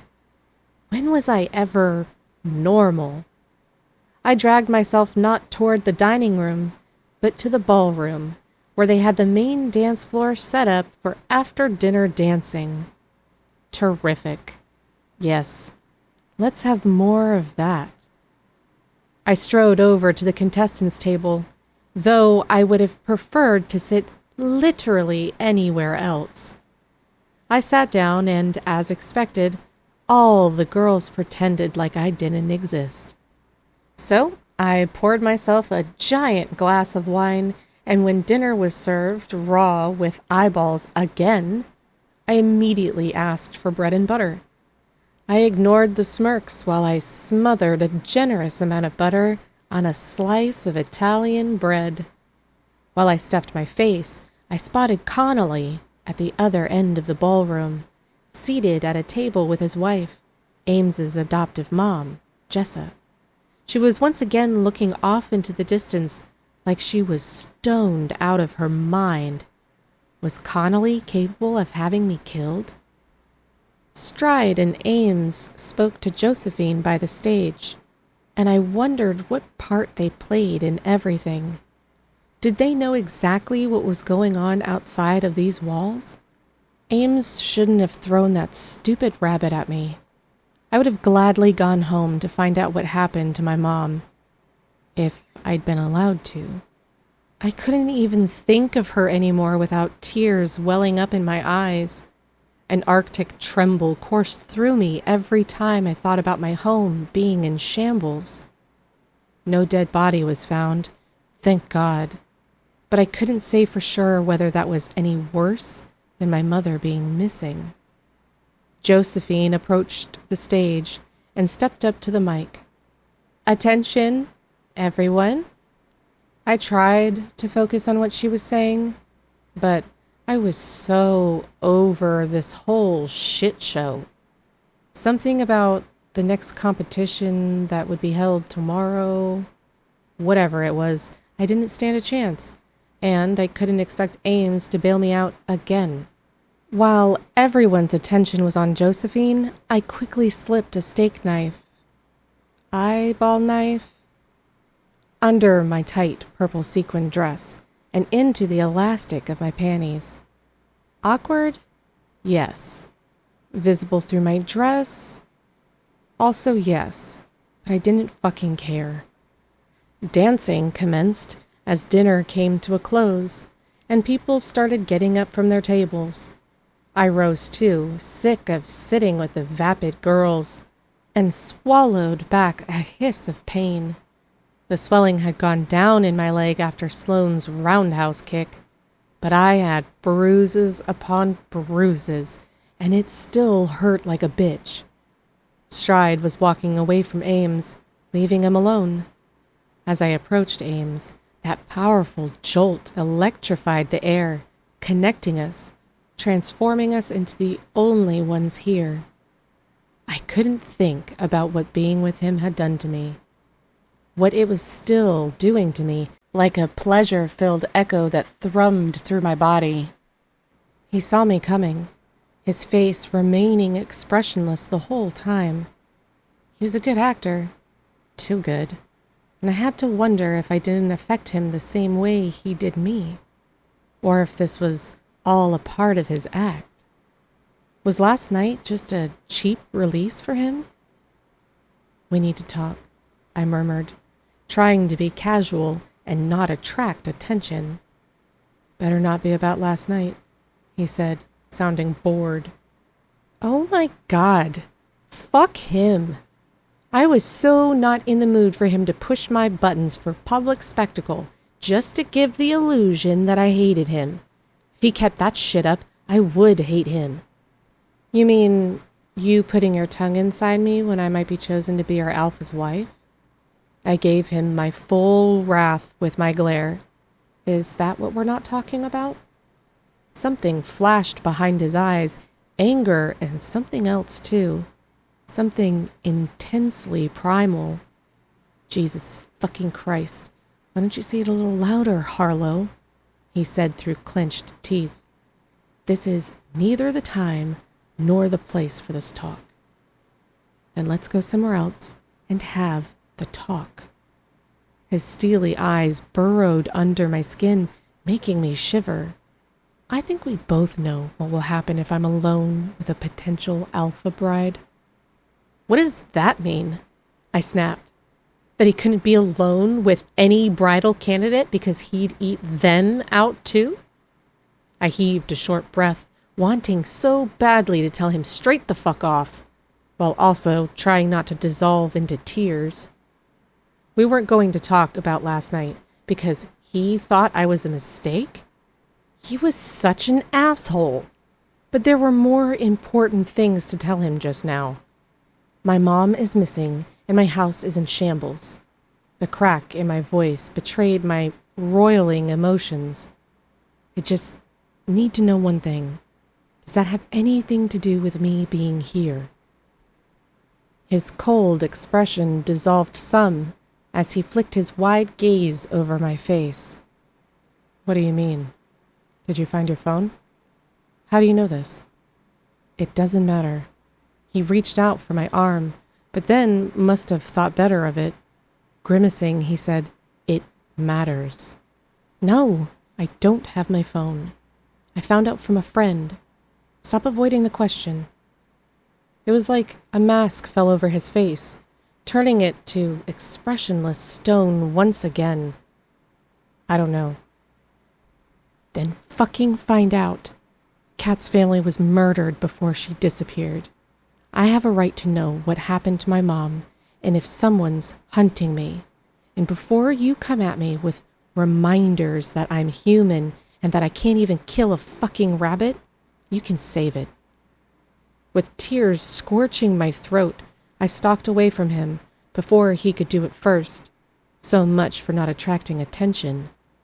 My situation was similar to Kat's, even though she was a shifter and I wasn't. Which meant, if Mom's disappearance was any indication, any day now might just be my last.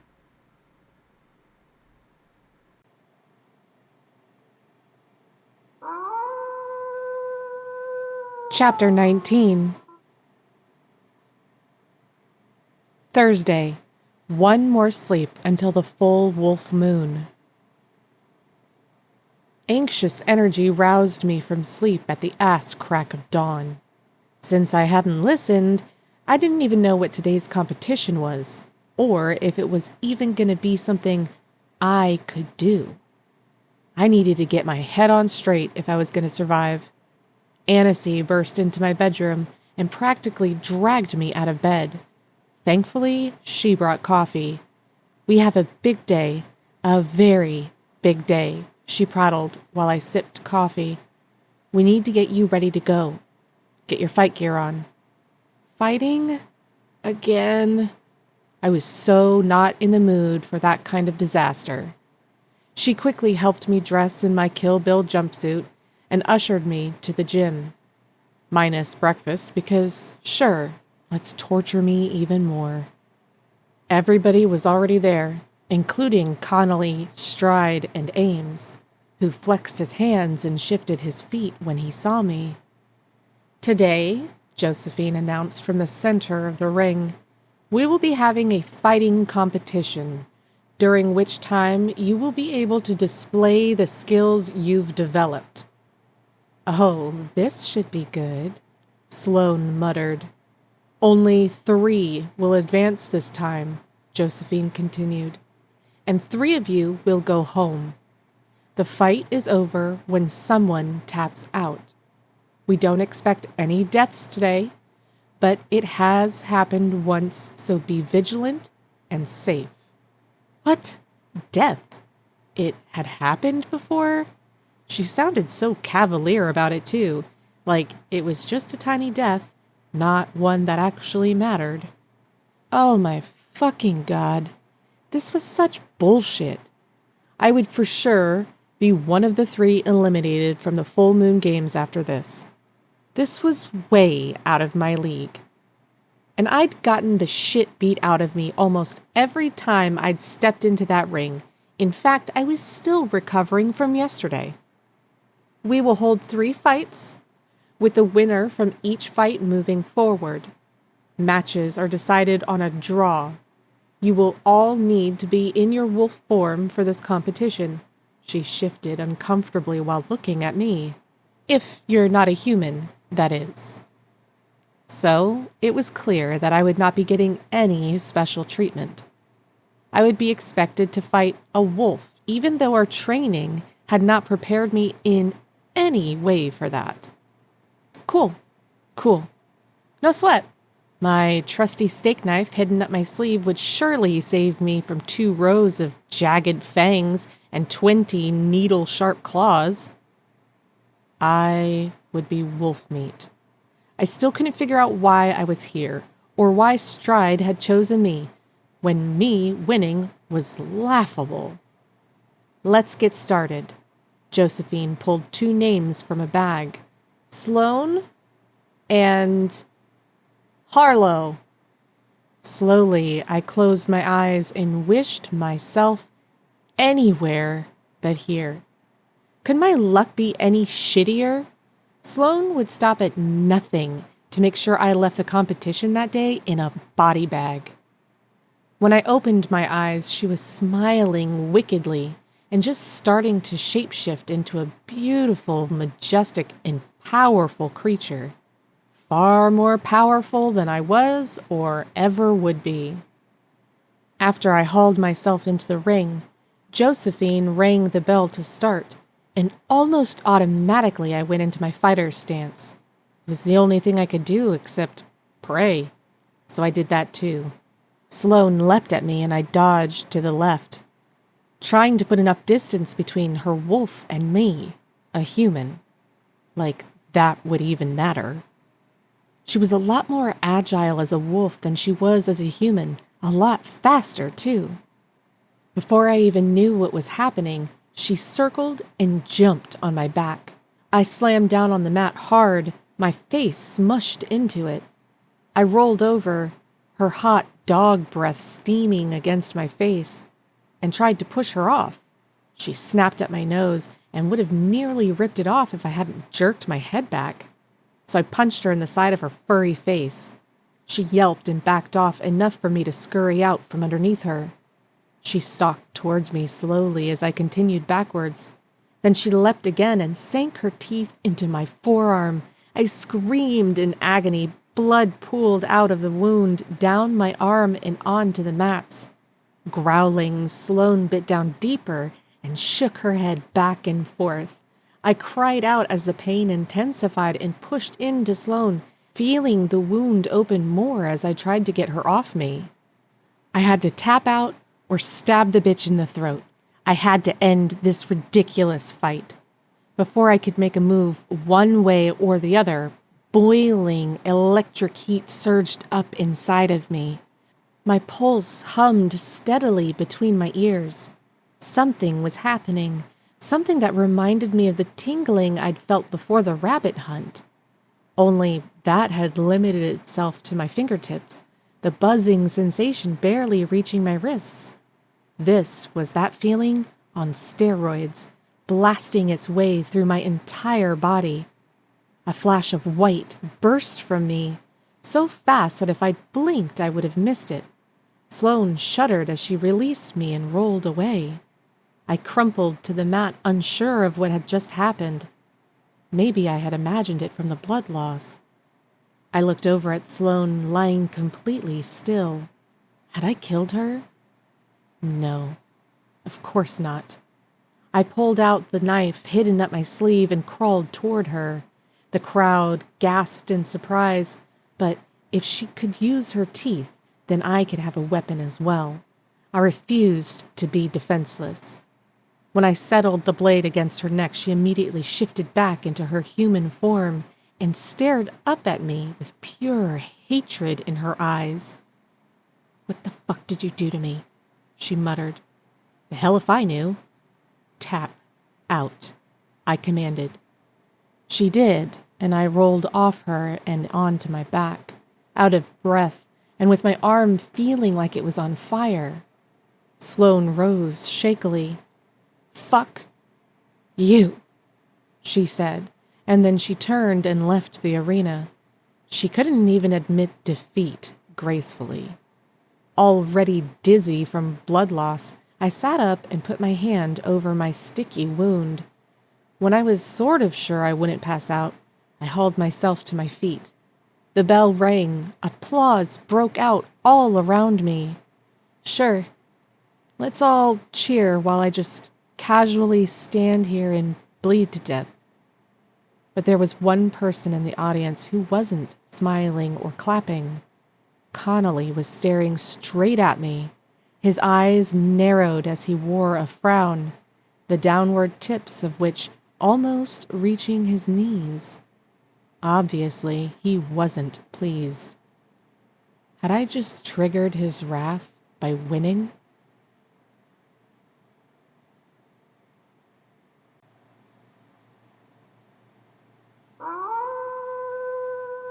Chapter 20. Josephine held up her arms and quieted everyone down. "Well done, Harlow, well done. You should be proud of yourself. That was a valiant effort. I declare Harlow the winner of round 1. The clapping started all over again, and I glanced at Ames, who somehow managed to crack a prideful smile that I was sure must have hurt him in front of all these people. Stride beamed and cheered the loudest. The other girls shifted uncomfortably and gnawed on their fingernails. After all, I had yet again sent home another wolf. Me, an outsider who didn't belong. How would they ever survive without their queen bitch Sloane? Speaking of, where did she go? I finally spotted her talking to Connolly, pointing and practically hissing at him. They both looked over at me at the same time, and the looks on their faces scared me. They were glaring like I was some insect they needed to squash. Someone touched my shoulder, and I just about jumped out of my skin. It was Annecy, carrying a large first aid kit. "What's wrong?" she asked, flicking her gaze to the arguing duo and then back to me again. "Come on, we have to get you stitched up. The next fight is starting." I turned from Connolly and Sloane and made my way out of the ring with Annecy. Jenny was going up against Ella next, and they both snarled wolfishly as I passed them. We sat on some benches set around the sides of the gym. "Annecy, did you see what I did?" I murmured. "Yes, you won the fight," she said casually. "But you didn't see what came out of me?" She blinked hard at me. "What?" "Nothing." So she hadn't seen the burst of white. Had I imagined it? A hallucination caused by too much stress, maybe? Annecy opened her kit and dug around the medical supplies. Professional supplies from the look of them, not something from a drugstore. I looked at her with new eyes. "You know how to stitch me up?" "Don't you worry. I'm fully trained. Shifters have everything they could ever need here. Because we can't trust the outside world with our little secret now, can we? We couldn't possibly go to a hospital to get x-rays or blood work or anything, really." I nodded slowly. It made sense. X-rays would show years of bone breakage and metamorphosis.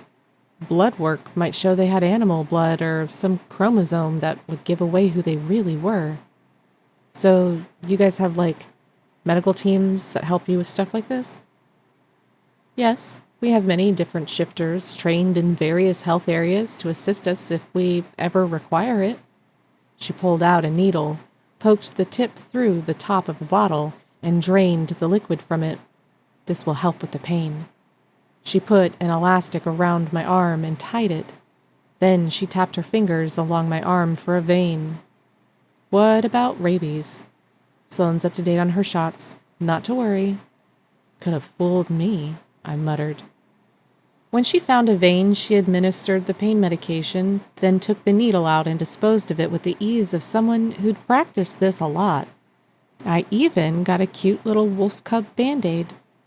She took the elastic off, put it back in the first aid kit, then closely examined my wound. Wow, she really went deep. That's surprising. Why is that surprising?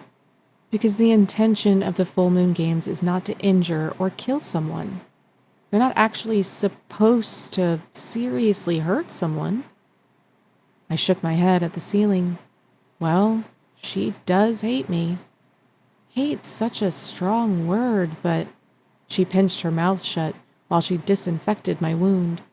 I flinched since the pain medication hadn't fully kicked in, noting how she trailed off because she must have known I was right. She put needle to thread and started to stitch me up, one fang mark at a time. "You might have scars." "I just want to make it out of here alive," I told her. "Scars are the least of my worries." When she was finished, she bandaged the whole arm with gauze so it wouldn't get dirty or infected. Back in the ring, Jenny had just defeated Ella. Jenny shifted back into a human, jumping up and throwing her hands into the air. Ella, still in her wolf form, slumped in defeat. Then the last fight of the day was almost over before it began. Olivia was the victor. Maria would have one banger of a headache after that mega hit to her skull. "We have 3 winners today," Josephine announced from the center of the ring. "Harlow, Jenny, and Olivia. Congratulations, ladies. You've much to be proud of. We are all going to head back for an evening of celebration. But first, take the afternoon to recoup your energy. You're going to need it." I groaned inwardly. What the hell did that mean? Later, back in my room, I flopped down on the bed, so completely done with today, this week, this year. This is a good time as any to start adding vodka to all my meals. Annecy chuckled while she flitted around my room, her maid's outfit rustling as she did so. "How about some green tea and a sandwich tray instead? Go take a shower and try to keep your arm as dry as possible." Begrudgingly, I dragged myself to the bathroom, stepped into the shower, and let the hot water cascade all over me. It felt good to wash off the blood, dirt, and dog hair from the day. When I returned to my bedroom wrapped in a towel, Annecy was there, laying out my dress for the evening. It was a long, deep purple gown that would go well with my purple hair. A steaming teapot sat atop my dresser, and she immediately went to it to pour me a mug. I sat on my bed, propping myself up with pillows. The hot water had helped soothe some of my aching muscles, but certainly not all of my pains. What's going on between Sloane and Connolly?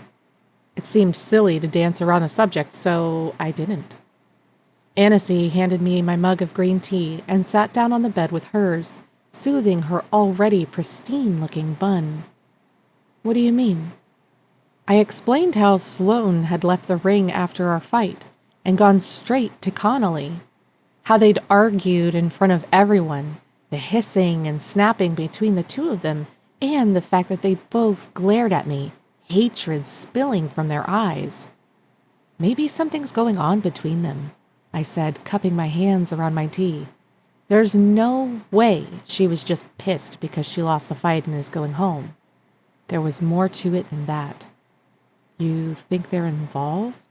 "Well, not sexually, if that's what you mean, but involved in murders and disappearances? Then maybe." She didn't look convinced.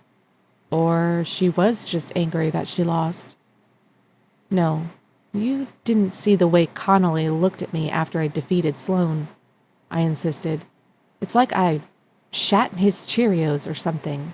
And Sloane was trying to kill me in the arena. Maybe that's what Connolly wanted her to do." A deeply troubled frown marred Annecy's pretty face. "I have no idea, Harlow. I hope not, because they're part of my pack. Turning on each other is a terrible thing. And yet some of your pack have died," I reminded her gently. She stared down at her tea like she wanted to drown in it, the mug trembling slightly. "You're about to ask for my help again, aren't you?" I blew out a heavy breath. "I'm sorry, Annecy, but yeah, probably. It's only because I have no pack to count on. It's just me here." She downed the rest of her tea, refilled both of our mugs, and then lifted her chin resolutely. "And me. You have me." "Thank you." I bumped her shoulder with mine, so grateful that she was on my side. Grateful she was a friend. "Thanks for patching me up, too." She offered a faint smile over the rim of her mug. "Let's not make a habit of it, shall we?" "Fair enough," I agreed and clinked her mug with mine. So now there were 3 contestants. One more day left. But first, another shitty celebration.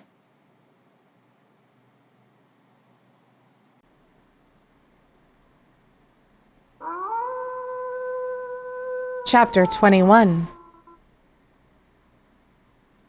Win the full moon games and marry a wolf-shifter I didn't love. Or die. That pretty much summed everything up. When I entered the crowded ballroom for the celebration, I didn't get as many dirty looks from the other two girls over at the contestants' table as I did when Sloane was here to fuel that ugly fire.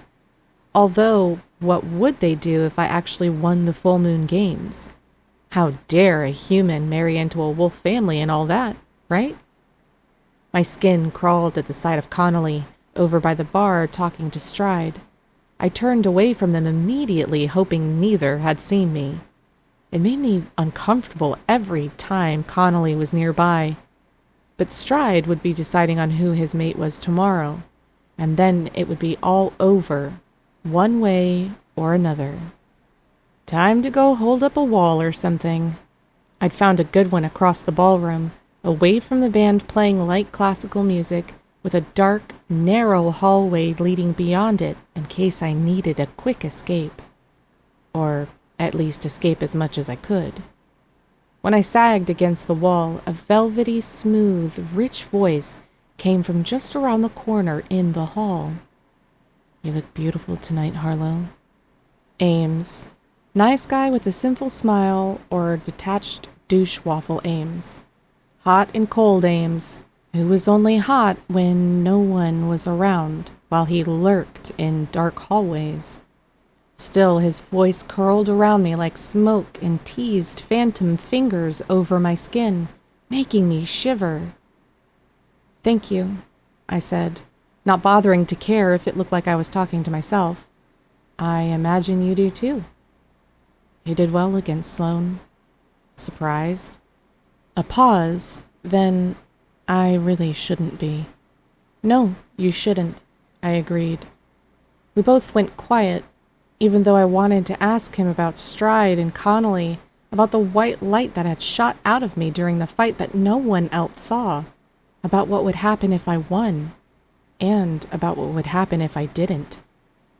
But mostly, I didn't know how to put into words how I felt, like something that could be great was slipping through my fingers, something great with him, but there was nothing I could do about it. "How's the wound?" he said after a moment. "We're really going to talk about the fight?" Sighing heavily, he reached around the corner to hook his pinky through mine, shooting off powerful sparks up and down my skin. "I want what's best for you, Harlow. You believe that, right?" I leaned back against the wall and massaged his pinky with my own, hating how far away he seemed, yet content that he was here with me now.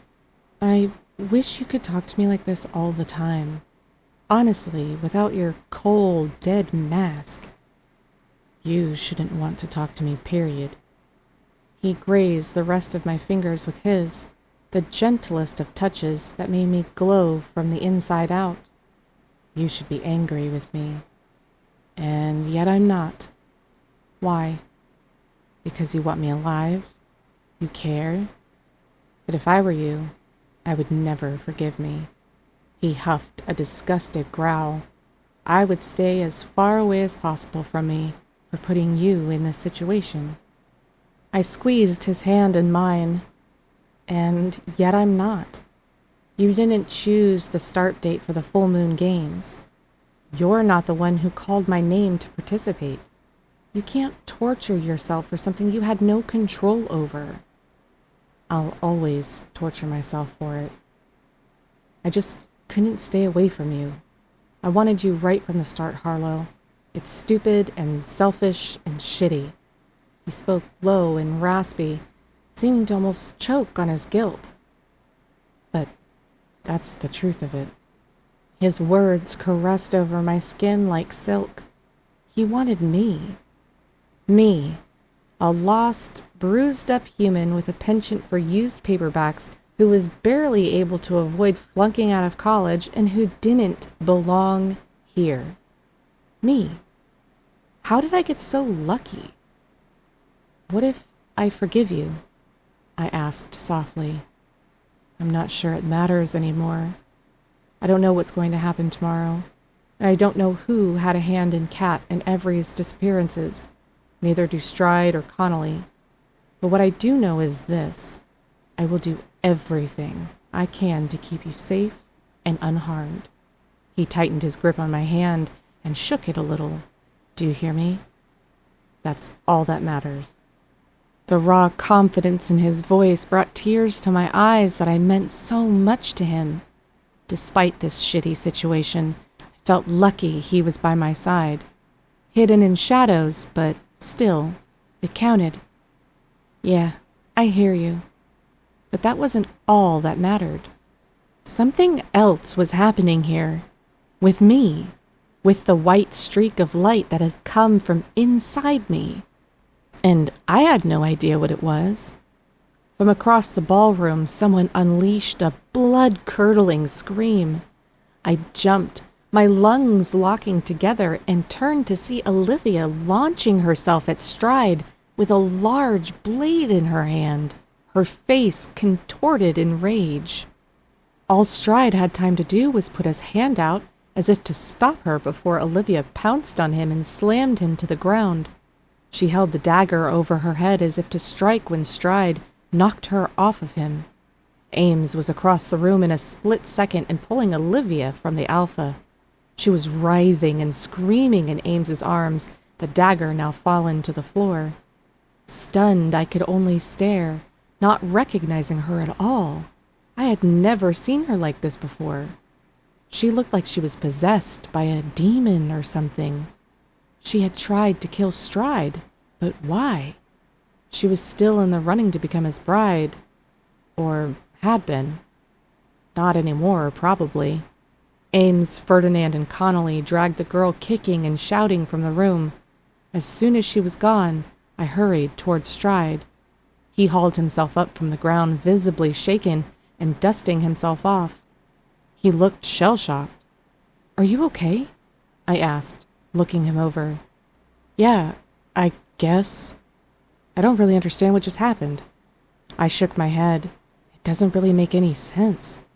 Stride bent to pick up the dagger, looking at it curiously. Connolly walked back into the ballroom and approached us. My blood crystallized in my veins the closer he drew, and I found myself cringing backward, but I rooted my feet to the floor to stay put. He ignored me in favor of studying Stride. "Are you okay?" "Fine," he said, running his hands through his blonde hair. "What happened to Olivia?" "We're escorting her out of here. She'll be thoroughly interrogated until we get to the bottom of things." I narrowed my eyes at Connolly.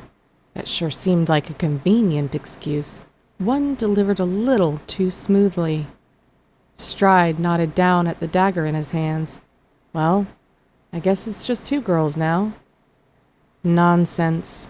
We will go on as we intended. We brought another girl in." Stride snapped his slightly glassy eyes up to meet Connolly's. "What? Already?" "Oh, we always have a plan B, just in case." He turned just as Sloane breezed into the room with a light blue poofy princess dress and a victorious smile on her face. "You have got to be kidding me," I growled. Connolly turned to me wearing an oil slick of a smile. "Come now, Harlow. Surely you don't mind a little competition." Sloane flounced up to us, positively beaming, and it was all I could do to keep from baring my teeth. "Competition," I spat. Clearly she wasn't, since I handed her ass to her in the arena, and she was sent home. But I guess if she needs your help to win, more power to her. Stride studied me closely for a second, his gaze pitted between me and the approaching princess. "So you happened to be standing outside just in case someone tried to kill me?" Stride asked her, his face a storm of seething emotions. "That seems awfully convenient, Sloane." I stalked away from all of them, seething myself. Where had Sloane been this whole time? Because she obviously never went home in the first place.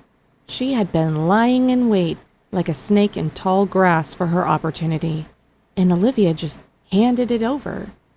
Olivia had sacrificed herself to allow Sloane back in. So I guess the last rule of the full moon games was that there were no rules. Good to know. Playing with zero rules was my favorite.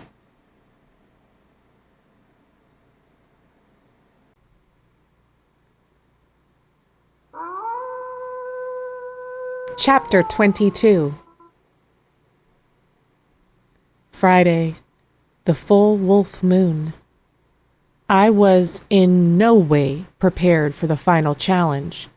The family lunch, one contestant at a time, more terrifying than the entire full moon games competition. The last stop before Stride made his final decision. The very idea made me want to vomit. When I was fully dressed, I looked at myself in the full-length mirror, unsurprised I didn't recognize my reflection. Annecy had pinned up my hair in loose curls and smoked out my eyes. My boobs practically spilled out of my silvery purple dress, which complemented my long legs with its thigh-high slits, as well as my purple hair. I looked fucking fierce. Unless that was the champagne blurring my vision. Either way, I didn't care. I just wanted to get lunch over with and survive. "Are you ready?" Annecy asked, smoothing and tucking my dress that she'd already smoothed and tucked. "As ready as I'll ever be." "Then let's go." I followed her out of the bedroom and headed into the hallway. "Harlow, she murmured, "whatever happens tonight, please know that I've really enjoyed getting to know you." Her words stopped me in my tracks. What the hell does that mean? Are you telling me goodbye? I don't know. She wrung her hands together and shook her head hard before throwing her arms around me. "I just genuinely like you." Her voice cracked, which split an aching fissure down my heart. "I genuinely like you too," I whispered. "You're like a sister to me." Annecy had no other agenda aside from being here for me. Her support, devotion, and kindness meant the world to me, and I wasn't sure I could ever repay her for that. She pulled away, whisked tears from her face, and took me by the shoulders, her pretty green eyes bright. "Please remember that I will have your back, no matter what." Okay, now she was starting to scare me. I opened my mouth to say so when she interrupted me. "And apparently I'm not the only one who has your back." Her gaze shifted behind me in surprise. I turned. Cue the slow-mo and a sexy theme song because here came Ames, dressed in a tux. Holy God. The form-fitting tux hinted at the powerful build underneath. Pair that with his meticulously mussed-up hair, broody good looks, pouty lips, and his come-hither eyes that promised nothing but heat and sin. I was a goner. R.I.P. to my panties again around this man. My inner thighs were drenched. Pretty sure I could get pregnant at just the sight of him.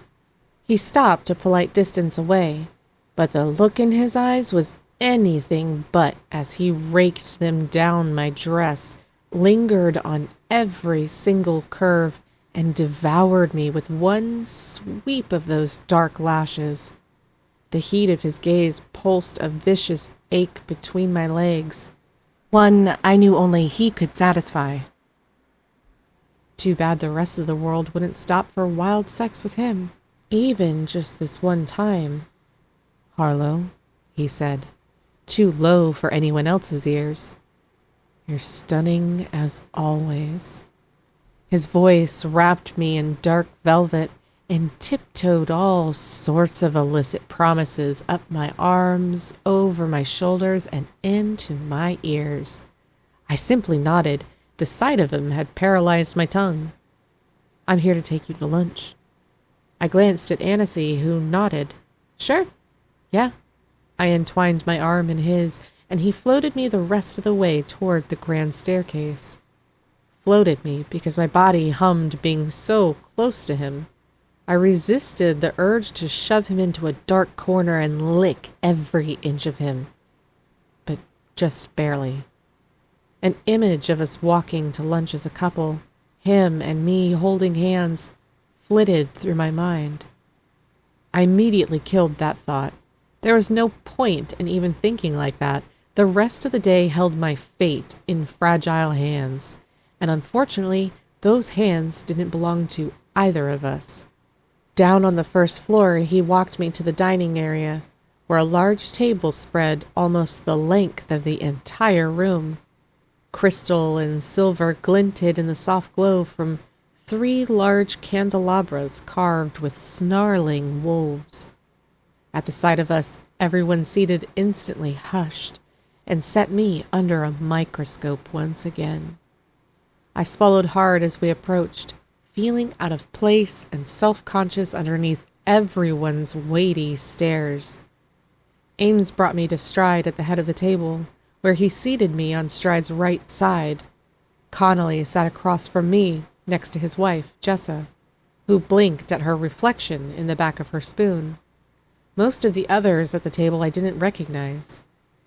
"You look lovely, Harlow," Stride offered, and I thanked him with only a wobbly smile as I settled into my seat.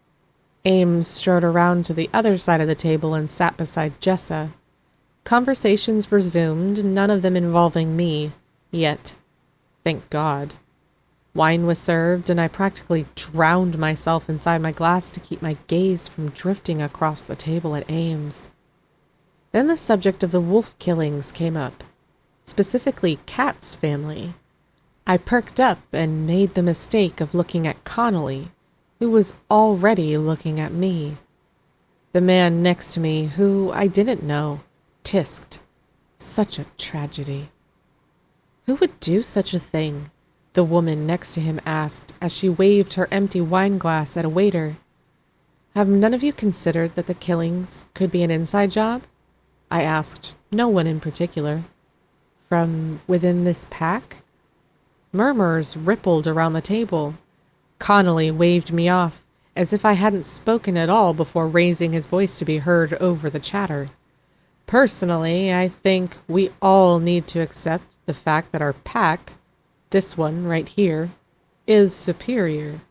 What happened to the rest doesn't affect us." I blinked at him. Did he just decide mass murdering of his own species didn't matter? Stride leaned forward in his seat, opening and closing his mouth.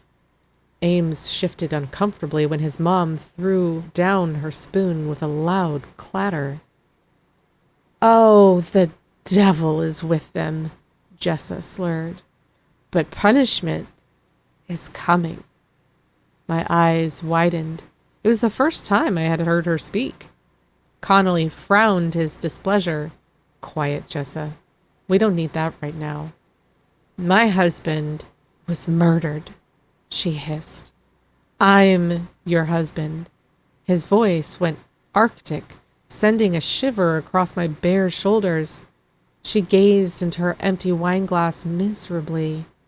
"I'm going to have to disagree with you, Dad. What Aunt Jessa said is right." I gaped at Stride. I had never seen him stand up to Connolly before. Maybe the fact that he wanted to avenge his own uncle's death was enough for him to stand up to Connolly. "What did you say to me?" Connolly barked. "I don't think we should ignore the killings or assume the ones left alive are superior to the rest. Uncle Darian was murdered, and he wasn't inferior in any way. He was our alpha. You know that." "I didn't mean to say that he was inferior," Connolly amended. "But talking of vengeance is foolish. It's a great way to get yourself killed." "I think you're right," I said to Stride. "Someone should definitely be working to find out who is behind the disappearances and killings. Otherwise, wolves are going to keep coming up missing or dead." "Exactly," Stride agreed. I fought the urge to look at Ames. I turned my attention to Jessa instead, and found her staring at me like she'd only set eyes on me that very moment. Like she just realized I was here for the first time since the full moon games had started. Tears welled up in her eyes, and I swallowed thickly as my eyes began to sting by default. She was married to another man, while still obviously grieving the loss of her husband, the former pack alpha. It was sickening. Did she have a choice in the matter? Or was it just one of those things she had to do? Was she forced to marry Connolly, be controlled, unable to make any decisions for herself? It would certainly explain her behavior. I felt for her, saw a little bit of my potential future in her if I was forced to marry Stride. That was the very last thing I wanted. Nonsense. This conversation is over. Let's move on to matters that are more important, Connolly said, glaring at me. We're here to get to know Harlow better, after all. I didn't even bother forcing a smile at that. Tonight is the big night, Stride said proudly. So it was. Who was he going to choose? Between Jess's outburst, Connolly's constant glowering and cold demeanor, and sitting around a bunch of people I'd never met, the family lunch was the 5th circle of hell. I doubted anyone here really wanted to get to know me better. It was a formal affair fit for a queen, and a means to see if I was worthy to be part of their family. And I wasn't. They had clearly known nothing but wealth and opulence their entire lives, while I'd lived with a single mother who tried her best. Plus, there was a lot going on in this shifter family that I knew nothing about. I didn't belong here. I was a proverbial fish out of water, and everyone could clearly see it. I had fully expected Connolly to grill me all through lunch about myself, but he didn't ask me anything, which made me even more suspicious. He probably didn't care because he knew I would be removed from the full moon games one way or another. Stride stood up from the table. He moved behind my chair and extended a hand. I looked up at him. Where are we going? I'm going to escort you to your room. All right then. Lunch was over. I wasn't exactly sorry to go. I risked a glance at Ames, who was once again expressionless in the room full of people. Harlow? Stride prompted. Sliding my hand into his, I got up from the table and walked away from the guests. Once we were in the hall, I could breathe again. I think that went very well, he said. My family seemed to enjoy your company. I stifled a sigh. I think you mean tolerate, not enjoy. Easy to get those two words mixed up, though. He laughed, an almost pleasant sound. It's so refreshing being around you. You're not always trying to impress me or giggling at every mindless thing I say. You're just you. It's hard to be anyone else, especially the potential bride of a wolf shifter, when I'm not one myself, but, you know, semantics. Potato, potato. He nodded as we took to the stairs up to my room. I see your point. You do? Well, yeah, you don't bend to anyone's will. Right. Actually, wrong. My whole being here was bending me against my will. We stopped outside the door of my room. Anyway, be seeing you. I turned to go in. He chuckled like I'd just made another joke and pressed his palm to the door before I could open it. You're not going to invite me in? I couldn't even imagine him in my room alone with me. No thanks. Period. But he was pushing into me now, his gaze on my lips, his weight crushing me against the door. I can smell the arousal on you. Stride, get off me. I shoved at him, but he wasn't budging. Move. He turned the knob of my door and swung it open, pushing me inside, just like I smelled it the night of the moon run. Icicles needled through my veins. He knew. He fucking knew about Ames and me. I backed away farther into my room, my nerves shriveling. Get out, Stride. No one says no to me. He shook his head and started to close the door behind him. His shuttered eyes fevered with lust. You are to obey the alpha. Panic crystallized inside my lungs. I could read his intentions loud and clear, and all of them racked me with a deep tremble. The steak knife. I had to get to it, but it was in the bedside table all the way on the other side of the room. I'd never make it in time. "Hey, Stride," a voice called from out in the hallway. Ames. It was Ames. Relief funneled through me so hard that my knees wobbled. His mouth in a firm line, Stride peered around the not quite closed door. "Connolly wants to see you." Ames stopped outside my door, and when he saw me frozen to the floor, his icy blue eyes locked onto Stride. "What the hell are you doing here?" Stride snorted. "What an alpha, can't go anywhere he wants to in his own house?" He patted Ames's chest on his way out. "Oh, I guess you wouldn't know, would you?" Ames glared after him, as though to make sure he was really gone, and then slipped into my room and locked the door behind him. "Did he touch you?" he demanded with a harsh growl. Shaking my head, I threw myself into his arms. "But if you hadn't shown up when you did, he might have. That fucking bastard." He held me to him tightly, even as he shook with rage. "Are you all right?" "I am now," I whispered, clinging to him, breathing him in. I couldn't think about what could have happened or what might happen later tonight, especially if I won and had to marry that fucker. No, I wanted to keep existing in this moment right here with the man who could kindle flames with one touch, one breath, one look. Our bodies charged together everywhere we were connected and engulfed me with fiery need. His jaw rubbed against my cheek as he nuzzled my hairline, and I sank my eyes closed at all of the sensations rippling through me. "Ames," I moaned, pulling back to meet his molten stare. Time seemed to slow as our breaths mingled and our souls united, pulling us closer and closer still. Wild currents sparked all over my skin at his nearness, at the way his mouth parted when his gaze dipped down to my lips. My frantic pulse hummed to every corner of the room. He leaned down and swept his lips across mine, hard and fast, powerful enough to snap my inner sexual beast right the fuck awake.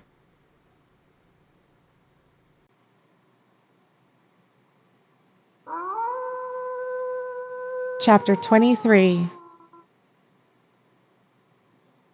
I kissed Ames back, devouring his mouth with mine, and held to his wide shoulders while I wrapped my legs around his hips.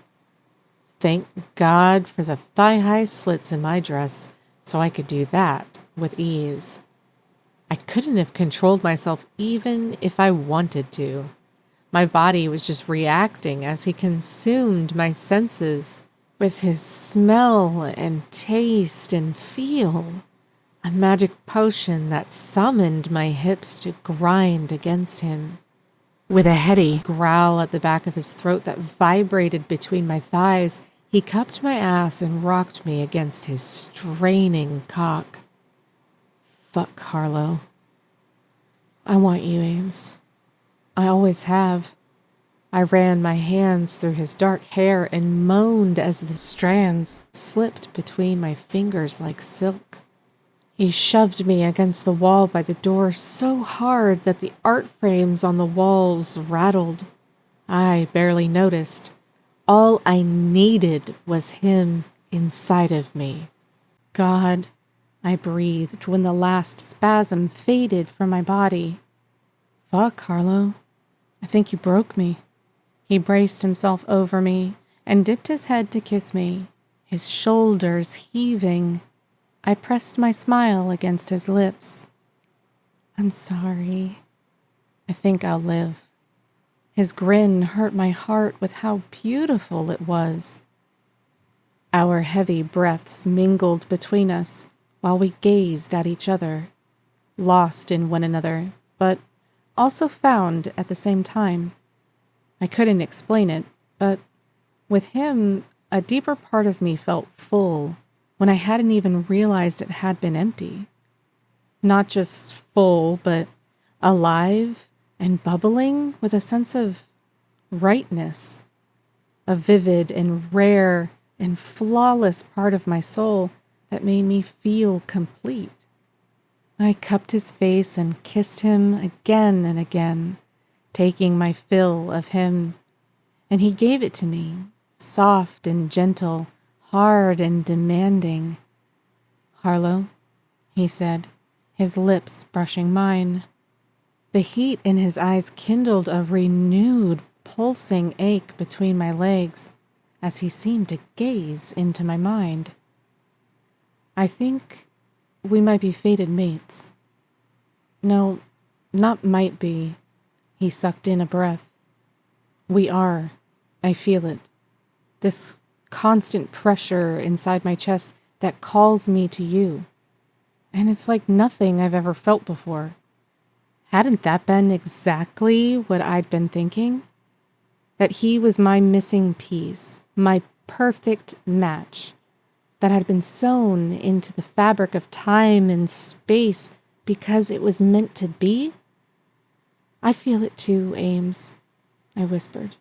"You're mine, and I'm yours. Somehow, even though I was human." Smiling, he touched his forehead to mine. "I knew it the moment I saw you go into that bookstore. This feeling that I wasn't in control of, but I wanted more of." He trailed his fingers down my cheek, leaving a wake of powerful tingles. "It's you." Tears welled up in my eyes.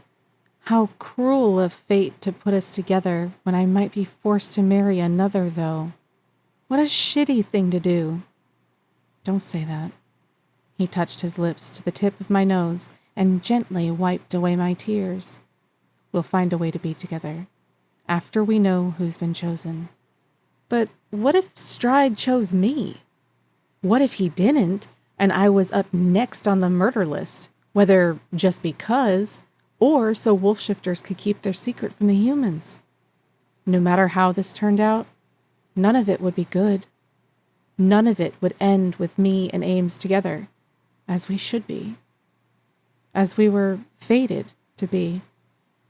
A rustle sounded outside the door, then the click of a lock, and Annecy burst inside. She gasped when she saw us in bed together. "What the hell is going on here?"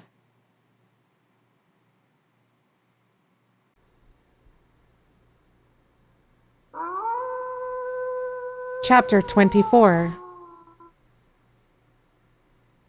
"It's called fucking, Annecy," Ames said, casually rolling off of me. I just properly fucked my fated mate for the first time, and it was amazing. You should try it sometime. His blatant honesty, paired with the obvious note of pride in his voice, dissolved any shame I might have felt at being caught. I was his, and he gave zero fucks who knew it. A grin blossomed over my face. It's true. I felt just how true it was in my liquid bones and my twirling heart.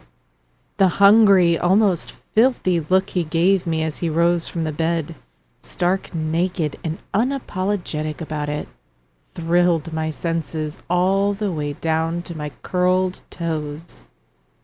Annecy blushed and looked away. I heard screaming." "We like it loud." Ames scooped down to pick up his clothes. "Sorry to worry you, though," I added. My attention snagged by Ames's glorious body.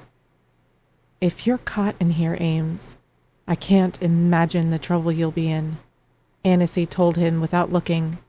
I, on the other hand, openly ogled him, trying to memorize all of his tattoos.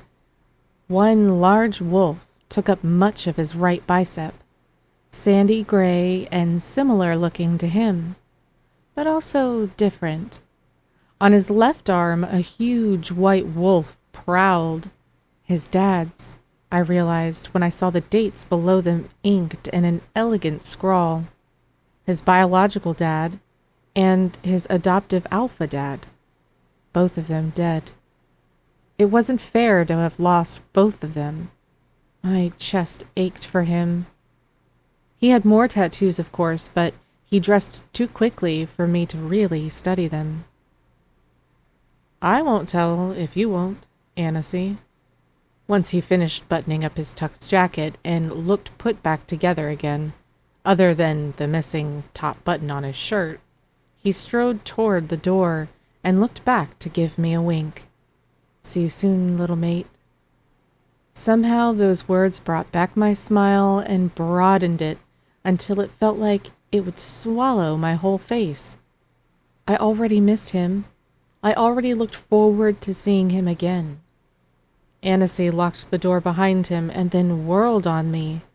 Harlow, she hissed. Fated mates? I don't really understand it either, but I know it's the truth. I scooted higher against the pillows and clutched the sheet around my chest. We're cosmically connected, a human and a wolf. She wrung her hands together and dropped onto the bed next to me. But what about Stride? What about the man I loathed? The man who'd forced me to dance with him at the club? The man who'd shoved me into my room earlier while loudly broadcasting his horrifying intentions? The man I hopefully didn't have to marry?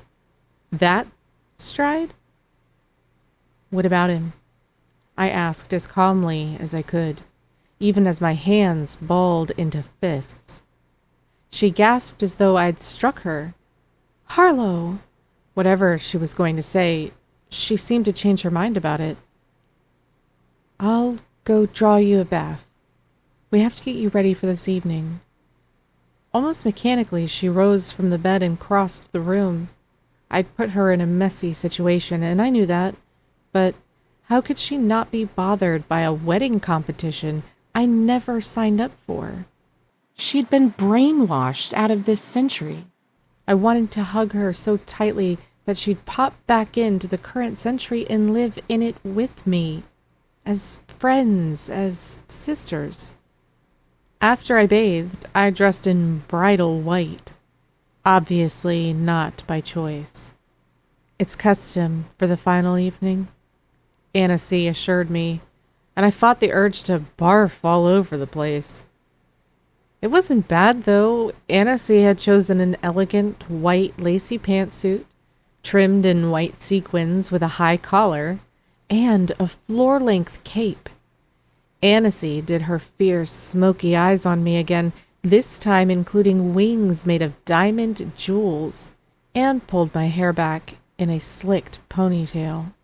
The end result was a power look that screamed sophistication. How do you feel? She asked, fluttering and tucking like she always did. Terrified, sick to my stomach, nervous, I admitted, looking at her pretty reflection in the mirror. Every negative human emotion possible. She smiled, her green eyes sparkling. Everything will be okay. Do you really believe that? I asked.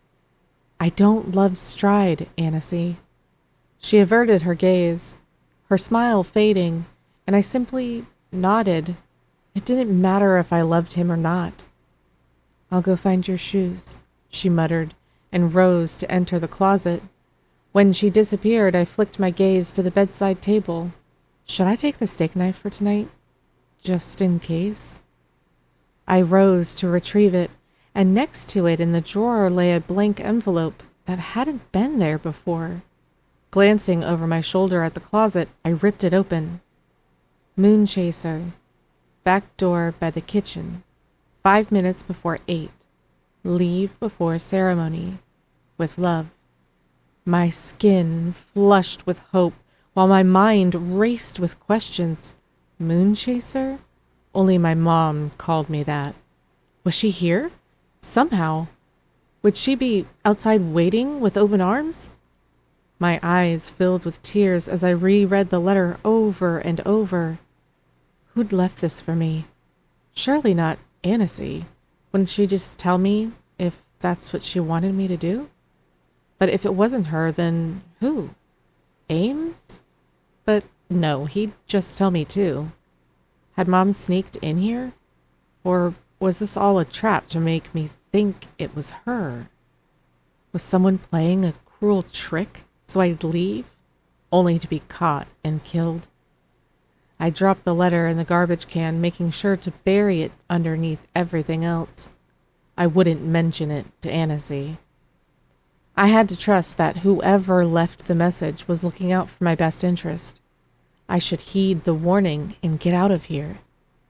There would be a lot of commotion in the mansion while everyone was getting ready for the final evening, so I could probably slip out of the ballroom without being noticed and head to the kitchen.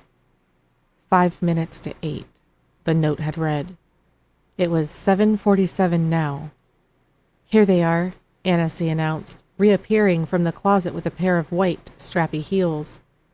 Faster than I ever had before, I stepped into them and hurried out the door. I'm ready. Annecy looked at me curiously while chatting away as we strode down the hall, but I didn't hear a word over the roar of my heartbeat. My mom. She was here. I couldn't get to her fast enough. We swept down the stairs and into the ballroom, and I was already racing away from Annecy when she called, "Good luck." It vaguely registered how transformed the ballroom looked as I weaved in and out of wolf shifters dressed to the nines on my way to the narrow, dark hallway on the other side.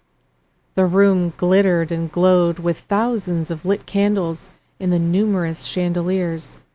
Gold dripped from elegant tablecloths, the chairs, the stage, and the curtain behind it.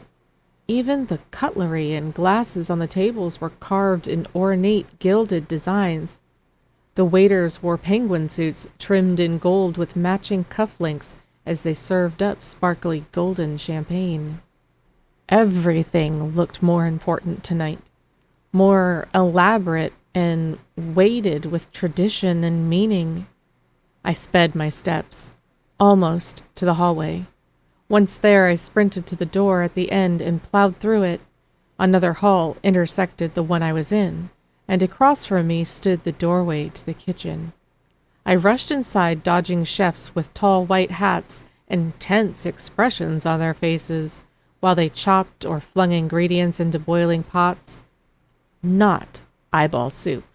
It smelled too savory and good to be eyeball soup. Past the chefs, on the other side of the kitchen, stood a partly open door. A warm breeze wafted inside, scented with pine trees that coated my tongue when I inhaled. A taste of freedom. Almost there. My eyes watered. A sob hitched its way up my throat. My mom would be on the other side of that door, waiting for me, her perfect smile on her face. I needed to apologize. To tell her I loved her, to tell her I would never be able to thank her enough for rescuing me. The door suddenly popped open, and 2 burly men in suits barreled inside. I spun to the side, behind the open door and out of their way, gripping the edge so tightly my knuckles ached. Who were they? Not friends of my mom.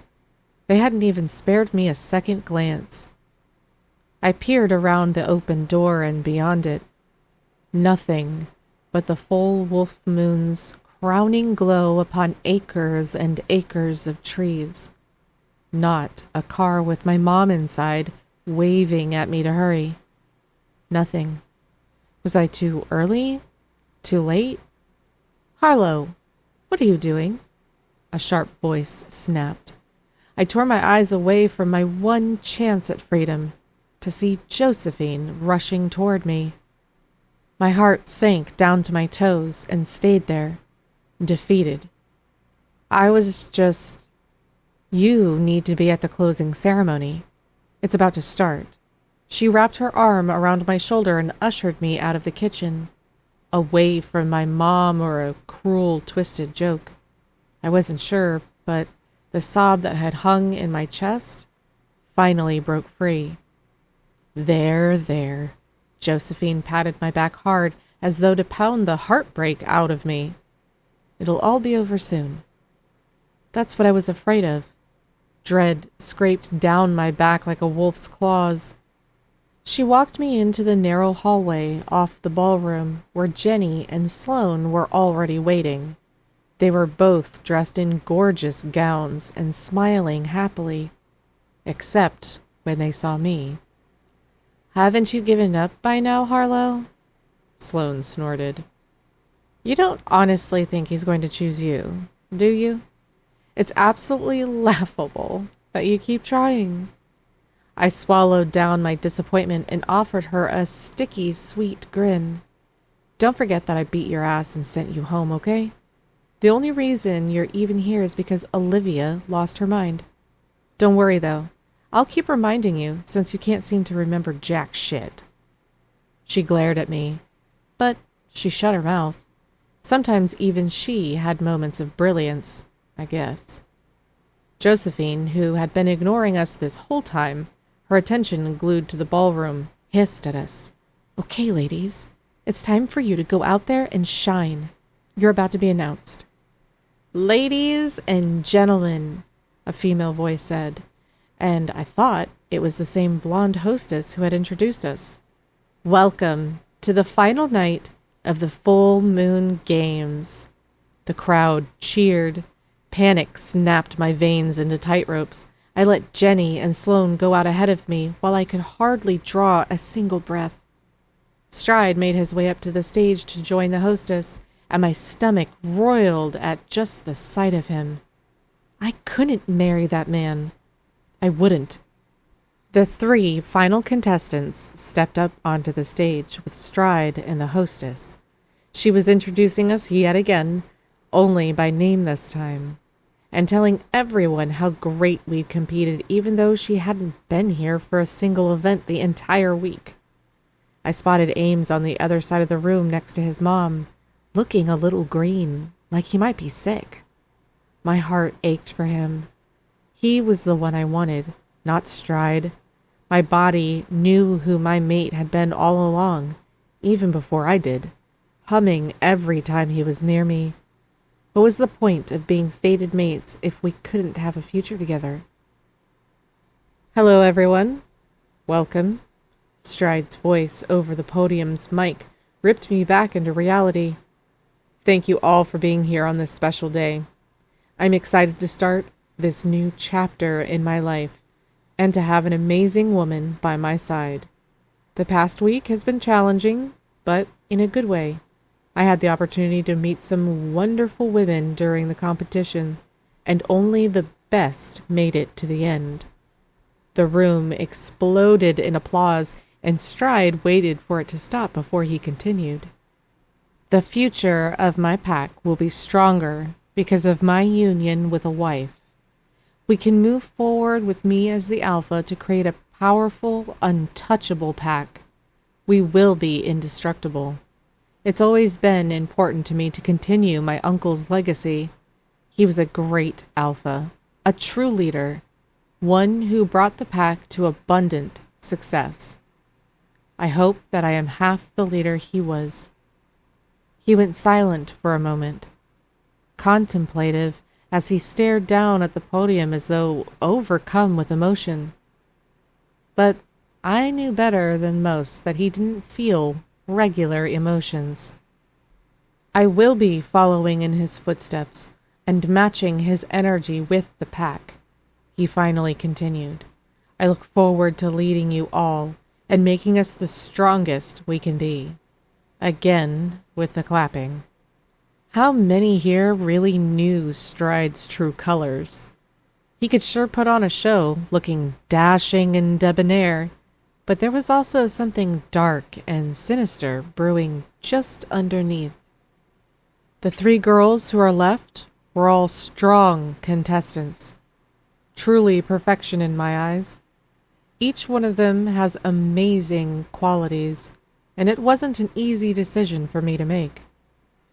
But at the end of the day, only one will not only benefit me, but will make the pack even stronger. The woman I chose is bright and beautiful. She's intelligent and strong-willed. She has no problem speaking her mind, and I think that's important to keep me in line. Several people in the crowd chuckled. I glanced over at Sloane, who had a huge grin on her face. She truly believed that Stride was going to choose her. I hoped she was right. They were made for each other. So, without further ado, I want to present my future bride. Stride looked over at the three of us, all of him photoshopped, including his smile. Miss Harlow Vale.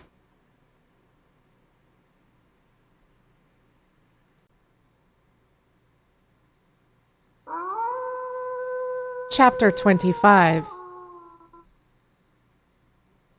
A collective gasp rang around the ballroom.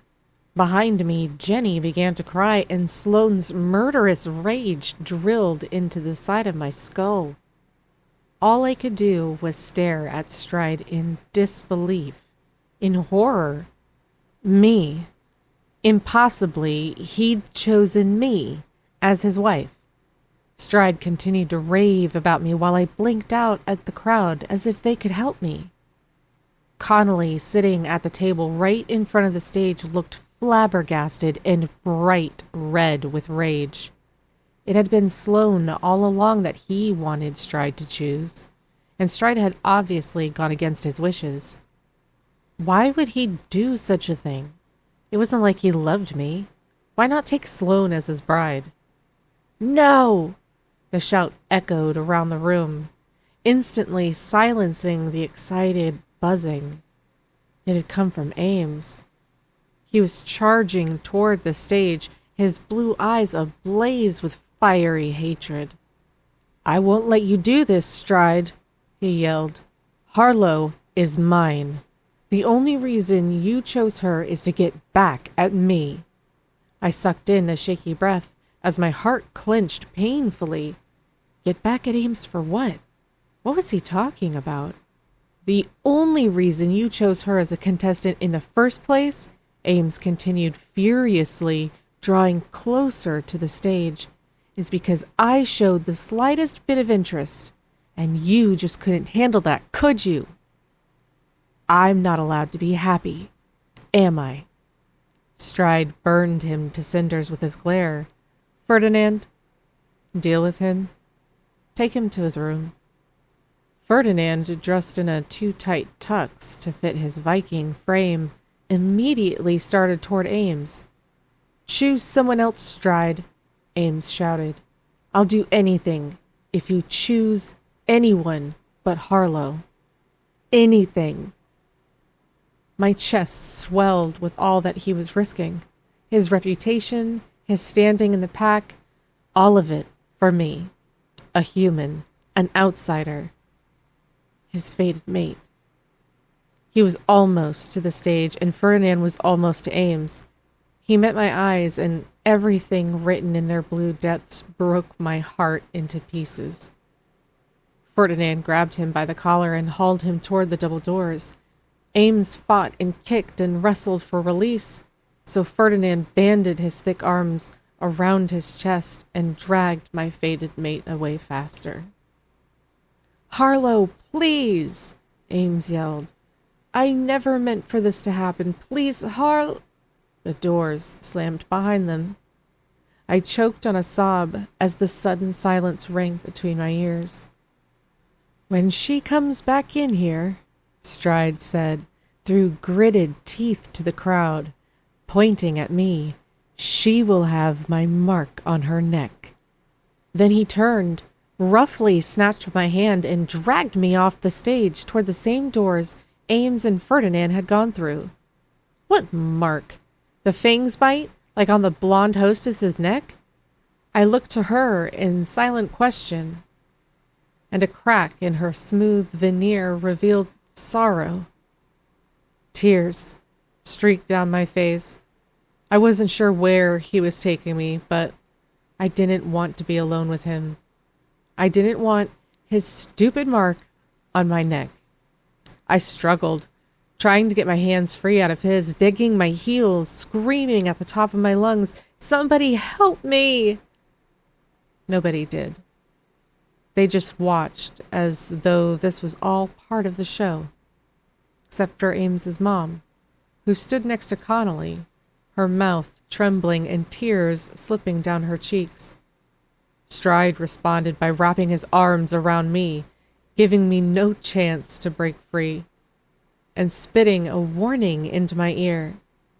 Swear to God, if you don't stop, I will kill every person you love the most. I froze, despising him even more. You're a disgusting animal. He chuckled humorlessly, continuing to drag me toward the door. No, Harlow, I'm your fiancé. Outside the ballroom, he released one arm from around me in order to slam the doors. I took that opportunity to slap him hard across the face. I wouldn't marry you if my life depended on it. A dark laugh escaped him, and he grabbed me by the neck and yanked me down a hallway toward a room I'd never been in before. A room without bars on the windows. After he threw me inside, he locked the door behind us with a long skeleton key. Strip, Harlow, he demanded, turning and pocketing the key. As well as my handprint, he had a calm and collected look on his face, which disturbed me more than his anger. Like hell, I fired back, stepping toward the windows behind me. He matched my speed step for step and began to unbutton his tux jacket.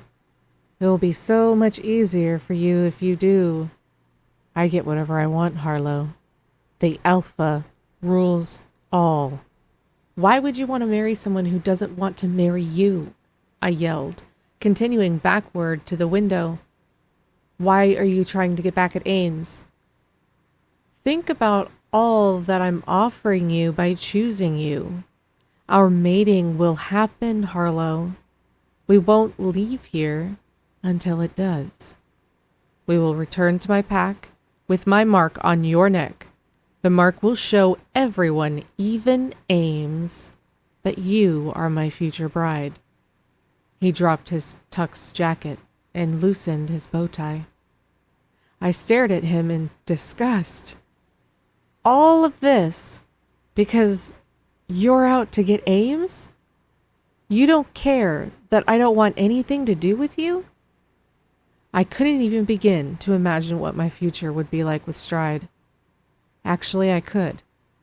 It would be like Jessa, stoned and drunk out of my mind to avoid feeling anything. What kind of life was that? I was almost to the window. If I couldn't get it open, I'd smash my way through the glass. You'll like it, he said, continuing his advance. Trust me. Fuck you. I turned and ran for the window. I didn't get very far. He grabbed me by the neck from behind and hauled me up against him so my back was pressed to his front. He wrenched my head sideways and crushed his mouth against mine. No, we are not doing this. When he forced his tongue inside, I bit down on it hard. He yanked away, his bruising grip on my neck digging in painfully. And be happening. Behind him, the giant wolf moon floated on a ribbon of lacy clouds. The arched, postage stamp-sized window framed its silvery glow, as perfect as an image on a postcard. Something within me reached for it, while I fought and thrashed and kicked beneath Stride. A force scratched toward it from just behind my belly button, as if trying to escape. Buzzing and tingling shot through me like nothing I'd felt before. The sensation intensified, rattling my spine and ribs like a beast locked in a cage. A white light burst out of me, like before with Sloane, but 10 times as powerful.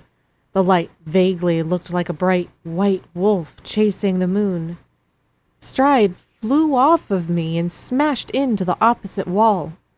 All the windows shattered in an explosive gale. Somehow, from somewhere, a wolf growled, a menacing threat that coated my arms with goosebumps. Not Stride, who lay slumped on the floor. Then only silence, other than the sound of my rough gasps. Stride? I whispered, hiking up my pants again. He wasn't moving. Had I killed him with whatever the hell I'd done? I had done that. Me, but how? Why was I attacking wolf shifters? Something slammed into the room's door, hard enough to make it pop open, making me leap into the air. Connolly and a host of guards surged inside and then immediately stopped when they saw the state of the room. It was only then that I realized I was clenching tattered bits of the mattress and ripped sheets and blankets in my fists. The bed I sat on had been destroyed with deep gouges. 5 long, jagged crevices marked the length of the walls, from the bed to the broken windows, where the wolf moon bled its silvery light onto the alpha on the floor. Connolly rushed to him and checked for a pulse. "He's alive," he said with a sigh of relief. How unfortunate. When I didn't say a word, Connolly swiveled an accusatory glare toward me. "What did you do?" he hissed. "I didn't do shit," I shot back, even though that was obviously a lie. "He attacked me." He stood to his full height, vibrating with rage, and roared, "He's the alpha." "Then you marry him." Flames lit through my body like a quickly burning fuse. I moved to stand, but Connolly's guards flashed their hands to guns at their waists, like I was some kind of unknown threat. Which I was. "Arrest her."